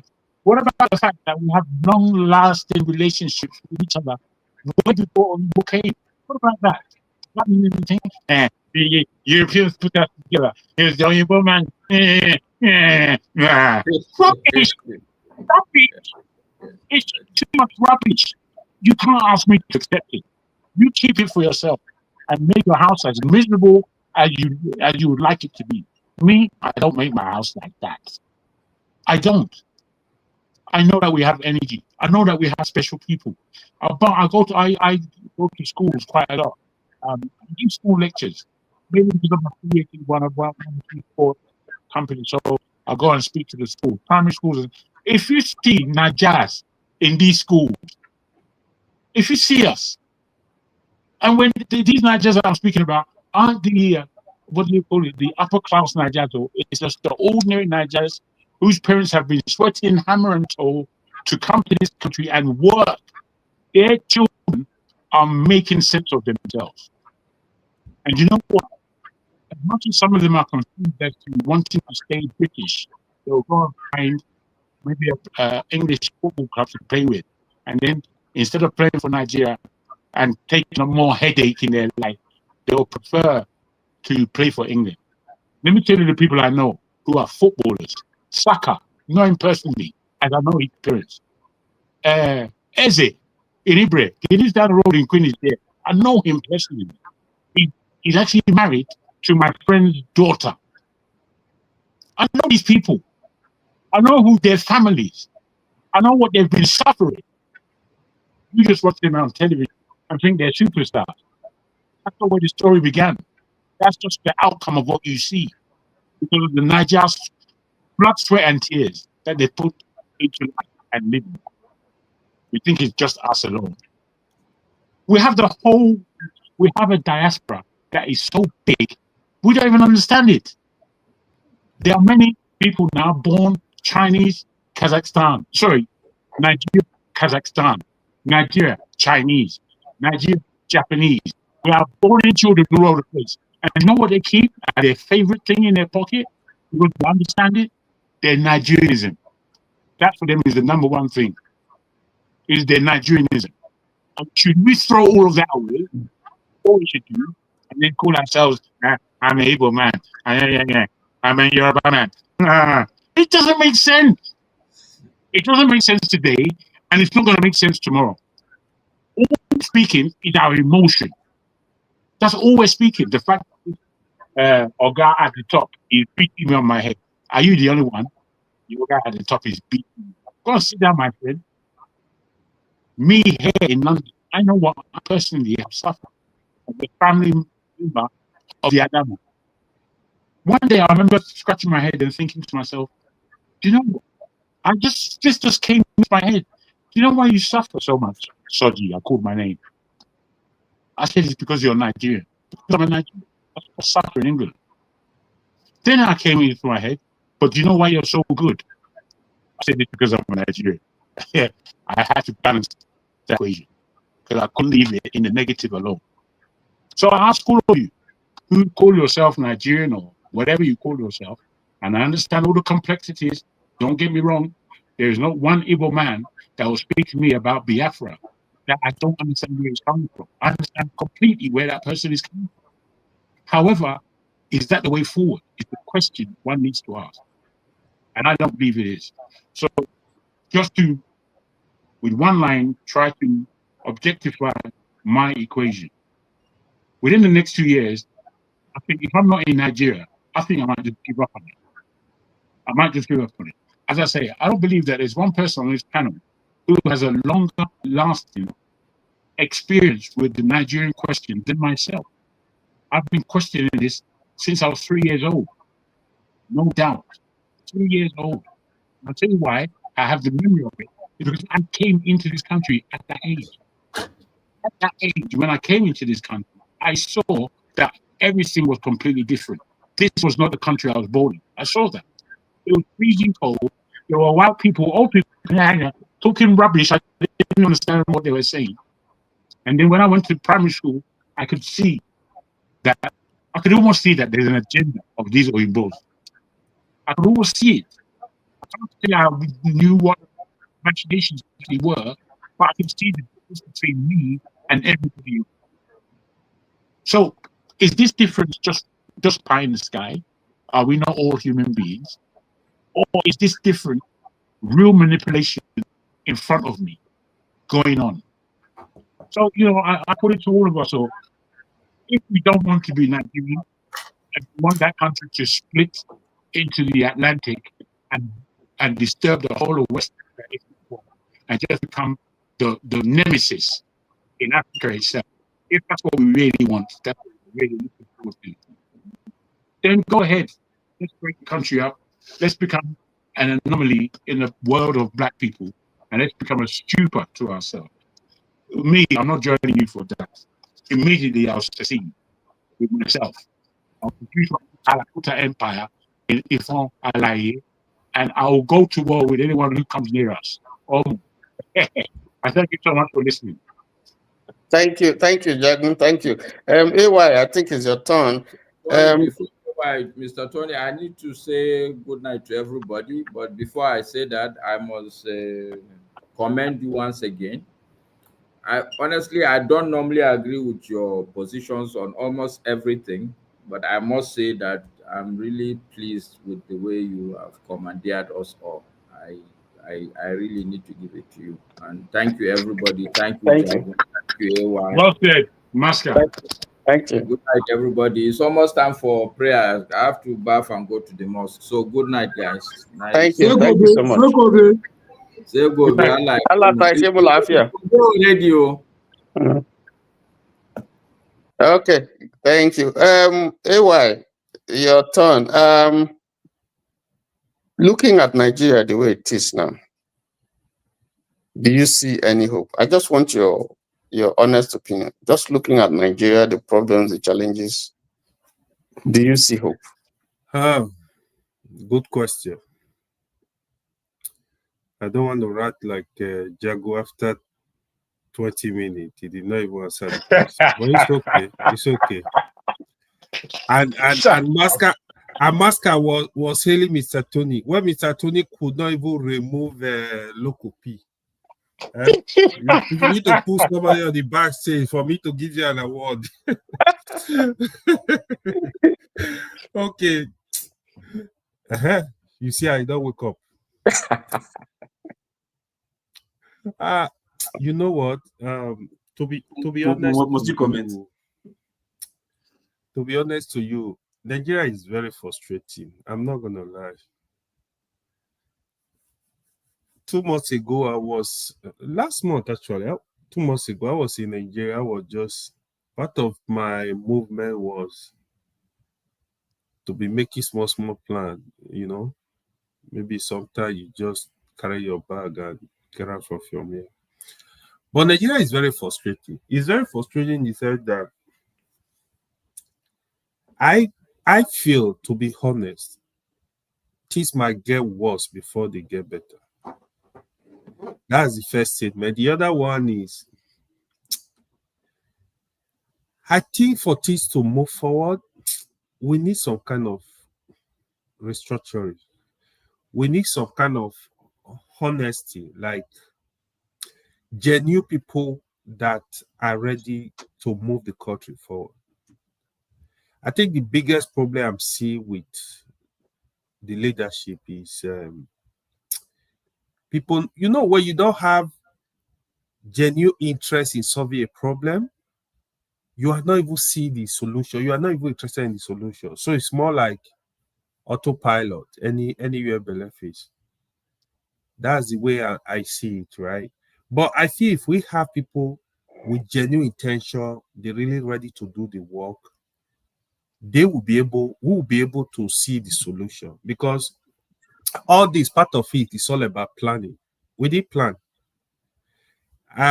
Who was saying something today? Jago was saying that Dangote want to build pipeline to Zimbabwe, right? Zambia, or which country? Zimbabwe. What Dangote is doing now, this is what Nigeria as a country, this is what we are supposed to be doing in the 80s, early 90s at least. So what that we do, there was a time they make a lot. Just look at the population of Nigeria. In year 2000 here, Nigeria population was, I think, was around 120 million. Year 2000, just year 2000 here. Today, There are people are calling 230 million, some 240 million, 250 million. That tells you in another 20 years, we'll be looking at, if we move at that rate, we'll be looking at 400 to 500 million. Even as we speak today, there is no planning. The two-way lane we have going to on the major road that are bad, that's what we see have. So just imagine if NNPC were responsible, like the sincerity I'm talking about, the reason our refineries were not working, I know for long that is deliberate. People don't want it to work. The Port Harcourt refinery, the Warri refinery, they don't just want the refinery to work. So just because of one person want to like is getting something out of it. Just imagine if we had started building pipelines, if we had started building more refineries. Let's say we have 10 refineries. We have pipeline run across Africa countries. Today, we just sit down and be making money, developing our country. We have infrastructure, rail line. We have massive road infrastructure. Electricity is running. Just look at how Nigeria would have been. We have the human resources that will stay in Nigeria to develop Nigeria. It's frustrating. One thing I will tell you for sure, right? Not only me. If we can put this in order, say we have basic amenities, the security is good. I always tell people, more than 30% of Nigeria in abroad, they will move back home. Nigerians want to move back home. People want to move back home, but it's very depressing. Even the people you think they speak, they don't like, people want to move back home. The frustration is things are not working. So for me, for example, till I see that light that things are getting better, it's going to be difficult. I might move, if I want to move to a lower country, I might move to a different country, maybe close to Nigeria, but if Nigeria remain like this, you don't want to stay there, because how do you want to live in a... Hey, why you must go to Edo? Edo is shiny. Why will you go to Ghana? Edo is shiny. Edo is shiny. You just said Edo is shiny. Hold on. We will discuss politics later. You know it's me and you. Don't worry. See, I know your Omori, now they go for punishment. He forgets he's not talking now before. The government He just said the government a while ago. Then he wants to go and hang Ghana. No. The governor is I don't like that kind of That's a different discussion.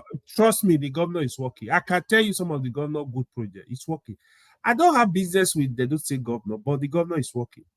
But let's I don't want to go into that politics now. I will so that's the frustration. So we need purposeful government that we look, I want to work for the people, because one thing they don't know, the population is blowing up.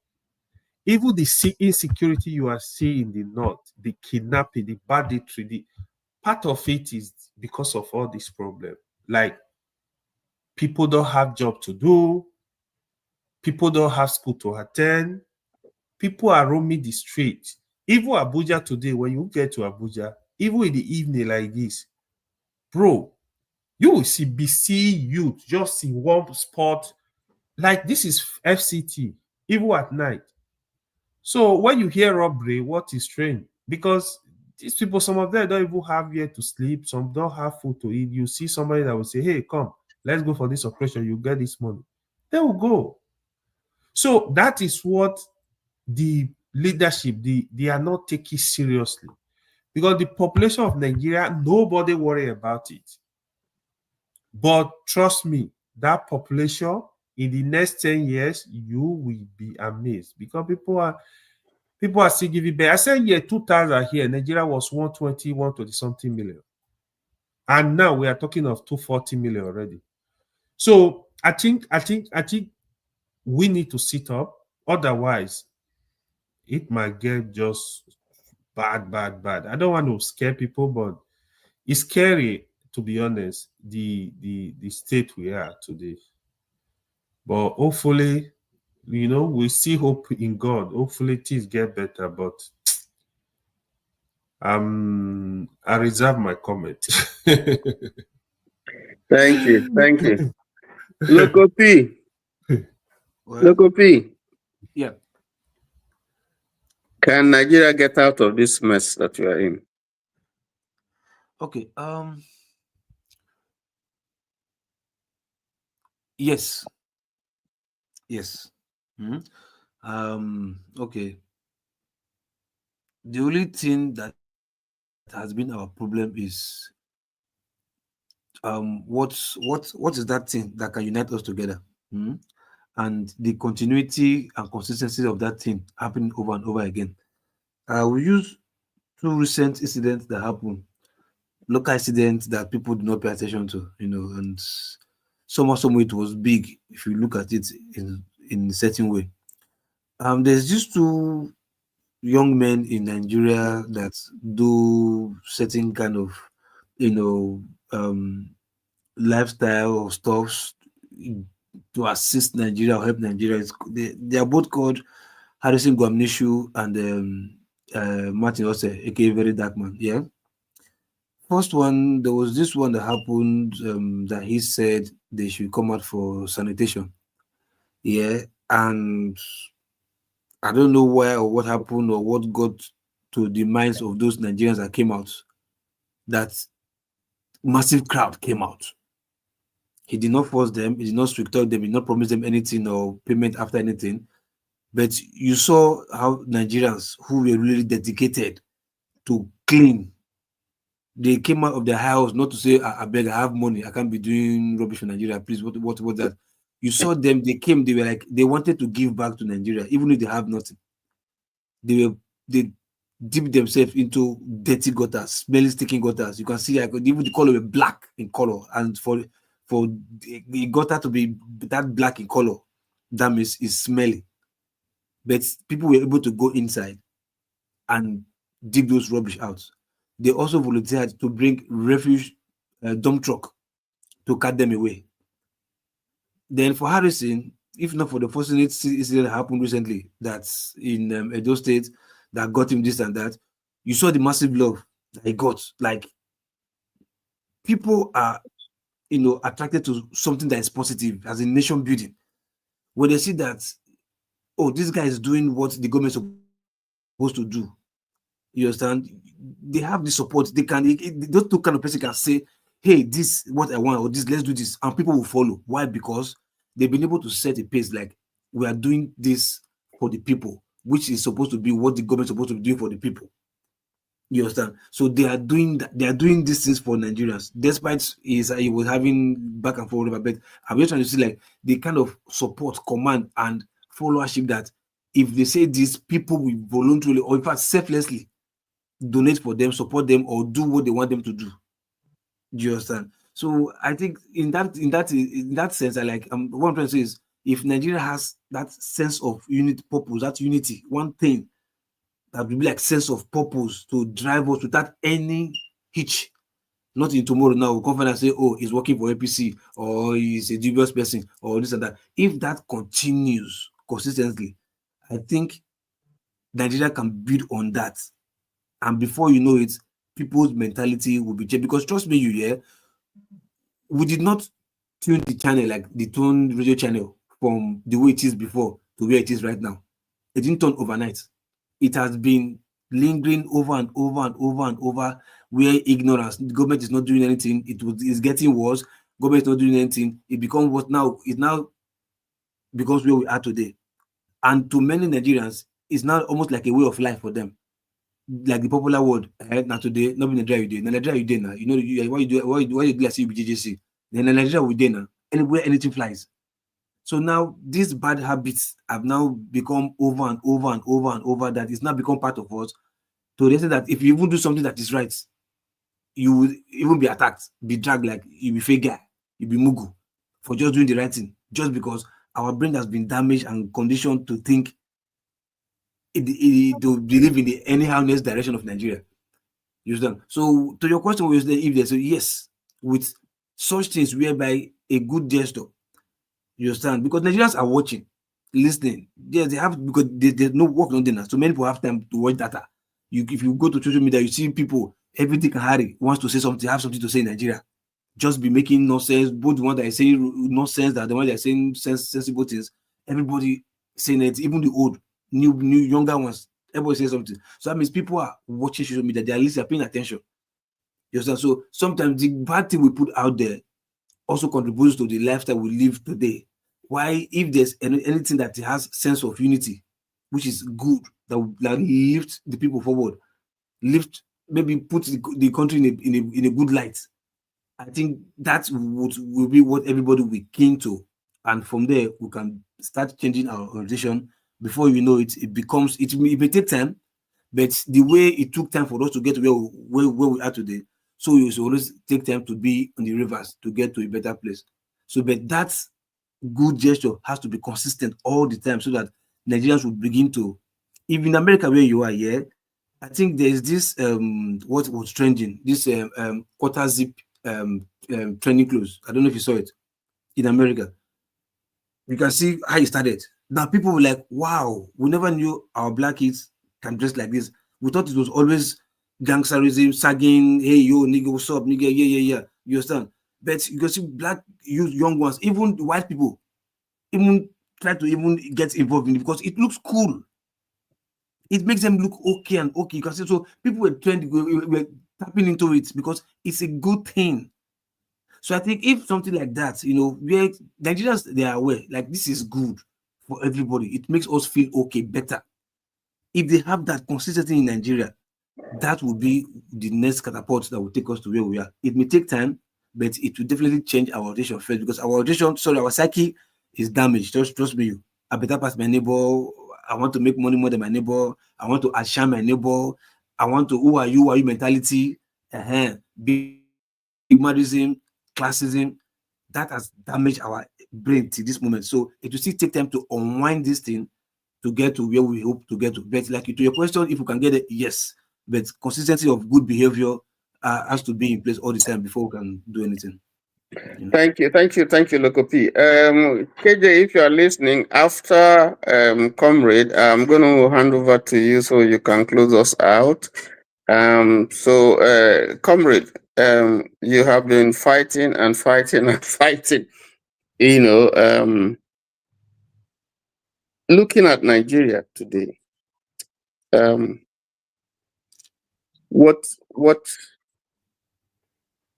do you think that, or let me say, what is it? Maybe one thing or two things that we can do that will turn around Nigeria. What is that thing that you think, if we have it now, then it will turn around, not just turn around, jumpstart whatever it is that we have left? I mean, give us mileage, in terms of development. What is it? Because all the other countries, nations, even the ones that were better off many years ago, have gone ahead of us. And if you look at the issues that we're grappling with, the things that we're dealing with, these are very, issues that, that some other countries have just dealt with, left years behind them, and we're still kind of mediocre in terms of governance, in terms of welfare, in terms of development for our country. So what is it that you would say that if we get this right, then... Thank you very much, Mr. T.Y. Danjuma. Thank you very much. It's always a pleasure listening to you, Sometimes we don't agree every time, but, I watch you almost every time, even on different platforms. Before I come to your question, I want to talk to my brother EY. The first time he spoke, the governor is working. And he's not working in his own area, he's working in my own area. He wants to tell me what the governor is doing in my own area. The second time he came back, the governor is working. He doesn't want to play politics now. We'll talk about that later. And the governor is working in my own area. The governor is from my own constituency. No, it's working everywhere. From my own local government. From my own local government. So I don't want to distract you. So when we have the time, we'll talk about that. I'm ready. To answer your question, Mr. T.Y. Danjuma, thank you for your question. Yeah, don't share it. We want to go ahead to Ghana. We want to leave America to go ahead to Ghana. Let him Don't share it.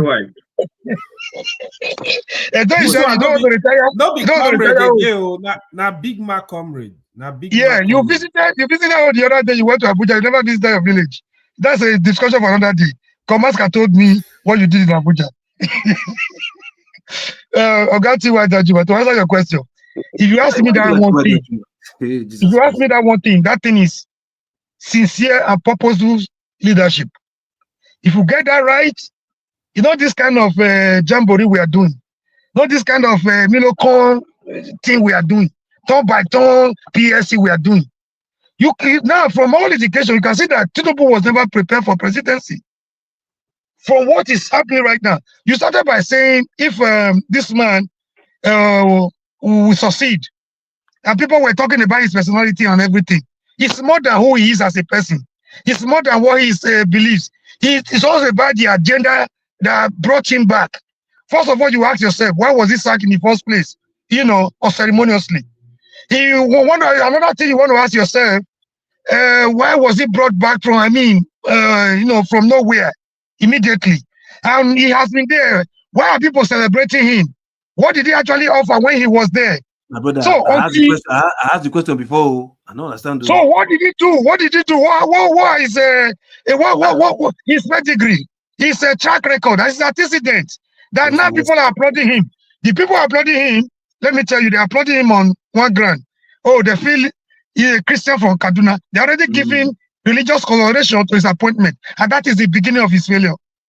So you started by saying ethnicity and religion. Ordinarily, these things are not too bad, because in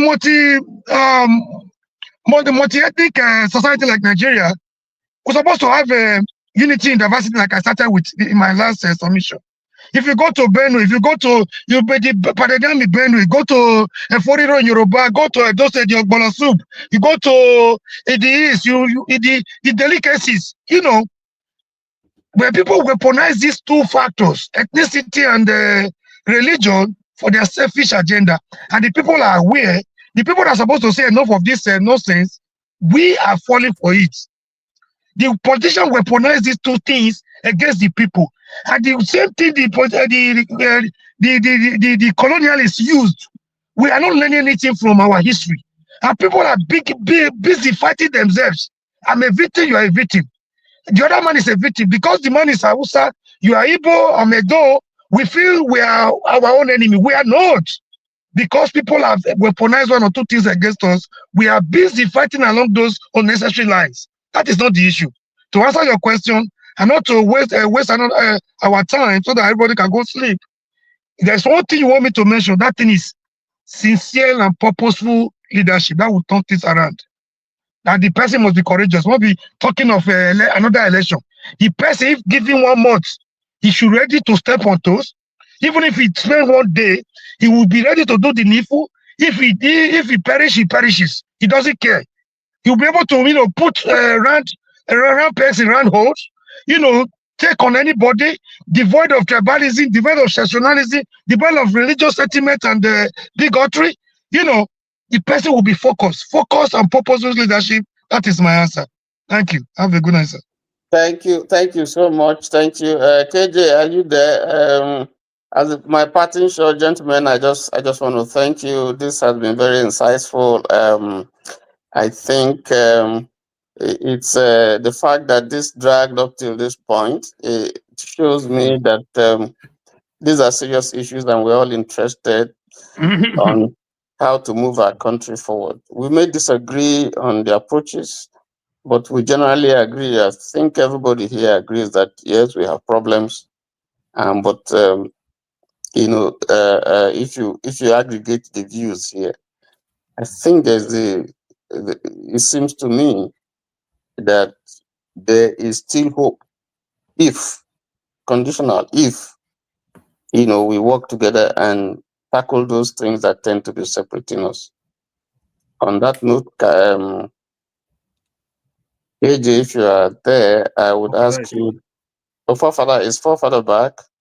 I think it should be there. Okay. KJ or forefather. I'm sure KJ should be sleeping now. Forefather is in the other room. Don't beg for any of those left-handed people. I'm feeling that. You have done just as Master said, Tony. The job you've done is sufficient. Local P. There was no you know idiotic. they do end of the year giveaway. See, you know go do giveaway end of the year. It's time for comedy now. It don't come. You say? Clean your ear, big cat tell you. I hear you know. You say what you talk? I say me you clean your ear. I hear you know. What you talk? What you talk? I hear what you talk. KJ, are you there? Forefathers? Why you stop, monkey? One of you should be there. Are you worried, Tony, about actually closing the show in terms of the button you need? You can go when you come. You close. Why is this man shouting over me? Are you out of your mind? So you know your father is here. So don't share it. Jago was gentle today. Then I thought he has repented. Then I hear him say, "Lobbish, lobbish, lobbish." I say, "Wow." Today I thought he has repented. No, Jago was good today. Nobody aggravated him. This AY itself, he could take the piss out of everybody. AY, I didn't see. I speak the truth. I wonder why he didn't come. It's on the comment section. I think it's on the comment section. It's strange. He used to come in. I wonder why he didn't come. Probably he's busy. I know we were on the comment together earlier in the morning during. Boom boom ray. Sometimes comment section is sweet. You gotta be there and just. It's true. Or sometimes just watching. Just have fun. Exactly. And to watch, not to watch. The watch is sometimes just watching. You see how the show goes, and it can be enjoyable. Yes. You know? Yeah, gentlemen, I'm going to be signing off. I want to thank you once again. Is morning where Jago is. Morning, AY. No, AY is here. It's still not morning yet for me. Yeah. But I just want to wish AY is about to sleep upside down like a bat. I won't say where from. I don't sleep early like that. I want to wish you guys a blessed week. We're going to enter a new week. Thank you. Yeah. And, Nigeria is our country. No matter what, things are not going the way we want. But I think that there's the chance that in spite of all the differences that we have, in spite of all the problems, I think there's a chance that if we are really honest and serious, we can really work things out. We can rejig Nigeria. We can talk to ourselves and move this country forward. We've done it before. We do it in sports. I think there's the basis. There's still some basis. There's still things that we can hold on together that can bring us together. And, all the mosaic of ethnicity and religion and all those things that are bringing us down, I think that there's a way in which we can play those things down and look more at the things that unite us than the things that divide us. That said, I want to say good night, good morning to everyone. We'll see you. KJ, I hand over to you. Thank you. Close us out. KJ. Have a good night. Good night. Yes. KJ, tell us, do you have hope in Nigeria or you still want your best? KJ, wait. I want one question. This is where I troublemaker. The dangerous troublemaker. So you want to start another war? We need to hear. No. KJ, let me ask one question. You want to touch the tail of the cobra now? Where you don't touch it? Wait for there. Mr. KJ, this word that you say, let us go. Eh? How far from your village right now do you want to move? How far? Which let us go? Go where? Like, are you moving from that place right now to like maybe across the road, kilometer or 200 miles distance? How far do you want to go? I don't understand. What even how far do I want to go as the president of the Igbos? No, the Igbos now. Yes, I say let us go. So say hold on. Let me understand me well. Like where you are right now, the location you are right now, the geographical location you are right now, the satellite coordinates, you are right now. let us go. Where you are present right now. So how far do you want to go? If you are changing the coordinates, how far east, how far west, how far north, whatever you want to go, or the equatorial line border, is it like 200 miles or 500 miles? We have honestly, I cannot comprehend your question, but you want to yes, move now. You want, like, husband and wife break up now. Wife say not do again. That means the wife is packing out. Maybe he's going to another area that is far from the man. Yeah, presently from where he is before. So you're okay now. Where are you going to? How far? Is it around Jagun? No, KJ is for one Nigeria. KJ is going. I think we are being pedestrian in the discussion. Why are you calling my name? It doesn't make sense. Now my name is they call. It doesn't make sense. Hold on now. We are here together. Hold on. Okay. See, no Igbo man is actually ready to leave Nigeria, but we have to have an honest discussion. It is a simple thing. We have to have an honest discussion. If you don't want us to have that honest discussion, what option do you have left for us? Why not? Since you cannot move your geographical location, hold on. Persistence and consistency, that's why I say practice make perfect. Our problem in Nigeria is we try once, try to we don't rest. You see why Nigeria can't move forward? Push. That's why we are here. Practical question. Let us and he's driving me up and down now. Even AY, who does not agree with me, agree with the question I asked. Yeah, I agree with that one. But you are trying now to meander this way, meander that way. That is the reason why people are agitating. That's the simple reason. There can be no peace without justice. I don't know. I mean, the thing is, we have to what it is, KJ. I think we have to understand what the minority opinion is and what the majority opinion is on all these issues. I believe that all these issues can be resolved in that way. I think, based on my own understanding, that there are more Igbos that prefer not to have Biafra than not.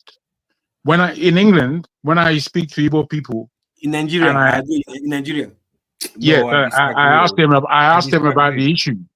I asked them about the issue of Biafra. They always say that that's not who they are. That's not what they want. Yeah, and I wonder. Wait. I don't know if they're telling me the truth or not. I don't know. However, it comes out a lot more than I would hear online. So I don't know who has the majority on this question. I have no idea who really has the majority on this question. But what my fundamental disappointment is that Biafra and those who believe in it, they seem to take umbrage with anyone else who doesn't agree. And at the same time, the geography is not so important to them. The geography and the other ethnicities that lay within that geography. And this, to me, is a problem. And it doesn't seem that anybody wants to really discuss it in its pure form. It just becomes a slanging match. And okay. Can I say something now? Yeah. Can I say something? You see, sometimes we discuss from the point of, information that is not available to you. Some people have come here to say, yes, if Biafra comes, what happened? All those discussions have been held with people who are surrounding neighbors. Forget what anybody tell you. Those who want to go, we go. And Nnamdi Kanu made it clear. He said to the federal government, organize a referendum. Even if he says it's not there. If majority of people say they're not going, I rest my case, I pack my bag, and I'll leave. I will not talk about it again. What is so frightening about holding that simple referendum? Okay, that's one. Two. No, not to me. There's nothing wrong with it. If you don't want to even organize a referendum. Let me say something. Let him finish. He asked when the Eastern governors called him to a meeting, he asked them 7 cardinal things that they can do, and he will never discuss Biafra again, which is part of what I discussed here earlier. Have a seaport in Calabar so that people who have the sea can make use of their sea. Let the seaport operate. Let the seaport in Akwa Ibom operate. Let the seaport, okay, even if you can't do all that seaport, choose to do 2. do one seaport in Warri, so that people who are bringing their goods in can do that. It will provide employment for not only Igbos. You can see it's not even for Igbos. He's demanding these things. Have an airport, an international airport, either in River State or in Enugu that is functional, so that people don't have to travel all the way to Lagos or to Abuja to go and fly. Also, connect us with the railway lines. The other day, it was Hope Uzodinma who was saying, how come they have several oil wells in Imo State, but all the companies are in Lagos? They're not paying tax to Imo State. And he was asking, how be it that they are draining the oil in Imo State, and yet revenue is not coming to the government? These are things that can be corrected if we are really looking for how to build a nation. But the people who are agitating, you say, who are they for you to talk to them? You cannot talk to them, okay? You can't talk to them. Look, if you want to know the true situation of what goes on, Buhari was asked by Al Jazeera reporter, do you want to see the video of people, your youth, your citizens being mowed down by the army in Aba? He said, I don't even want to see that. Don't even give me that. I don't want to see it. No, thank you. Okay? That is a president of a nation. And you think that, see, Jagum, if my father was alive, maybe he would not be eager to discuss these things because he went through the war. I did it. And those of us who are at the forefront, we didn't go through it. Have a discussion with them. Okay, if you can't even tell us you are a conquered people and consequently you cannot be treated as equal, then we hands up and say, okay, well, now we know we are slaves in Nigeria because our fathers failed the law. Let me ask you a question. But we are not. And you keep parading and meandering and saying we are one Nigeria, one Nigeria. What is one about the Nigeria? Let me ask you a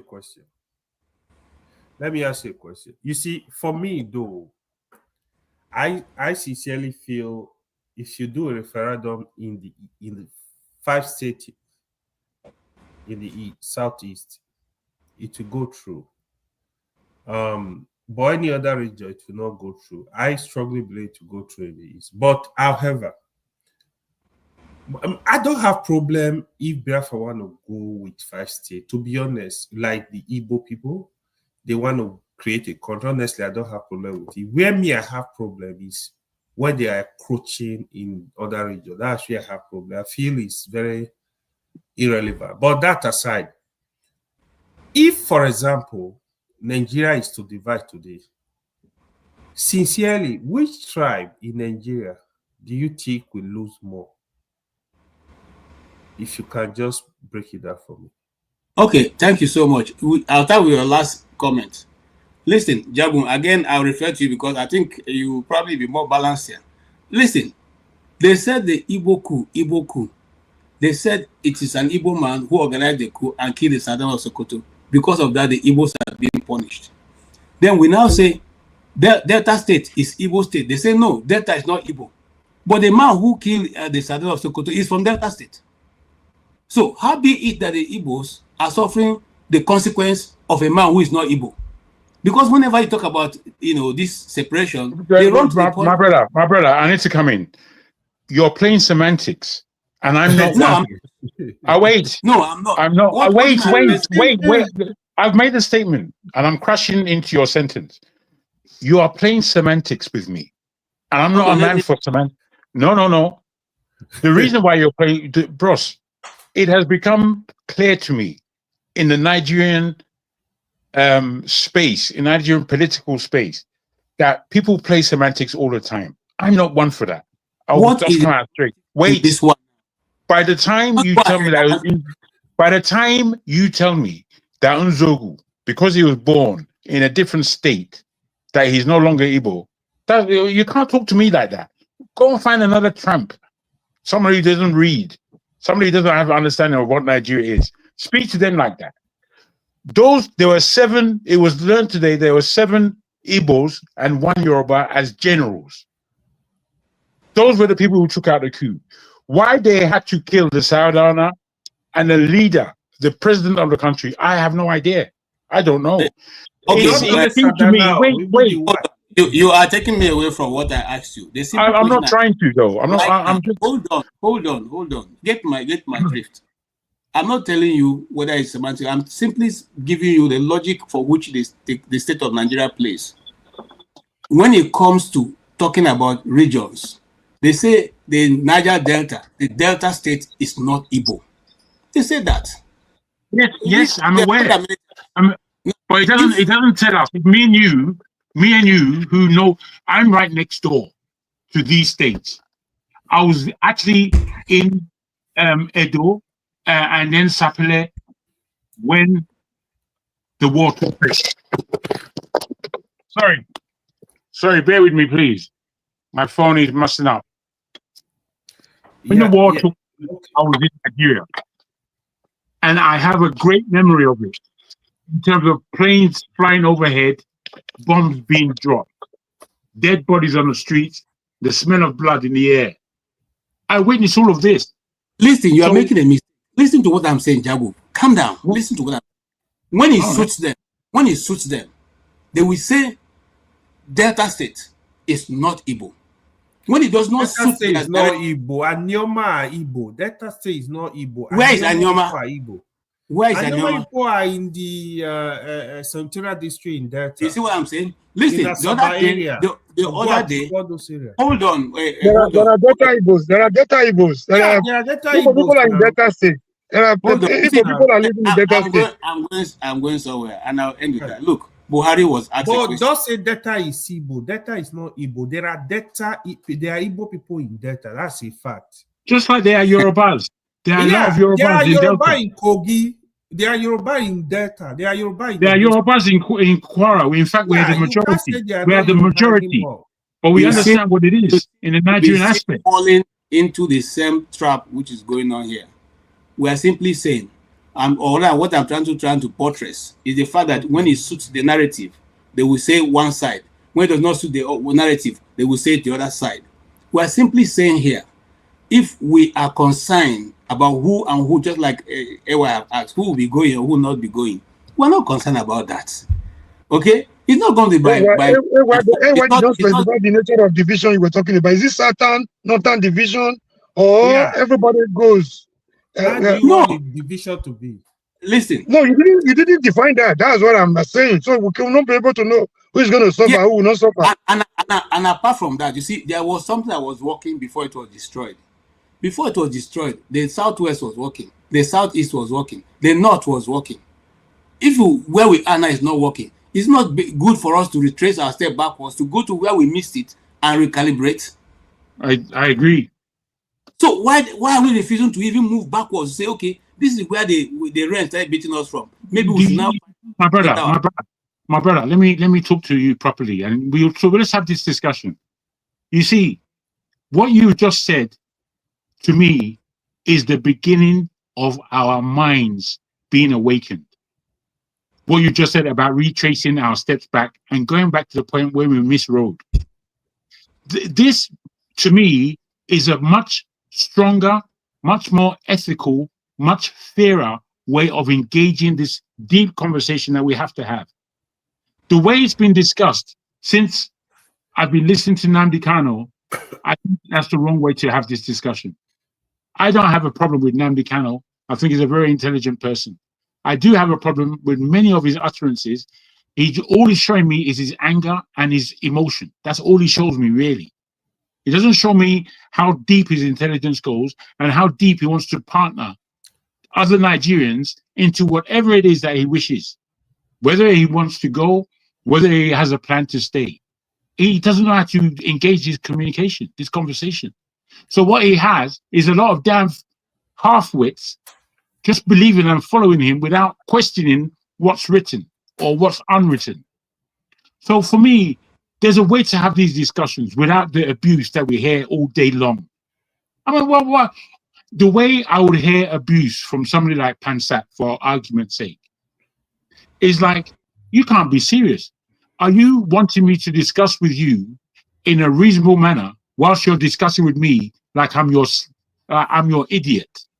You want to take me as an idiot, meanwhile I should respect you. Is that the equilibrium that you want between two men? You can't have that with me, because I'm a master at not slander, but at throwing mud and shit on people's face. I can do that all day long. It's not the way I like to communicate, but I've got it in me. So if you want to communicate with me or people like me, then I think you have to stand up and be respected and be respectable. You can't come to my table irrespective. You can't. You cannot. So I'm saying any time of the day, or I can have this discussion if you wish. But the moment that you come out with bullshit, you're going to see me tumbling down with my nyash wide open and one kind of Jagu, your face. One of the reasons you don't like the way you said, one of the reasons you don't like the way in kind of rhetorics. It's the same thing you're saying. You are insulting and abusing people here. You no, I love to insult. I love to insult. Conclude that that's the same kind of character that you are with Nnamdi Kanu, because you're insulting and abusing people. My brother, wait, listen. I'm trying to explain to you that I'm just as Nigerian as anybody else. If I want to throw the mud at your face because I feel that you have insulted me, that's what I'm going to do. However, that's not my modus operandi. I have different ways of being. I've met so many serious people in this world, you won't believe it. I've met them in front of them. And because they treat me with respect, I offer them that same respect back. The moment any of those people who I can name say nonsense to me, but I'm giving it to them. Whoever it is, President Trump or whoever's the boss of England right now, I don't even know. Person so boring that I don't even know who he is. Anybody. I've been in front of these. I'm not afraid of people. You don't seem to understand. And I don't respect name. I respect individuals. And I'm looking for individuals to... If I came onto the world stage and I wanted to present myself, it won't be the Soji that you see in front of you now. It won't be him. It will be a much more polite, much more balanced individual. Hey, okay. Okay. I only came to shut down, but anyway, I hope your question has been answered. Did I answer it? Partially. Okay. All I'm saying is that nobody's going to. KJ, sorry, please. One more thing. I want to ask a question. Do you have a number or approximate of all the people from the Southeast that is in politics, starting from, or let's start from top, from ministerial, senators, House of Reps, then plus maybe governors, deputy governors, local government chairman, state House of Reps, let me not put councillor, let me stop with local government chairman. Now, all of them put together, I know they are a large number, all these people I've mentioned, put together from the Igbo-speaking tribes, wherever. Even if you want to add some Delta states join, or some Ikwere or Ichie people join them, we have some pockets in another state, add all of them to join, Those people that are in government now, if you add all together, KJ, do you think if they have the interest that you think you have in your about your people, your son, which is Nigerians like us, to our brothers in Nigeria in Southeast, if all of them have this same, or majority of them, let's say 80% or 90% of them, have this one ideology about what your region should be like or want to be like, do you think you'll be here every day, ranting every day, if they have one same whatever? Are you Jagu? I say Jagu. Local P, don't you think that question is a bit absurd? Because there's no nation, there's no place, a tribe or a tongue, whether there are 5, that all of them will agree. Israel is at war. There are many people who oppose the war, who don't even like the guy leading Israel. No, there should be a ratio of minority. So when you come to say that, you make look at. See, that's why I use that number. That's why I give you that number of people.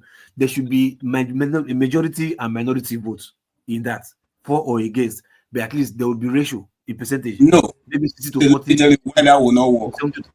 Well, hold on. Why that will not work is, among those people you just called, some of them have been given oil well by the federal government. Some of them have been given juicy appointment by the federal government. Give me percentage. Give me percentage. Give me ratio. Not maybe some of them. They might be few. Hold on.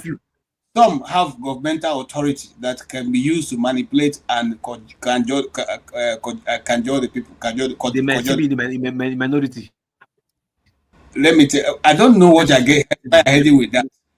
You are living in a working society. Is that the same thing where we are talking about? Where majority of those people, of course, don't even have access to what we are discussing now. They don't even have access to what we are discussing now. Who, as in those men? Internet and light. Okay. That means there's a foundational problem of these people not even knowing what the people want. No, there's a foundational problem. Then, if that's why I give you that large number, as plenty as they are, I don't see how that works. If majority of them cannot even think in just your direction, because I believe what you are thinking right now is what majority of the common, if you want to call them poor, or majority of streets Igbo people out there that are suffering the Nigerianness. Yeah, what you are saying is what so to say what they are also saying. Now, I give you this number of people. This caliber. Stop calling my name for other people. Sorry. Is it not possible? Is it not possible that they might still be in the majority of trying to do what the common people in the southeast want? That's why I'm asking you. You say few persons. Let me tell you how weak the political capital in the east is. All the lawmakers in the assembly of the Abia State government wrote to Tinubu to release Nnamdi Kanu. That was not held to. All the eastern legislators and other supported by other northern senators signed a 44-man letter sent to Tinubu. Do you have a copy of that letter? I can post it to you. Not yes, you have a copy of the letter, because they can bamboozle you and you believe. Meanwhile, they are doing something opposite. You see, I don't know why. You see, why? I ask honest question. I'm saying is that I'm sure that other people have heard about it. All I'm simply saying is that. Hold on. The same people you are talking about that we should now meet, they should now meet, and this majority of them, all the elders who went to meet the government of Nigeria in Igbo land on the issue of this one thing, Nnamdi Kanu, was never granted the permission. When they met with Buhari, Buhari said, let the law court take its course. The law court took its course, they refused to release Nnamdi Kanu. So I'm simply telling you that every other person, and I can say that without mincing word, that anybody who is in Abia State, including Ojikalu, have no power. They don't have any dividends with the government. They are just there because they are being the tools they use in keeping the people for the service. As many as all of them. As many as they are, yes. As many as they are. I'm telling you, as many as they are not able to move a needle. I'm telling you, I repeat it again. As many. Didn't you some months ago? Didn't you see Orji Okalu crying in the National Assembly? Was he not crying and saying it's because he's the most oldest and the one qualified to be Senate president, but because of his tribe, he was not able to give it. Didn't he say that? It's not on the national news. So what are we saying here? We are simply we are saying if no want the Igbo man to remain there, make una leave them, make them. It does not matter who they are going with. Those who want to go with them will go with them. Those who don't want to go with them will leave. Simple. Nobody. Let's make it look as if both are looking for people to join them. We're not looking for anybody to join us. I beg. For what you just said just now, Orji Okalu declare, say Senate president. Yeah, I think, like I said, yeah, having infrastructure in the Southeast, to be fair and to be truthful, is not what you people want. Now, what for you? Listen, that you will not agree. You shouldn't go there. What people want in the Southeast? No, I'm telling you, are hiding under the guise of infrastructure, marginalized in the Southeast. What you people are really, really looking for is just to have access to power. That is just the truth. You just lying, hiding under the guise of infrastructure in the Southeast, because you just confirming just now that Orji Okalu is crying that not that development is not crying that there's no development in the Southeast. He's crying that. As old as he is, he's supposed to be Senate president. That means it's just power. Loco P, I don't know how you reason, but I just gave you that as of what you asked me. Why would those people not go and meet? And I told the reason why they will not go and meet is because whatever they meet to do has no political capital. It doesn't have any power whatsoever. But that's not the reason why. Hold on. Because you asked me a question. Because you asked me a question. And not only me, many people have said on this panel that what we really want, I'm not for Igbo presidency. Because even if an Igbo man becomes president tomorrow, he may not be able to do anything tangible because he'll be behaving as somebody who doesn't want to annoy anybody. And such people cannot make good in power. They can't make good with power. Because if you go there and you're saying, oh, I don't want to take this step, it doesn't feel I'm trying to pander to these people. That's the same thing happened to Jonathan. He couldn't do anything for his people because he didn't want to do anything. He said, he's not favoring his people more than the rest. He couldn't even build road to his community. Okay? So I'm not after getting an Igbo person to their place. I'm after more justice being done for all. I'll give you one more example. I lived in Benin for long, and since the creation of Benue State, and Ido Mama has never been governor of Benue State. You think such people don't want that to be addressed? You think they should continuously be ruled by the T people? And Igedema has never been governor. No, not to talk of Itolu Igede and the rest. So what are you saying? It's all about power, not development. It's all about power, not development. Lokopi, okay. I can't say anymore on that. No, what I'm saying. I can't. No, Lokopi, you shouldn't argue. I mean, you've got your point of view, and it's not agreed with by KJ. It's okay. It's okay. Abiyo, you can't just keep battering and saying that you should take your solution. No, I'm not give me just 2 minutes to just say good Who night. be that? Okay, revolution. Be that. You are still awake there. You never sleep. I just close from work now. I'm just closing. I see. Now it's always making money, yeah. Hardcore, bro. Okay, go ahead. Make give away for us. So. After that, go ahead and make your point. KJ, you see this the kind of question where Lokopi they ask you. If they ask I tell you now, I see my cost me. You know what cost me. Excuse me now. Only 2 minutes and I request to beg. KJ, you see the kind of question where they ask you. Small children, you know that they answer those kind of people. They go tell her ask her. Because you go to ask question where we say you know say the question where they ask you no get any. He just want to make you more angry. You understand? You they tell them point. In the see they talk your own. Now Jagu come finish and tell and say, my brother, that is your own view. Now you come be like say relax more. I not tell and say make you accept my point. I just they make them they see. Bro, now lie. We they listen to you now. Are we not listening to you? Their pocket the day after. Which can we tell you so? If they are looking for power, why not? If not, like I speak Nigerian English. Why not? If not, then let everybody look for power. Are they not human beings? Why should, since Nigerian history, how many Fulanis Hausa don't rule down Nigeria? Right from when Nigeria one lie, they go say that from Hausa never rule, na Fulani rule. Okay, make we say that any of them. Me, I see all of them. Mame was Hausa now, oh boy. All of them are the same to me. From the military era to today's date, how many Igbo don't rule? How many Bini don't rule? How many Edo don't rule? Only same group of people they rule all the time. Jonathan, in a good luck, he take enter there. And as KJ talk, he no do nothing because he dey fear. You understand? The only time where we want to do something about Chibos girls, then cool and say make you remove Ifejika there so that they go vote him in. Instead of Mugu, he drew him. At the end of the day, they throw him. So these are the things where we dey talk. Me, I believe in one Nigeria. I always say it. But of lately, I've been listening to Nnamdi Kanu. When you listen to what that man they talk, you go no say that man should be released immediately. Because all the thing where he talk, where cause all this trouble, where some people they say they don't like the utterances. He's very intelligent man, according to my brother Jagu. He's very intelligent person, but utterances now you know like. So which utterances person go come get for that country where go make Nigeria move on? All the question we wanna ask today now, what will be the solution? Can Nigeria be one? All the time I listen to now.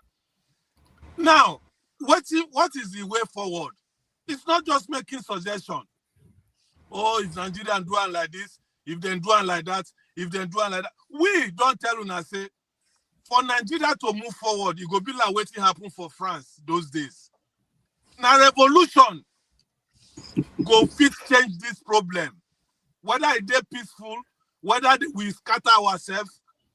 Because look at that brother when they call Masker. That guy, I don't be say they like to talk, but sometimes when they listen to them, I go just say this guy is sitting on money, both pounds and dollars. So for him, he doesn't care. He go tell you, say, you know how they fool people now? He go tell you, say, Nigeria is not supposed to be, in Creole, say Nigeria is not where it's supposed to be. But nobody will deny that Nigeria is not moving forward. I go come enter my brain to scratch us. What this guy just said. Nigeria, he don't fool us by saying Nigeria is not supposed where to be, but nobody can deny. He gets some people, that kind of Masker now, if they give him $1 million, make it come up for Nigeria, he go reject him. If, okay, you top on $5 million, I'm talking about dollars. Come and hustle like me. We're just a close work by this time. Hey, do you know him? Why are you talking about someone you don't know like when this? the man is speaking, let me just say this. Masker has worked. Let me quickly correct you. Hold on. You don't know the talk since. Let me speak. May finish now, bros. AJ, maybe because you think say you meet on the time where you go Nigeria, you want to defend them. But what I'm trying to tell you, be say when I mention Master, I'm not talking to him personally. I'm talking of people of his class. You understand? Because we they get people from Nigeria where they phone us, where they come into this show, they see their problems.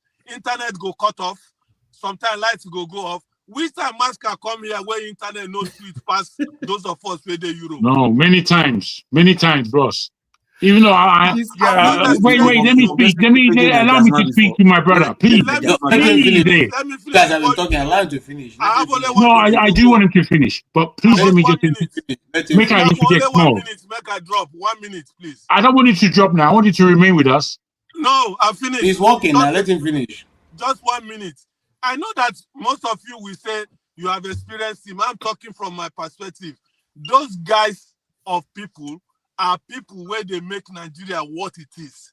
They will tell you that I want Masker to go speak to somebody where they survive by selling pure water for the traffic of Nigeria. Make it they tell those kind of people say Nigeria not supposed to do where it's supposed to do, but Nigeria is making progress. No matter how we talk about Nigeria, brothers, if there's no fight for that country through revolution, now only we just they come do meeting here, spend a good time together, and that's what we'll be doing. Okay, let me say something. Don't go revolution. You see, it don't run. First of all, he kept making this mistake. Revolution, listen to me. Masker is not who you think he is. Masker has worked all over the world. If you don't know people, don't talk about them. And the other thing you are saying, when Masker was coming here newly, Masker will suffer. His internet will break. He will go out. He will come in. Masker and Righteous Man, they deserve our credit because to log into this thing from Nigeria, no be my mind. I don't try before. I did it now. You need to. You see, that's why Masker and the Righteous Man, I don't play with them when they are trying, man. And what he say, people just see people, you just judge them. Masker has never worked with government. He work in private institutions. So if you don't know somebody, try to know them. I don't want to judge. Well, let me just join you in backing Masker. Masker is somebody that I've spoken to privately many times, and his mind is revolutionary, whether you know it or not. Yeah. And the fact that it's another Nigerian thing that we do when we just open our mouth and speak about people we don't know, things we don't know. Yeah. We need, there was many times, and I'm sure there are sleepers within our midst on this show. But I can't point them out because I've got no facts to point them out. I won't point them out just because I'm feeling bad on a particular day or because somebody spoke to me poorly. No, you can't do that. There's got to be a code of honor that we maintain. Let there be facts. Let the facts prove your point. You can't just come here and start blurting unreasonable things about one person or the other. I don't agree with it. I don't agree with it. The other thing, I think Nigeria, they have that attitude. There is one that was also attacking Maska the other time. He was like, oh, if he come to America, will he be able to walk the kind of places he's walking? Oh, when he come to education, I'm just looking, I'm like, what's wrong with us though? Like, it's so funny. People, you don't even know somebody. Just like, I can't just be talking like you don't know somebody. You are just talking. You know, it's so wrong. Okay, thank you so much. Why you also accuse? That also can go for you because what did I do? Have I ever accused somebody about me? You don't know me from anywhere. Oh, you? No, it's what you have said so many terrible things about me. You have even come a fake journalist. See, let me you say said all kinds of stuff. But you don't know me from anywhere. Who with the glasses? KJ, give me 30 seconds. Hold on, KJ, give me 30 seconds. I have never said KJ is a thief. I have never said KJ is not educated. I have never said KJ. My problem with you is propaganda. I'm not even hiding it. That's what I have accused you for. I stand with that any day.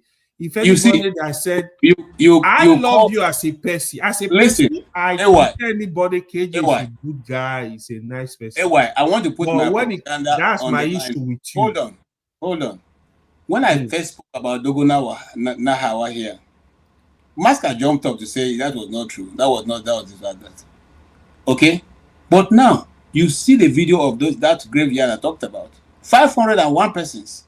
But you are calling it propagandist that day. We are talking about it here. And many of these things I talk about, and many more is going to come out because I didn't only go there. Like I said this evening, Bishop Kuka, who is now saying there's nothing going on, his church was bombed. We did a documentary on this church when it was bombed in Sokoto State. So what are we saying? Is it that once you don't know what the person is talking about, it becomes propaganda to you? Or you just want to discredit the person so I look as if whatever the person is saying doesn't make any sense? That is wrong. If you come here with an open mind, you come to hear, and then if what the people say is not correct, you go and research. You find out this next time you say, KJ, that you talked about, I'm going to research it, it's not true. I will say, oh, sorry. I apologize. I know a lot of. I know about a lot of things you talk about. Tell me, please. Let us use this opportunity now. Tell one of those propaganda I talked about. Okay, propaganda. The only thing is the tribalism. Okay, let's say today now, myself, Jagu, Tony, we were having good discussion, try to learn things. Maska discussing about stuff, what is going on. When you came, you immediately was directing it to tribe. That's a problem. At least you can have this honest discussion with that. Even Jago was here now. He was just looking at you. Even Tony was looking at you. You make the mistake. Let me tell you what Bob Marley says. Bob Marley says he knows it. You understand? What you may be feeling is different from what the other person feels. The person who wears the shoes knows that it pinches. You are speaking because you want to take that position. It is your position. Why do I accept your position as yours and you don't accept my own? You don't see when I say that you don't accept, you don't propaganda because you don't accept it. Why? You don't see that as a distraction? Why would I say as a distraction? Why do I say as a distraction? That's what I want to talk about. That's what I'm talking about. You don't see your thinking as the right way of reasoning, but you don't see my own as a right way of reasoning. So that means it's really deliberate. You know about it. What are you saying? You know about it, you do that, right? That's what I'm asking. It's deliberate. That's what you are saying now. My friend, there are many things I've discussed on this platform which didn't agree, but they all became truth. When people point you to that direction, then don't be angry because just accepting that, that is what you do. Which mistake? You point to me that as you just said that you are lying about what the Igbos represent, and I'm talking about, and that is see. Let me say the other thing that a lot of you do. Few of like you. When you people go to that other platform, hold on. Let me give you another example. Why don't you ask these questions you ask? Why don't you? Let me ask you. Let me tell you this. Why do you come here? When you come here, it becomes that it is. Hold on. Let me tell you another mistake we all make. Let me tell you another mistake. It's different. Let me tell you another mistake. You see, For example, now, the moment if I say anything about somebody from the East, immediately people will tell you hate Igbo. You see, it's a problem. Me and you are having argument. It should not. If local P is Igbo, it doesn't matter, right? So the other time when they sentenced Nnamdi Kanu, if you say anything different, they tell you, oh, you hate Igbo. No, it should not be. Somebody like Abiola won an election. Abiola was put in prison. He died there. To be honest, I've never heard one Yoruba man that say you hate Nigeria hate Yoruba. That's why they allow the man to rule. What are you saying? But what are you saying? To be honest, I've never heard. But I know people were fighting. Why do you reason? Well, okay, let's continue. No wahala. I'm not going to argue with you. I see Masker behind. I don't want to bring him in so I can shut down and go. No, there's not. I mean, bro, this not the deeper communication we're having now. Yes, so no, you see what we are saying now. What we are simply saying is, you see, I hate in my life that when I give a view or Jagun gives a view, I try to shut his view down to say it is not correct. His view is not correct, but my own is the correct one. No, that's not how life is. Even if you are writing a term paper, of course, I know you went to school and you are arguing with your lecturer, the lecturer who is lecturing, the professor, you are laying out your own premise, okay? And he may not agree with you, but once you lay it properly, he will accept what you have said. He won't say because I'm the professor on this topic, what you are saying is rubbish. He doesn't. But you come here, you say your own ground is the right one. Once you say it is the right one, the other person will, especially if you have to do with Igbo people. Why? That is even the more irritating one. Because we have been here. We have been here. You just make the mistake again. Don't say Igbo people. Igbo population. You are talking of over 40 million people. Just talk about yourself. You are not representing the whole Igbo. No. Because when we come here and we talk about other tribes, you say, why do you call Fulanis? Why do you call these people? Why? So why then do you call, when they call Igbo, you say, why don't talk about yourself alone? No. KJ, you're supposed to be a lawyer. You missed your profession. No, I didn't miss it. I was admitted to read law. I changed lawyer. So don't worry. I know where God called me to be and I'm there. Okay? No. You know, but you see, okay, let not look as if I'm being selfish. Let's bring Masker in. Maybe there's something. Yeah, let Masker need to maybe even if I can't stay, I will leave you when you finish. I'll come back and put it off. Okay, well done, bros. Well done. Thank you. Now you are talking, KJ. For the first time I don't know you, this is the best UT you've had this. No, KJ is trying today. He's trying today. We are getting now. Now you see what I'm talking about. Once the thing is swing to your side, then the person is a good person. When it doesn't swing to your side, no, you know why? No, KJ. You know say for a long time, we'll never get backstage. You understand? For a long time, backstage. Let's say backstage don't die natural death, sir. So you come there say, okay, you can go. This will be like backstage one time. Now people they hail you. Now we say sweet me. Okay, so I get no for you now. No, I'm not for you to know. I go you to know. I can't hate anybody. This is just a program. It's nothing. Nobody. So even Masker, we praising him here because I know what it is to be on the air for that long in Nigeria. Bring me in.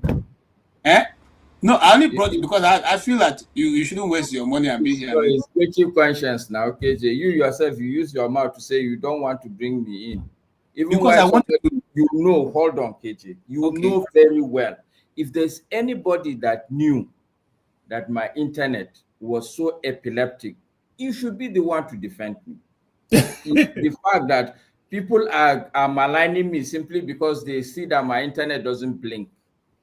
No, I let them speak because they already defending you. No, you need to say that. KJ. Mind you, I'm not the one hosting the program. I only came in to shut it down. What are you saying now? Why are you saying you're a moderator? I'm not a moderator. You are an established moderator. Moderator. I only came in to shut it down. Unfortunately, everyone asked me a question. which Loco P took over. That's the reason why we're here. Are you saying that you were not in this program when Revolution Now was talking? I was, but AY defended you. Loco P defended you. Jagun defended you. That's not enough.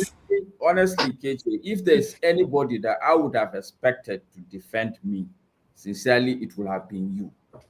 Especially when the accusation was that, oh, his internet is stable. Did I say that? Yeah, he said that because my internet is stable. No, no, Jack was even the first person who said no, that's not correct. That was after the guy has gone. No, I listen what I said. I said that you allow him to speak because he's working. He's working. He only stopped to make his decision. Okay, so what do you want me to say? Okay, Masker, sorry, I didn't defend you. Yeah, and it's ridiculous, honestly, that the way I feel now, I honestly feel bad. Okay, sorry, don't feel bad. I didn't think we should continue repeating the I will tell you honestly what is in my mind. I'm just being honest and frank with you. That if there's anybody on this platform, because when I was joining, I used to even joke that anytime my internet goes, I used to say it's KJ that. Yeah, true. And you are the one that allowed the man in. He made a false accusation. I even kept quiet. And even when AY was defending me, your defense, your response was that, okay, AY, we can say that to you. And this is why we are complaining about our country. That two wrongs are now making a right. The fact that actually Jago tried to stop him, to be honest. Jago tried to stop I don't know what the Mafka wants from me, but if you want to put this, I'm just telling you, CKG, I didn't really want to join because people accuse me. I see what they write on the, even if you look at the comment section, somebody said I was in DRC heading cows. No, but you see, I try to not even look at that because whenever it's not on this page, it is me. I know. So that's the point I'm making. I didn't come to defend myself. Okay, because look, number one, nobody is perfect. I know I'm not a perfect person. If you accuse me of being a thief, I'm sure when I was a kid, I must have gone and stolen some guava or mango.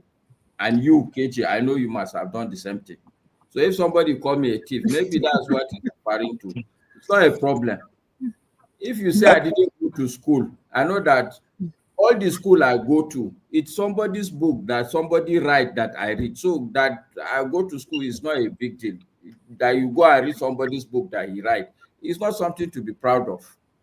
But I'm just telling you, honestly speaking, I really felt you are my good friend. And friends should actually, don't defend me when I'm wrong. But when somebody is maligning my character, KJ, I thank you, Jagun and AY. AY, they will say he ate rice in my house. So. They even accuse, they say Master gave me jollof rice, bribe me with jollof rice. This year, and I've said it. It's AY that took me out. AY took me out. He paid. They say, no, they say Master bribe me with jollof rice. Okay. All right. And the part of the matter, no, see, KJ. I honestly believe that as a group of people, whether we like it or not, we can talk and talk and talk, but at some point we need to remain a bit somber because the truth is that, like AY said, the population of this country is exploding. Honestly speaking, I have kids. I sometimes worry. I don't worry more for myself because look, my road is almost done. Half of my friends have all gone. Okay. I feel I'm living on extra time. The kind of insecurity that is going around, you know that sooner than later, something will come and pick you up. And by all means, we should be grateful to God if you live this length of time and have been opportune to learn a lot in life. For me, it's a privilege. But I worry about not just my kids, but all the other Nigerians yet unborn. You know, and part of it is all this, we are willing to just allow people say things that are not right, are not correct. And that's how all the leadership, they get away with what they get away. Small lies, we just condone it because it's my own friend or he's saying something I like. But anyway, I think I've bashed you enough, KJ. So let me rest here. Okay, thank you so much. And, so tomorrow I know that we have dealt with this one now. I'm not going to carry it over. That's so. All right, good night, everyone. KJ is still our man. Bro. Good night, number 2. Good night. Oh man, Masca. Okay. Can we now close? No, we are still we are still have a way to go. I just got my new cup of tea ready, plus my Jamaican patty and my other Jamaican stuff. You know what I mean? So we continue. I must say, KJ, I think this is the best conversation me and you have had with the others, based on the Eastern affair, and it tells me a lot. It tells me that nothing is impossible in terms of getting over. It tells me that we can be thoughtful, and we can take the position of somebody else. And as I said, you know, we encroach in terms of little by little, we grow in understanding of each other's position. And I think that's all we have for now, you know, until something new comes. Because, you know, in my little rant, I feel that we as Nigerians, we've got something to fight for in Nigeria. And we shouldn't just throw it away. It's too precious, not just to us as Nigerians, but to the world as a whole. And I don't know whether or not we always understand how important the country is. Our country is important. There are important peoples in that country. I, as a Yoruba person, I want the Yorubas in Nigeria to be a part of the greater Nigeria.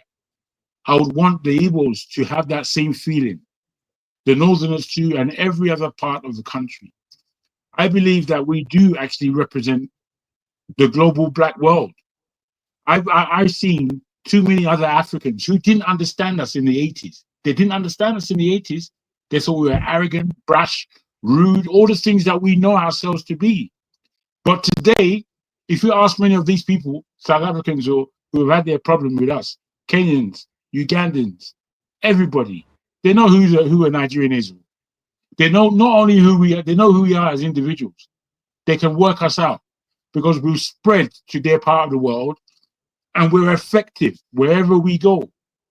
So for me, we got a lot to fight for. Let me just say it like that.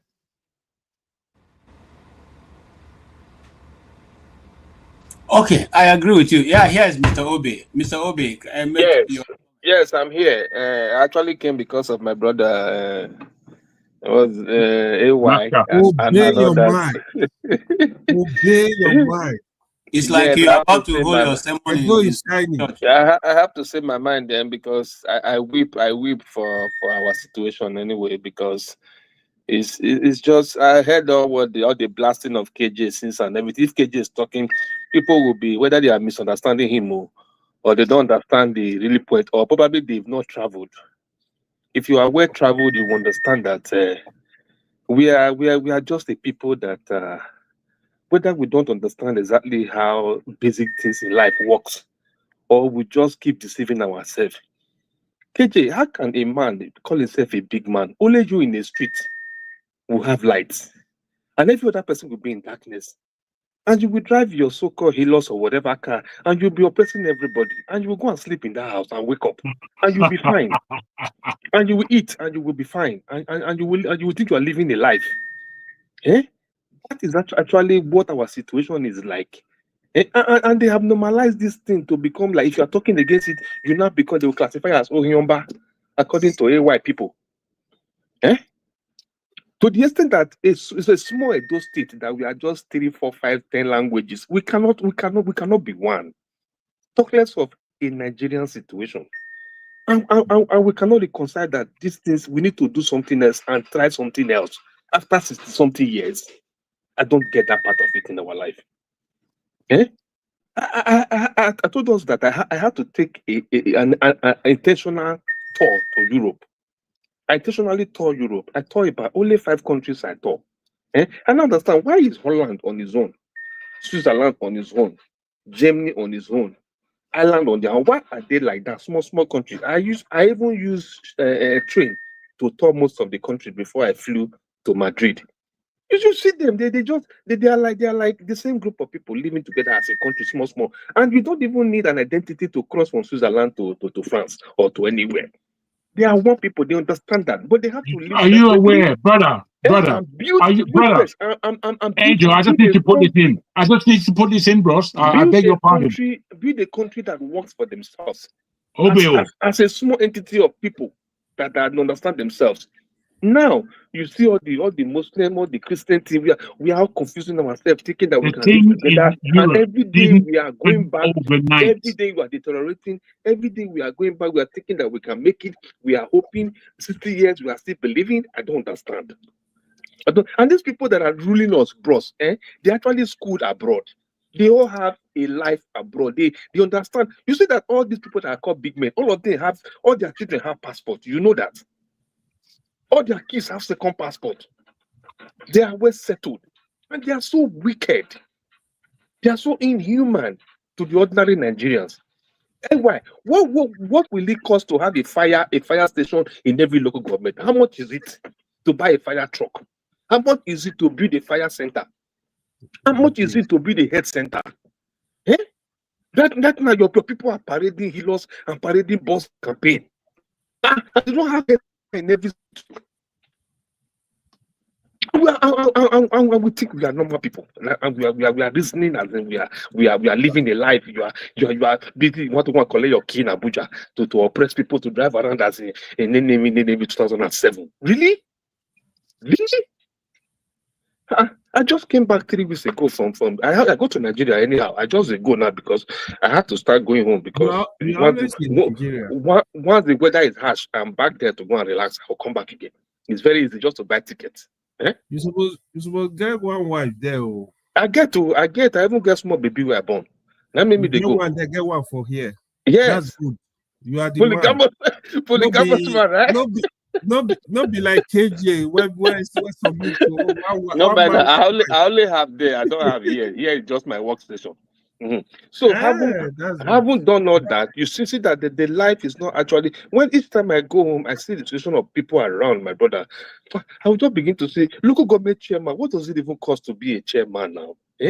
What be the problem? Chairman don't understand. Say man, he need to be around the people. He needs to live in the street. He doesn't understand that. They don't understand it. And yet we're believing that it will go better. Oh, it go better. It's in this country. We will make it. We'll make it. 20 years will pass again. They will hand over to our children. All our kids, they've all missed it. Oh. Now the next one, I will look at now. All our kids, they gone. They know they don't miss them already. Now the next generation, our grandchildren, now we talk of now. If you don't know, no. Is that bad? Is that bad? But we also see the situation. Just imagine the list that your president sent for ambassadors. That one alone, not you say, man, there's nothing is happening there. Upon all, America is crying to you. Upon all the nonsense that Omokri did with the guy he brought to Arise News to go and deceive themselves. Upon all that drama, if somebody could still write his name on the ambassadorial list, and the world is looking. American embassy, because I took my baby to the embassy that day. For me to take my baby to embassy for a child born abroad. If you see the kind of scrutiny I was passing through, as if I was doing interview for myself. That is how bad that country has become. That is how bad it has become. That we just become a piece of shit to everybody. To everybody. And we all believing. A revolution, like my brother will say, that is the only way. All the time we are talking about. Institutions are all gone. Just imagine small Edo State. Imagine the stupid illiterate governor. Obaseki is busy doing talk. He's taking people for a well-done job for what we did for him. We brought him back 4x4 talk back. Yeah, we did it. Now he's going to say meet and greet. And they are annoyed. And the guy is cussing, telling him he can't come back to Edo State. Who be you? No Obaseki for Benin. You know the Obaseki family. No fit come Benin. Who you be of your son? Me no fit. I no fit come Benin because you be governor. Really? That is just a small microcosm of the macrocosm. Look at the way we are thinking, the way we appreciate hatred. Hatred. Do you know that they actually went to beg in Abuja to make sure that Aswan does not win that election? And they went there to go and do whatever they did, and they put the idiot there that cannot even talk. Cannot even don't even know value, no figure, and he wants to come and approve budget of how many billion. Imagine that. So imagine the drama of River State too, the River State thing that you are bringing administrator, you are rewarding him with ambassador. Now at the end of the day, I'm saying now you are doing the same thing that you say we did the camp. Now all of them are now saying they are decamping again. What the world is watching you.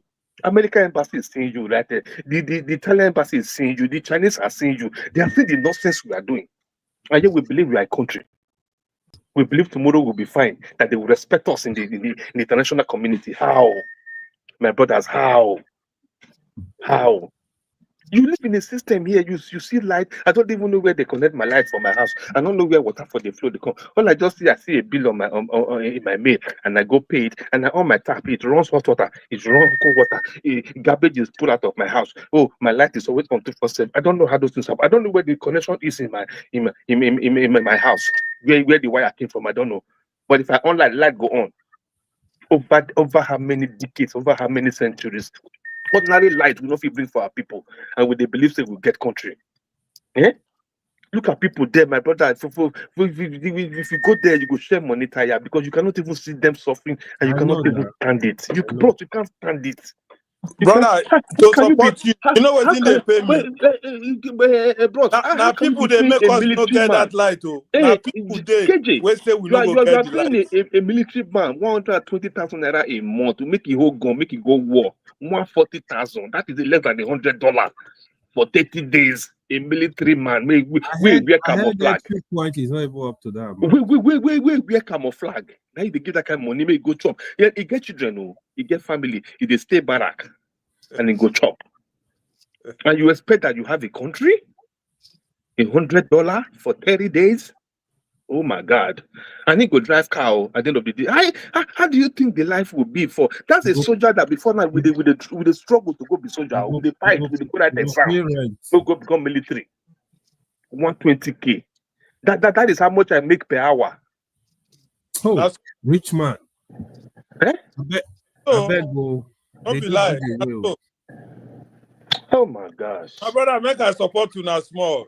I beg, if you, my own no they waste time, 2 minutes. I see master, and I make a call, make you no be like say I lie for a head, call run away. Now it make me come because man, no they I be first I face what they say. So what I'm trying to say is that you see what my brother just finished the talk now. Edo people, look the kind of person we won't allow to become governor of Edo State. Everybody just keep quiet. Exactly. Now that one they pay me. Me, I get bros with you guys. But everybody keep quiet. Why? Why we reach that level for Nigeria? Oppression.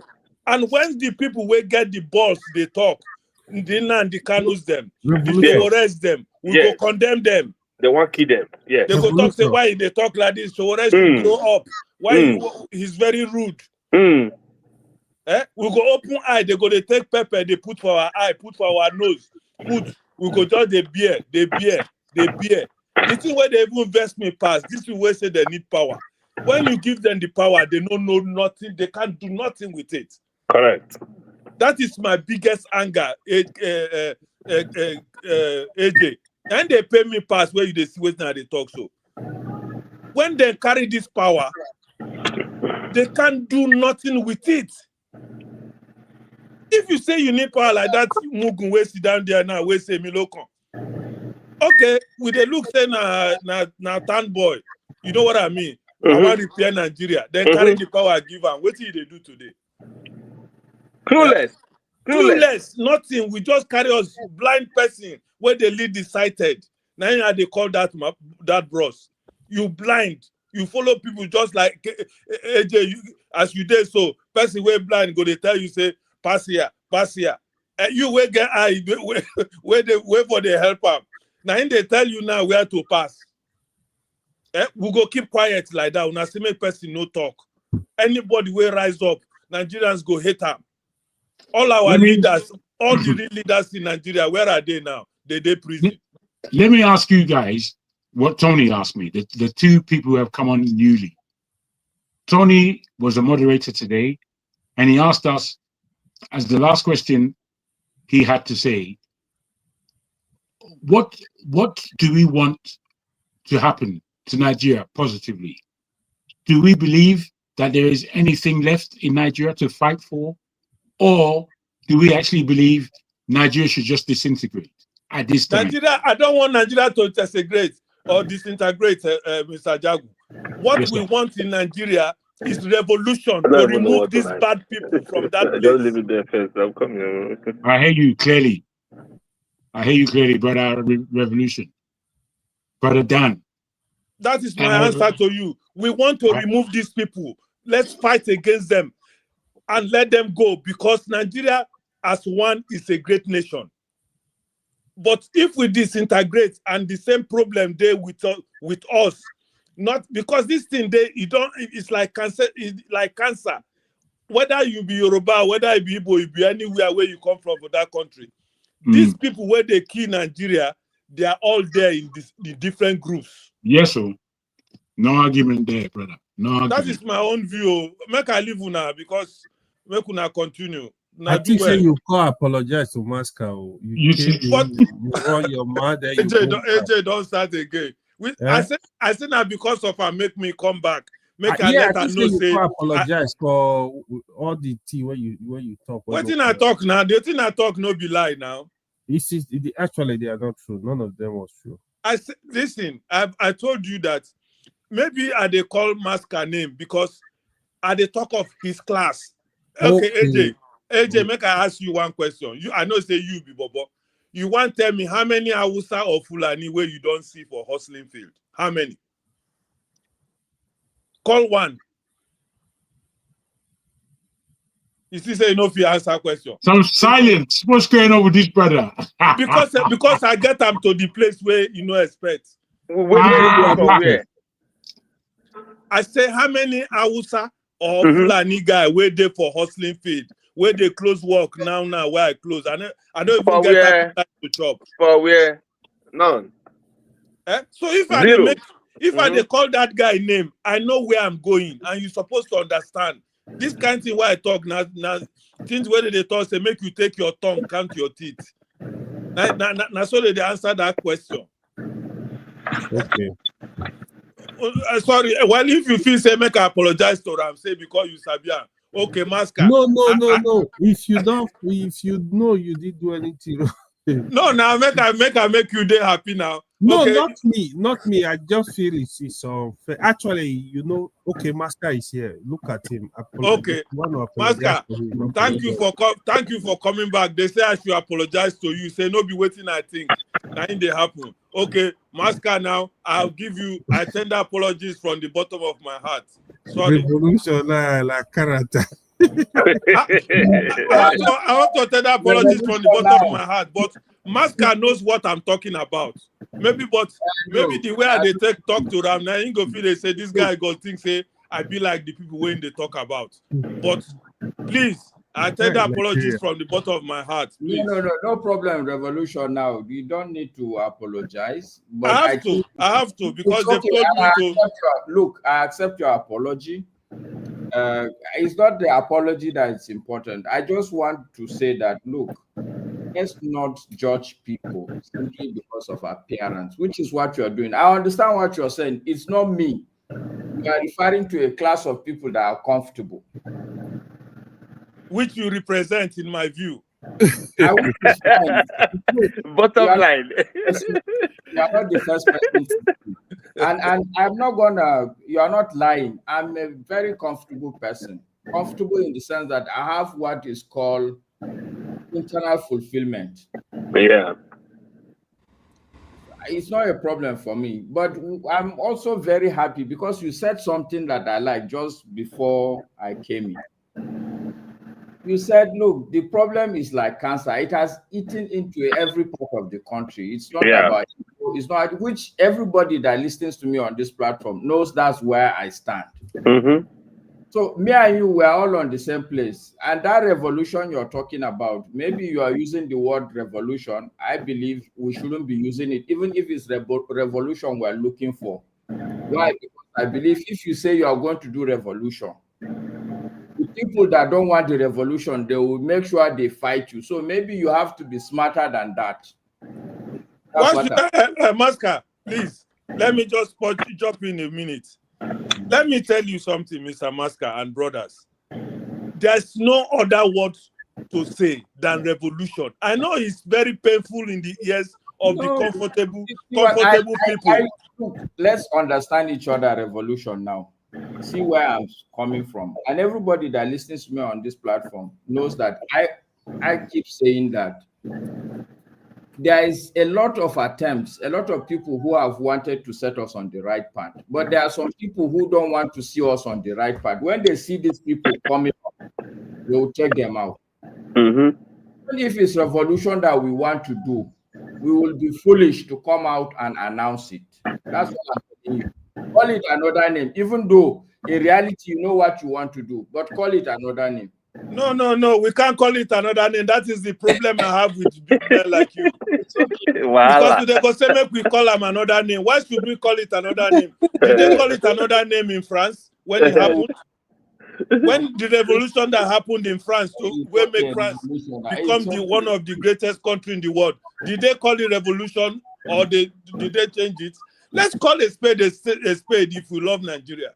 We should not just be saying, now that's where KJ, if you remember that sickness why I tell you say they for Nigeria, now so they do and syndrome. It's a big sickness and name Masker just land now. Let us find another name so that he go there sweet for the ears of. No, I'm not looking for a name. It's not the name. I'm saying that look. So why do you have a problem with revolution? No, I don't have a problem with the word revolution. But you tell me to change it now. Just listen now, Oga. Take time and listen. Okay. What I'm telling you is that whatever you want to do, there is going to be a force that would be ready for you. You are ready to fight that force. Masker, let me come in here. These guys we are talking about, they're not ready to give up the country for good leadership. They're not ready. They kind of hold us to ransom here. That's actually why it's so frustrating. And we are trying to brainstorm how do we break through this stumbling block of people who think that they hold the situation and nobody can take it away from them, and they are punishing the population and the populace, and it's a problem. Ordinary census count of how many we really are, they not fit one. Why? Because they are hiding many things. So if a country does not even know its people, but did you hear what you said now, Obi? Did you hear the word you used? They are hiding many things. Yeah. Okay. Why are they? They are the ones in power. Why are they hiding things? So that the people will not break through them. What kind of man are you now that you not go and deceive your enemy? If your enemy is deceiving you, what kind of man will you be? Correct. This is what I'm saying. You can't come out and say, I will kill you, and then the man will be waiting for you tomorrow. You see, you have gang up, and you will be waiting for you there. Masker, how many be these people will hold us down? How many are they? Listen, Mr. Masker, because I know you came to this. That's what the problem. That's why I always mention your name. Do you see the reason why? Excuse me, Masker, just give me 2 seconds. Do you see why I make reference with you? Because when they give submission, sometimes you think say people know they listen to you. You might try to deny, people might try to come and defend you, say you're a nice guy, you are this and that, but you can't fool people like us who knows what it is to you cannot deceive us. We know who you are. Maybe they try to, maybe they don't know who I am. I know you, my brother. Let me tell you, you might try to defend what you can defend in this world. I know the type of person you are, the class you belong to, the people you defend. We know you people. Ordinary election, Nigeria no fit do, so that we go fit remove the bad people, make good people enter. No matter how you come and talk like big man here and try to think that you can fool all of us, I've told you the truth. Whether you like it, whether you accept it, it's up to you. I'm bigger than make I come they tell me make I no call revolution, make I find another name. We are bigger than all those type of level. You understand? We suffer in that country called Nigeria. Have you hawked in your life? You don't carry something for head, they run for traffic, sometimes you go fall down. Have you done that? You don't know me. I don't have to know you. It's either you are defending them so that we should shut up. Now, may you they calm down. You don't know me. AJ, the time of calming down has passed. So already for Nigeria, they suffer every day. They try to fight for us. Una go they criticize Sowore. Everything where he talk here, I never see master revolution. Now, just look at the scenario of the country that we're trying to look at now. Now, they are concerned about putting themselves back into government to re-elect and do payback to people with the list of whatever they are sending to House of Rep to approve. When they do that again, see, they keep keeping the cycle of the same human beings in the system to run us down. Now, we say let even do election. They are trying to make sure that PDP does not exist. They are strangulating them. They have killed what do you call it? The other parties already. You understand? You see the way they keep matching the head of the people, as in they don't want you guys to survive it. They don't want you guys, and we all think believing that you think go work, it go work, it go work, it go work, it go work, it go work, it go work. We're there inside. And all of us, the jackpot, they run away. It go work, it go work. People will remain, they don't fit chop, it go work, it go work. Everybody they look for how he go take part of the national cake in making chop. So that he go smile, he go begin talk good of the people. You understand? Ordinary small election we could conduct now. Wiki and others are tools to be used so that they will have two people that are two sets of ESCO in PDP, two sets of working committee, two sets of chairmen. Just to cause confusion everywhere. Those things not intentional. We think those are politics. And you expect that system will work one day. Then we'll now understand that we are human beings. See, listen, the question is that in as much as we are angry, the solution is not to just go without thinking. Maska, tell us the solution, sir. Let me ask you. Give us a solution. I want to hear from you. No, you are saying this because you want to criticize me. Excuse me, I've made my point very clear to you. You say make we use our head. Can you give us the solution? You're putting the cart before the horse. You've already gone into judgment, and now you are trying to find out who I am. Mr. Maska. No, you see what my brother, una see, brother. They ask a simple question, you begin to beat around the bush. This same question, people have asked, we've answered. It's not the first time I joined here. But I just ask you to repeat it again. Hey, don't wake the number up. I will repeat to you because the motive is not Janamba, you're welcome to the show. It's not altruistic revolution now. Anyway, for me, you already made up your mind about me, unfortunately. Of course. Yes, and which is okay. There is nothing, I'm not worried about what you think. But you were making a submission now. I can't say, make I help you. Say, okay, Mr. Maska, you tell us, say, make we they use our head. Because you believe, say, when we call for revolution, we are not using our head. We are angry. You wait, they use your head. Now, tell us again, what is the solution in your own view? Then you won't be on this platform. Why? Because that will defeat the essence. It will be stupid. No, but just say yes, it. Take it for granted. I put it to you that it will be stupid when you have to go in public and tell people this is what you want to do. Is it not what people are saying in the corners? Chowore is in Nigeria telling don't you listen to revolution now. He has not been to Nigeria for more than 20 years. Look, I'm not somebody who that you went there the other day. It's absolutely no, he hasn't been to Nigeria for 30 years.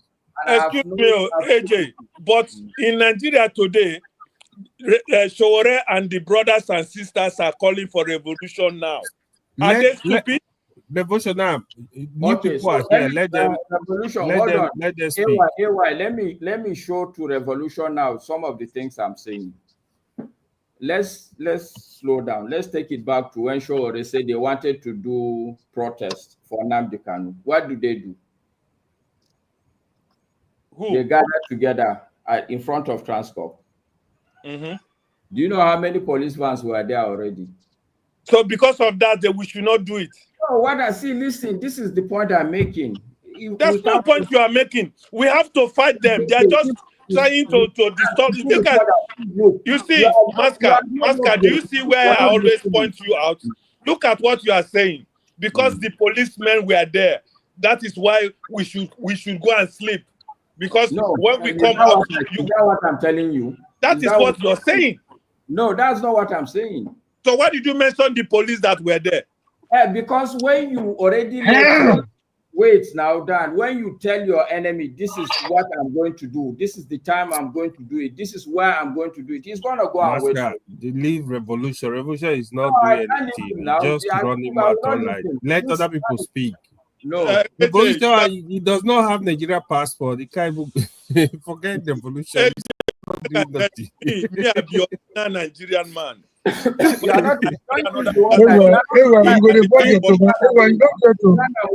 He don't destroy Nigeria. He don't destroy Nigeria. They enjoy for where he did. They enjoy.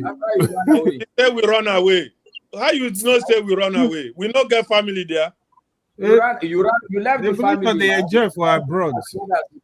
I'm not AJ. Make una give me 2 minutes. Make I just say this. And which 2 minutes again? Let other new people speak. Please, now. Now, so you go around the government when you don't collect power. Another person no go talk. AJ, wait. Just give me 2 minutes. Then my brother will just come. John Abba will take over. Mr. John Abba and Mr. Moruye will speak. Mr. Moruye, my brothers. These are my real brothers. Them will just come inside now. I want to tell you now something. You see the reason why they always tell you now one thing, and that one thing it must happen in this our lifetime. Even it go happen sooner than we talk.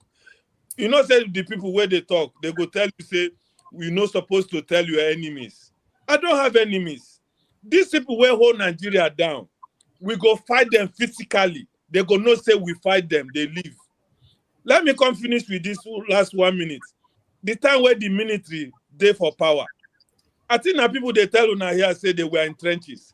Did they not confront the military face to face? For the people where they talk, say, make we not tell our enemies what we want to do. You confront your enemy face to face. If you survive, you survive. If they kill you for the journey, you die. Thank you. I no go talk again. Okay, just one last response on that point. Nima, it's like 30 seconds. Revolution now, can you hear me? Yes. Okay. Where was all these people that were saying they were in the trenches? Were they inside Nigeria? Which people they talk? At the same trench that you talk about. I'm not so young. I know when these things was happening. But they were all in Nigeria. Most of us were in Nigeria. Most of us were in Nigeria. They were all in Nigeria now. Even my brother. My brother. Most of us started from campus. Most of us started from even secondary school. What will they talk again, Master? What are you saying? You asked me question, say where IBB, Abacha, we were all on ground. We were on ground. We were on ground. They were on the ground. Comrade Omoroye is not in the trenches again. He's living in 7-bedroom mansion. So they're lying. I still remain. The trenches is still in me. I still remain in the trenches. It's in my blood. Anytime, any day. If you said now, if you get to the support and followership, if you said now, I'm ready. I never told though.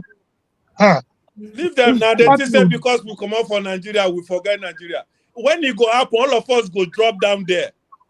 Nobody they fear. Make I tell you now. This is the way they say. Don't tell your enemies we are coming. We want to confront them. Masker and Co. What do we do now? What do we do, guys? The people should wake up. Bro, make I answer you, bro. My people from there come. Bro, I like your question. See, if you don't control the war, America will not come and deliver. Bro, make I answer you. Donald Trump will not come and deliver us. We are waiting in vain. We'll wait forever. We should wake up and take all our leaders accountable. Hold them accountable. Michael. We should wake up from our slumber. No. What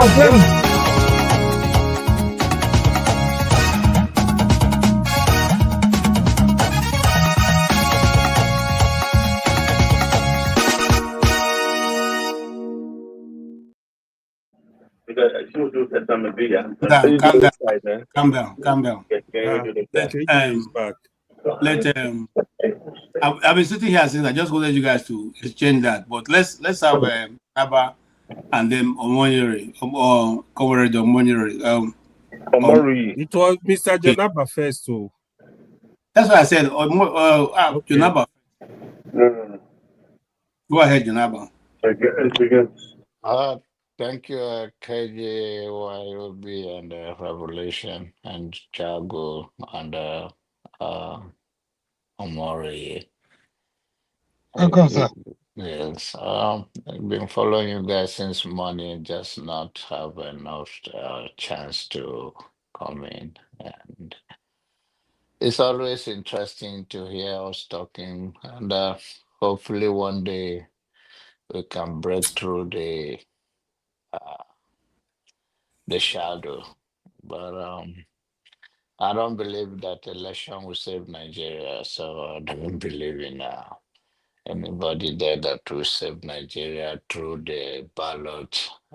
We're in a bigger mess than the election of any kind of Nigeria right now.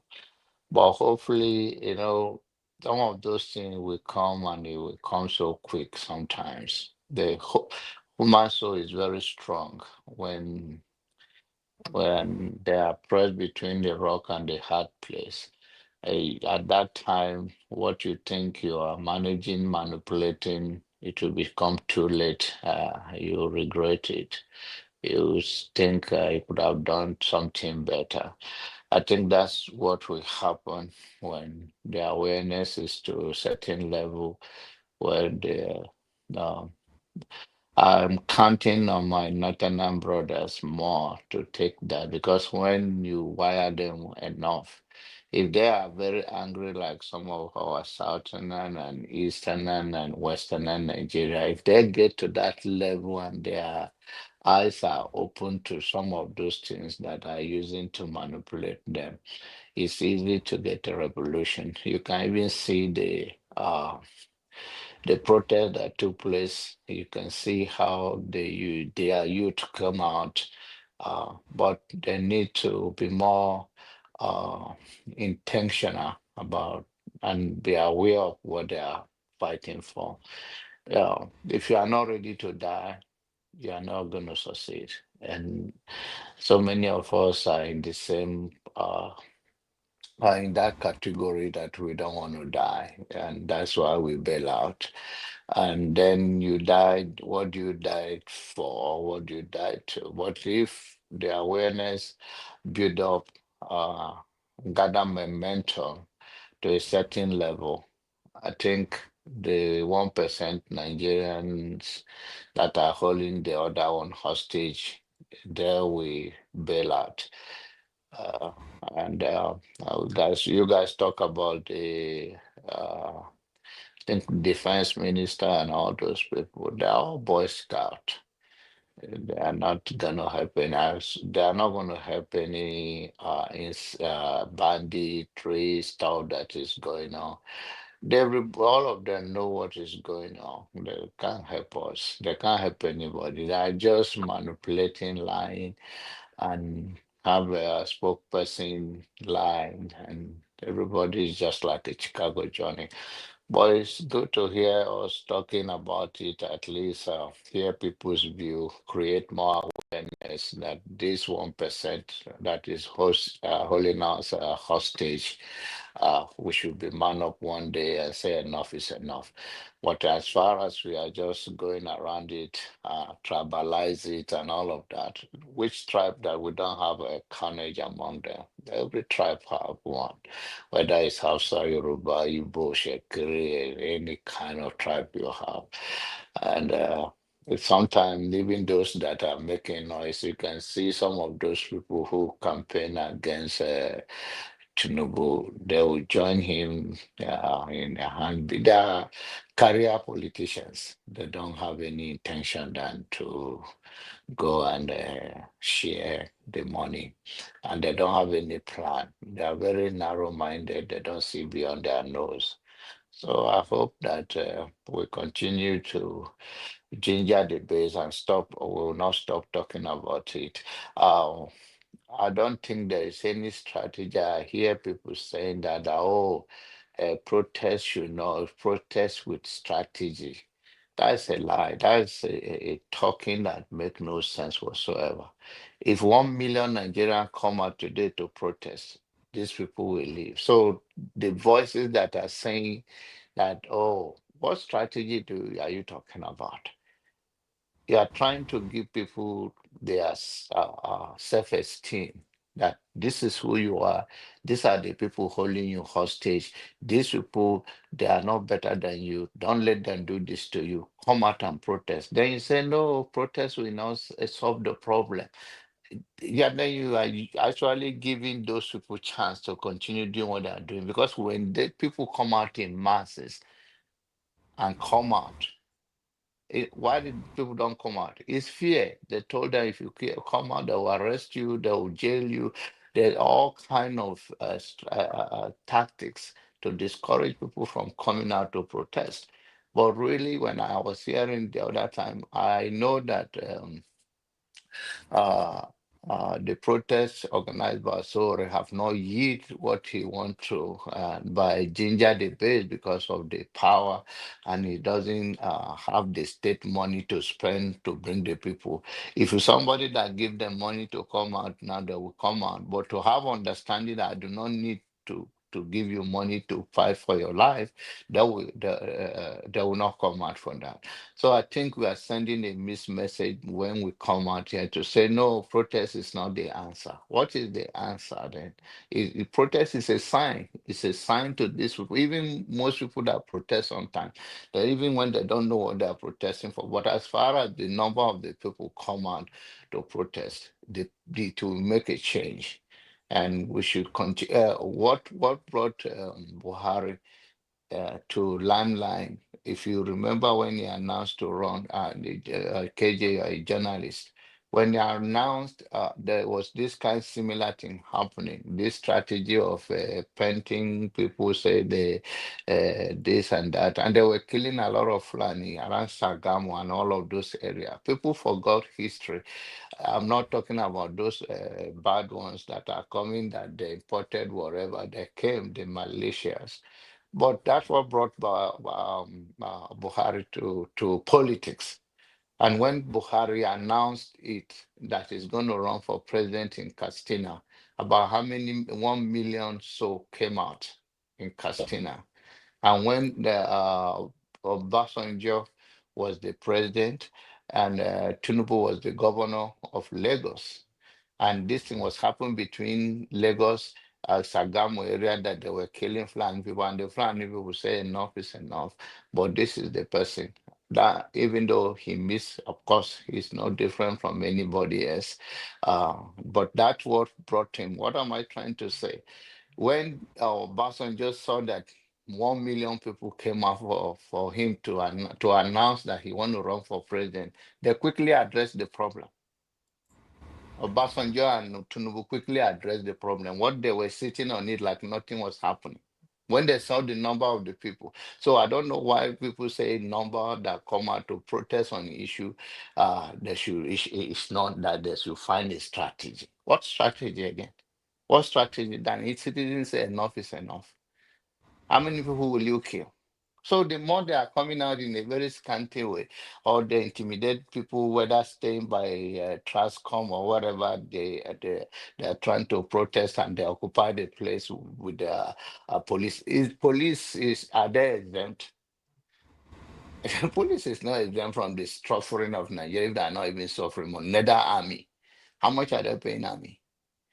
So the problem in our country is that we are sending a mixed signal out there, and that confuses, especially with that are in diaspora, that they should take our voice seriously, because we have seen what is humanly possible, even those things that we cannot imagine, but we can see with our physical eyes. Now we can say, oh, this is possible. And I think we should be organizing that more. Thank you. Let me get somebody else to talk. Thank you, Mr. John Abba. Thank you. Thank you, sir. Omoyere. Yeah, thank you, God John Abba. Thank you for coming to the show. You just see, I just want to quickly add something to what you just said. The last time we had a guest, they tried to make us understand that there's a special way of protesting. All these are flimsy excuses, lazy man excuses, cowardice excuses, in order not to take action, to twist the mind of the people. I was telling them, It happened in Senegal, you applauded it. It happened in Nepal, you applauded it. There was no special way they did it, apart from coming out en masse. Let me just add something to what you just said. Do you know, even among the police and among the soldiers, some of them are actually angry. They're just waiting for the people to push. I give you an example. We had during the protest of June 12 revalidation, they were transporting us from Zone 5, no, CCID to Zone 5, SIB Bini. So the floor of their truck was wet. Most of them were of the opinion that we should sit down, we should lie down, sit down on the wet floor of the truck. The other ones, most of the soldiers were like, we can sit down on the, they have benches around the truck at the back. We can sit down the way they are sitting down. Do you know that thing, that singular thing caused confusion among them? They were cocking guns, against themselves for our sake. Most of us thought we were animals, we should be treated like animals. Most of them were of the opinion that we did not do anything wrong, that we should sit down like human beings, while the ones that came from the north were like, those ones that don't understand English. Duruwanka, Shege, Barawo, they wanted to kick us like. The other ones were like, why should you treat them like that? Nah, I will never forget that day. I'm like, most of these people are waiting for us to really push. Most of them will be on our side. So when people come on the platform, especially when you talk to their candidate, the crack candidate that will win the election 100 times, that will not have the courage to defend it, they will look for every excuse on earth to defend him. Instead of giving you solution on what they want to do, they will have excuse for every question you give them. They will not give you one answer. All an excuse, from one excuse to the other. There is no special way of doing protest. Even the politician told us. He said they see about 100 people on the street, they may just overlook you. If they see like 1,000, 2,000, they may send some policemen with tear gas and all that. Then when they see like 10,000, he said they will be looking. If you get to 1 million, he said, go and check the traffic that will be at the airport. They will be looking for their next available private jet to jet out of the country. That one, I can never forget. This one coming from a politician. One of them came out, Orotoni Mechi came out someday to tell us, they're doing they're doing because we are not stoning them.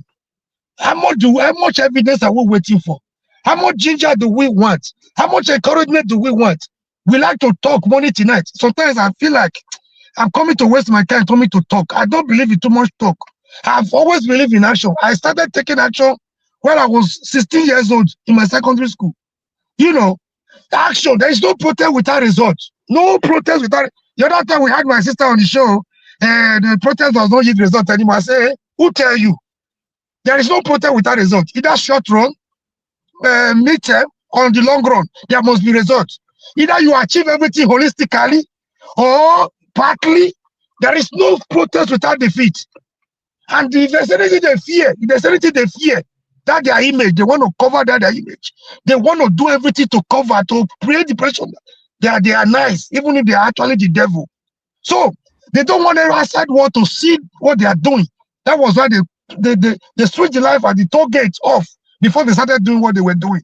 And as soon as the thing was over, they started blaming themselves. Tinubu was blaming Sanwo-Olu. Sanwo-Olu was blaming Buhari. Buhari was blaming the army commander. To tell you they were not comfortable. If that NSAS protest has continued for another night, there will be casualties anyway. Let's make no mistake. There will be casualties anyway. The blame game was already on. And international community it was already getting the both local and international attention. They don't like that. They're not comfortable with that. We sit down every day, we complain morning to night, we complain how we are being marginalized, how we are being maltreated, we are lamenting. We keep lamenting. Any leadership that comes on board without a corresponding citizenry that is ready, wake up from the slumber and hold them accountable, the government will be corrupt. I thank you and God bless you. Thank you. My turn. I've been very patient with all these people. Thank you so much. Thank you, my brother. I don't have enemies on this platform. And because of somebody's point of view, maybe that's where I'll supposedly have enemy, if you like. we don't agree, we don't have the same philosophy, we don't think the same. However, I think we still have to be very careful about words that I said. Entering into ignorance is Nigeria's way forward at everything. We love ignorance like nothing, no one before. If you're really going to say that, if you are protesting, that there is no strategy but to get up and get out and protest, I can salute that to a degree, not fully. Because we're in a country like Nigeria, or we're dealing with a country like Nigeria, we better understand, if we had a protest and we came to the point of physical success, whether we fought physically, we died bravely, and we took the power from those who are holding the power to themselves now. What next? What next? Is it a question? It's a real question, and it's a question based on what we're talking about, which is to say, do we have a strategy? Are we just going to be Nigeria all over again? Because we know that they don't have a strategy. Their only strategy is wait. Their only strategy is to oppress people. There is no divide us along the tribal religious line. That's part of the repression. Yes. So therefore, if we come to the position of winning power of the people, for the people, by the people, and we have no plan of action as to what we actually do with this power, just has been said today many times, that these people that have power, they don't know what to do with it. They have no clue. And we are saying that we should go and fight with our life, and there'd be no plan. No, I think what you are, Jagun, if I may come in, because we talk about protest, and then what I was referring to was the demonization of the protest by some of the people who come here, says that you cannot just protest. The people who organize the protest, they are human beings. Okay, I understand you. And you know, wait, please. I'm going to have my turn, because I've waited patiently and I've listened. I haven't interrupted. I'm saying that we can have this kind of strange, funny talk that we have in Nigeria. Strange talk all day long that allows us to be going round and round in circles. Me, I'm not a part of that rubbish. I'm not a part of it. I know what to do right now for my own mind in terms of what should happen after a protest. Do any of you? I do. Okay, good man. Good man. That tells me, my brother, that you have a plan, that you have an organized mind, that you know what the hell you're doing with a crazy country that is full of crazy people who are oppressing us in that Nigeria. But you cannot go and cause people's deaths, and you have no strategic plan. You have no strategy as to what follows. So I beg us all to stop talking this rubbish. The way we speak to each other is always wrong. And I don't know if it's because of the way we are spoken to, but the pronouncements, the announcements that we make, they just have my hands in my head most of the time. Most of the time. Nigeria is not a civilized country. It's not. It's not Europe. And Europe, I would dare tell you that they're not civilized either. I would dare tell you, I know you believe everything that happens in the West, Europe and America, is marvelous. And it's the book of how things should be done. That is rubbish.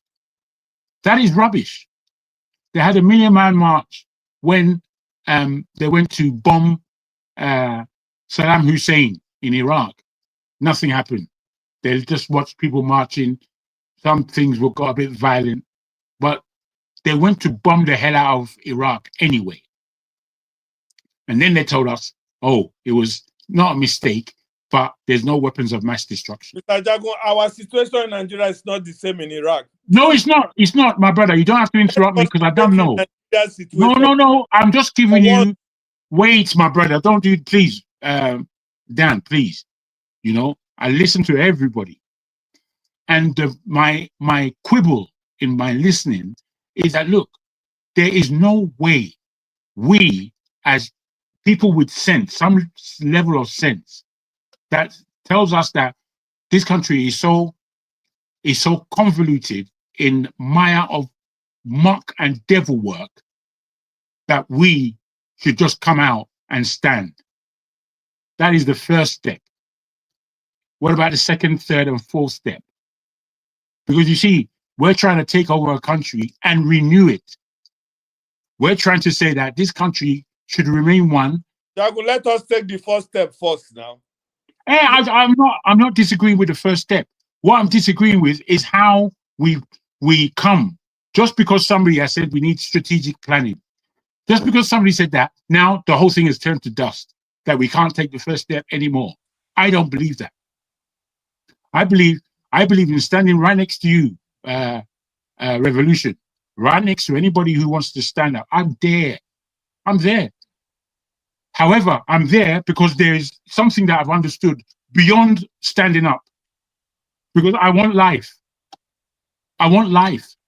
And if it takes my life to have life in that country, I want life.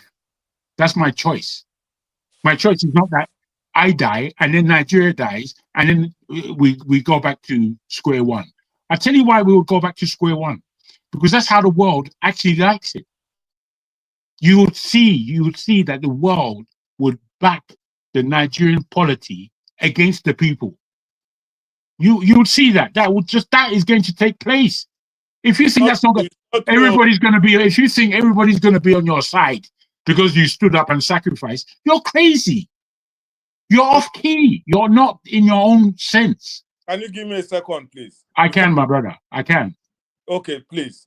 You see my problem sometimes when we come to this level of our discussion. Those of you who really have a lot to tell us, sometimes you do a mistake by discouraging us too.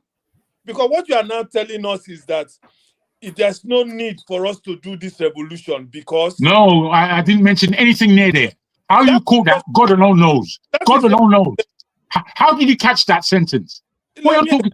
No, man, I can't allow you to take words that I've spoken and turn it into shit. I can't allow you to do that because I'm so far away from that. So far away. If you are confused by what I'm saying, they're listening to you. Well, if you're confused listening to me, then the confusion is yours. It's not mine. Look, It's your Jago has confusion. spoken. Let's see, because hello guys. Okay. I think I can sense where you are going. Janaba, you're so low. I struggle to hear you. Oh, okay. Can you hear me better? Oh my. Hey.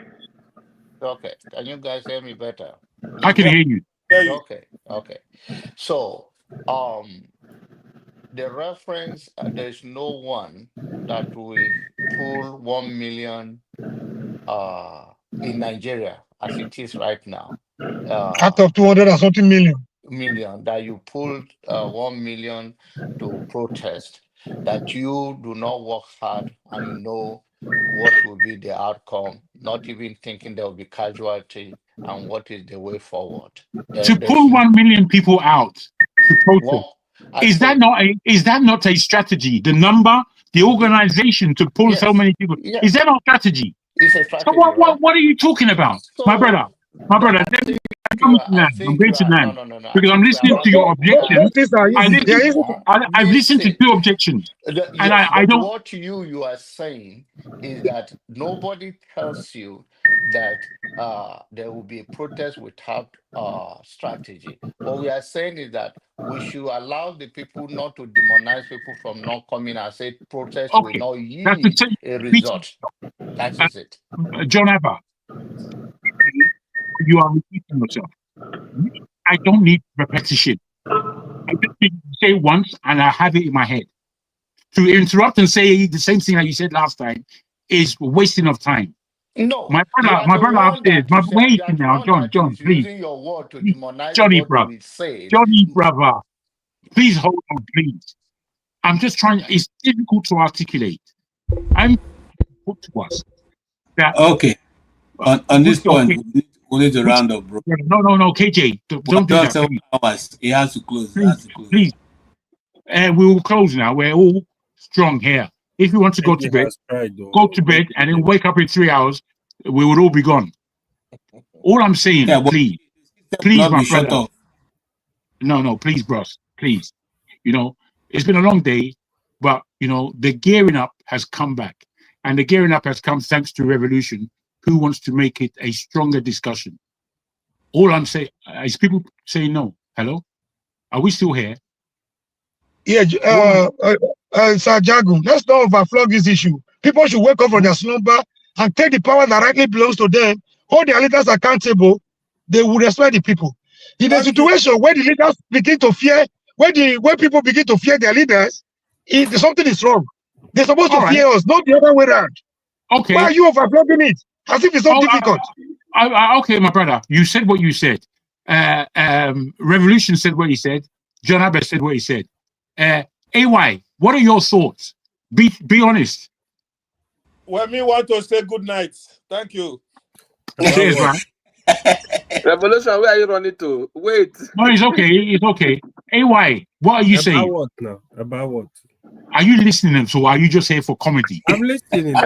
Wait to Jagu. Yes, sir. Jagu. I had a little experience at Heathrow Airport when I was coming back. I had a little delay on my flight. And you know, I noticed that Heathrow JFK flight to America was like a local flight. It was almost more than 6-7 flights per hour were running JFK. Okay. JFK Heathrow. It's like a local flight. And I said, come on, because I stayed a lot of hours in the airport. And I said, these people run this place like a local flight, as in they go come, like say na plane. That means we are the most traveled people who don't return. You know that on earth. So, and most of us that have left that country, I think when we come back, we see the difference between us and them when we are talking, right?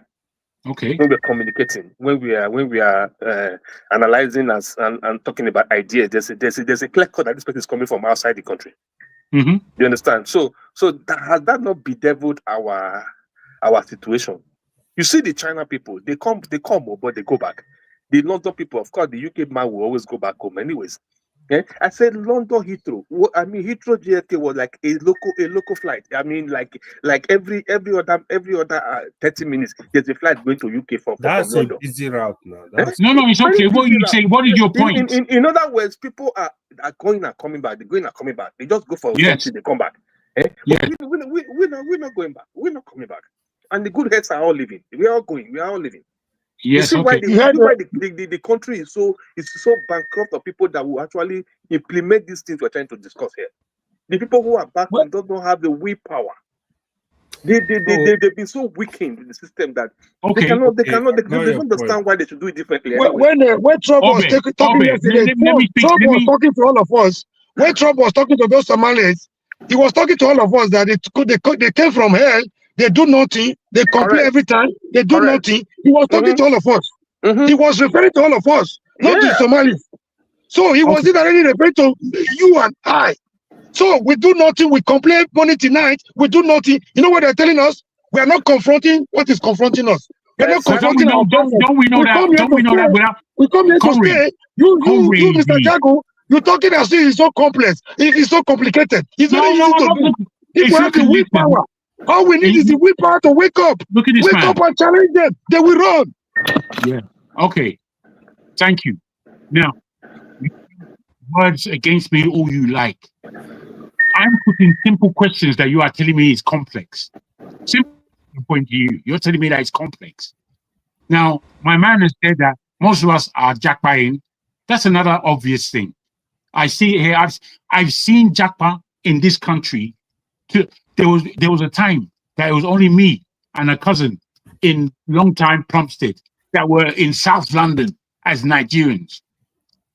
The only me and them. Everyone else of my family were in Nigeria. Over the decade, everybody's packed over here. The Nigerians in this country are now very confident people. They call themselves British. You understand? That's how confident they are. So I know what's happening. I'm not stupid. What I'm trying to put to you is the discussion. The discussion is, can there be a revolution without a revolutionary plan. I'm saying no, they cannot be. You people are saying, let's just come up, let's just stand up, go to the slaughterhouse and get ourselves slaughtered. That's a rubbish, idiotic plan. Who's going to follow you to do that? Who's going to follow you to do that? You bloody idiot. I don't understand these people. Can I give you an example? Can I give you a very simple example? Before you give me an example, I'm going to end what I've got to say because I've allowed a lot of interruptions and none of them make any sense. So I'm telling you, MFers, that look, if we are serious and we value our life and we know that we are ready to die for something, because that's what it is, this pronunciation. You can't be ready to die. You can't be ready to die and value your life at the same time. That's a controversy there. That's a contradiction. At that point, you don't value your life. Can you ask him to kind of quiet? Let me land. I'm going to land in momentarily because I haven't heard sense. I don't know why I'm not hearing sense. I don't know if it's because they don't like Maska.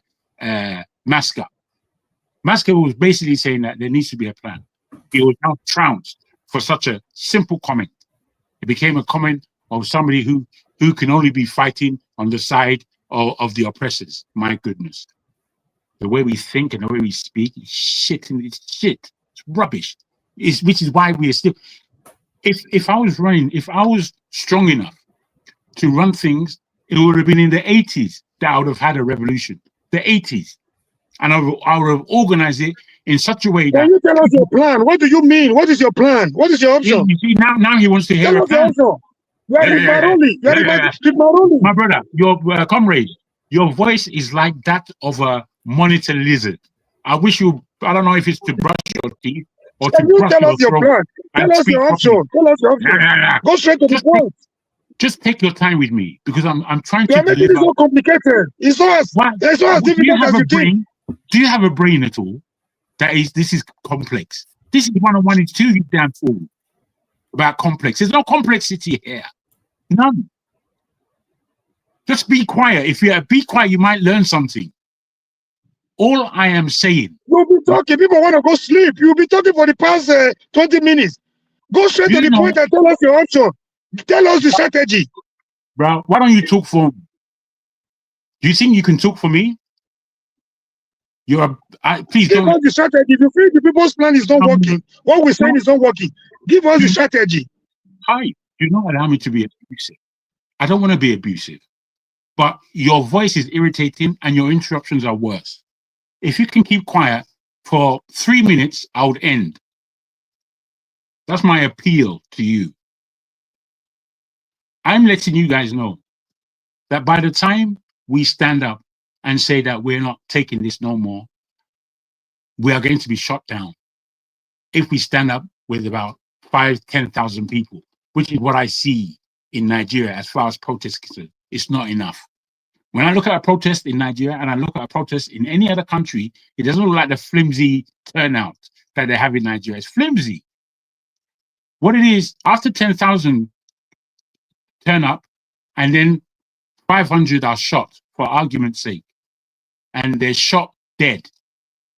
We have to return with 50,000 the next time, then 100,000, then 500,000, then 1 million plus. That is what it's going to take. If you think that you're going to step out once and it's all going to be over, you're an idiot. You're an idiot. So after we've gone through the sacrifice of protesting physically with these people, we come to the point now where we are at Aso Rock, 500,000. 2 to 3, 4, 5 million strong protesters agreeing that this is the end of the road for all this Tinubu factor, all this political rubbish that we've been viewing. This is now the end. And then we would have to come up and draw our own charter of what it is that we do here forward. My suggestion is that there is no 2027 election. None. What there is going to be between whenever the protest ends and beyond 2027 is that our charter reads what it is that we are going to deliver, what it is that we want, what it is that we agree upon. You understand? And then we write a constitution, and then we decide whether or not we go forward with democracy, or whether or not we have a completely new way of governing this place, sacred place, where blood has been spilled of Nigeria. If that gives you some understanding, I've offered it. You people that believe that there's no plan, we just walk into an array of bullets, and anyone's going to be following you down that road. Bloody idiot. I've finished now. Are you related to Dumeji Ojukwu? My brother, why are you asking silly questions? You look alike. You look alike. He was a handsome man now. You look like Dumeji Ojukwu. Gentlemen, based on this the guy. it is time to call it a good night, man. As I said, he was a handsome man now, so it's unfortunate that we're not related. All right, thank you all, you guys. Tomorrow we're going to be here by 1 o'clock, 1:30 for Femi Kuti. So I will advise that you guys go take a nap and let's come back and do it again. Thank you. You so very much. Thank you, Obe. Thank you, KJ, for allowing us to go on a bit more. Thank you very much. Thank you so much. Thank you so much. Have a good night, everybody. Have a good night. Jago, have a good night. All right. Comrade, you are a comrade indeed. Thank you. Have a good night, sir. Comrade. Thank you. What's his name now? Loco P. Even though you are behind, but I can still see you. Thank you. Thanks this lady. This lady called Sato. She's a genuine person on the platform. She laughs. She has a good old laugh, but she never has anything wicked to say. In fact, she will be reminding us of our manners. I thank her for that. Thank you, sir. KJ. Have a good night, everybody. Sato. I think she's South African. Okay, Sato. Thank you so much for being there, and everybody who have hanged out with us without money that we have done 7 hours. Thank you so much, all of you. We appreciate every one of you. My eye is already heavy, and my wife have been asking me if it's going to be a 24-hour broadcast. But I know that we don't have that kind of strength to do 24 hours. So thank you, every one of you. We really appreciate your time because time is treasure. Thank you all. God bless you. And see you in a very short while with Dr. Damaji starting that show. And yeah, that'll be it. Until then, thank you and have a good night. 1,911,844,833 naira and 46. I'll take that again. 1,911,844,000,000. 1 trillion. This money is too much for me. One.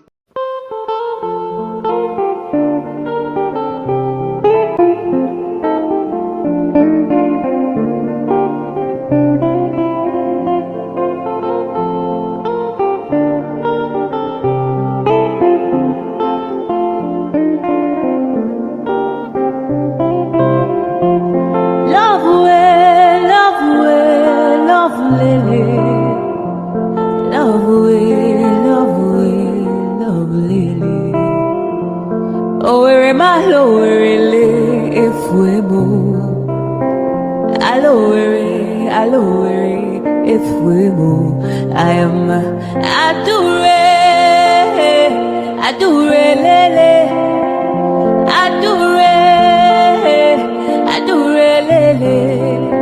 Ido kwasamaka onyoma odika powder, Ido kwasamuku onyoma odika fomu, Ido kwasamishi onyoma odika pilo. Oh lo lo lo lo,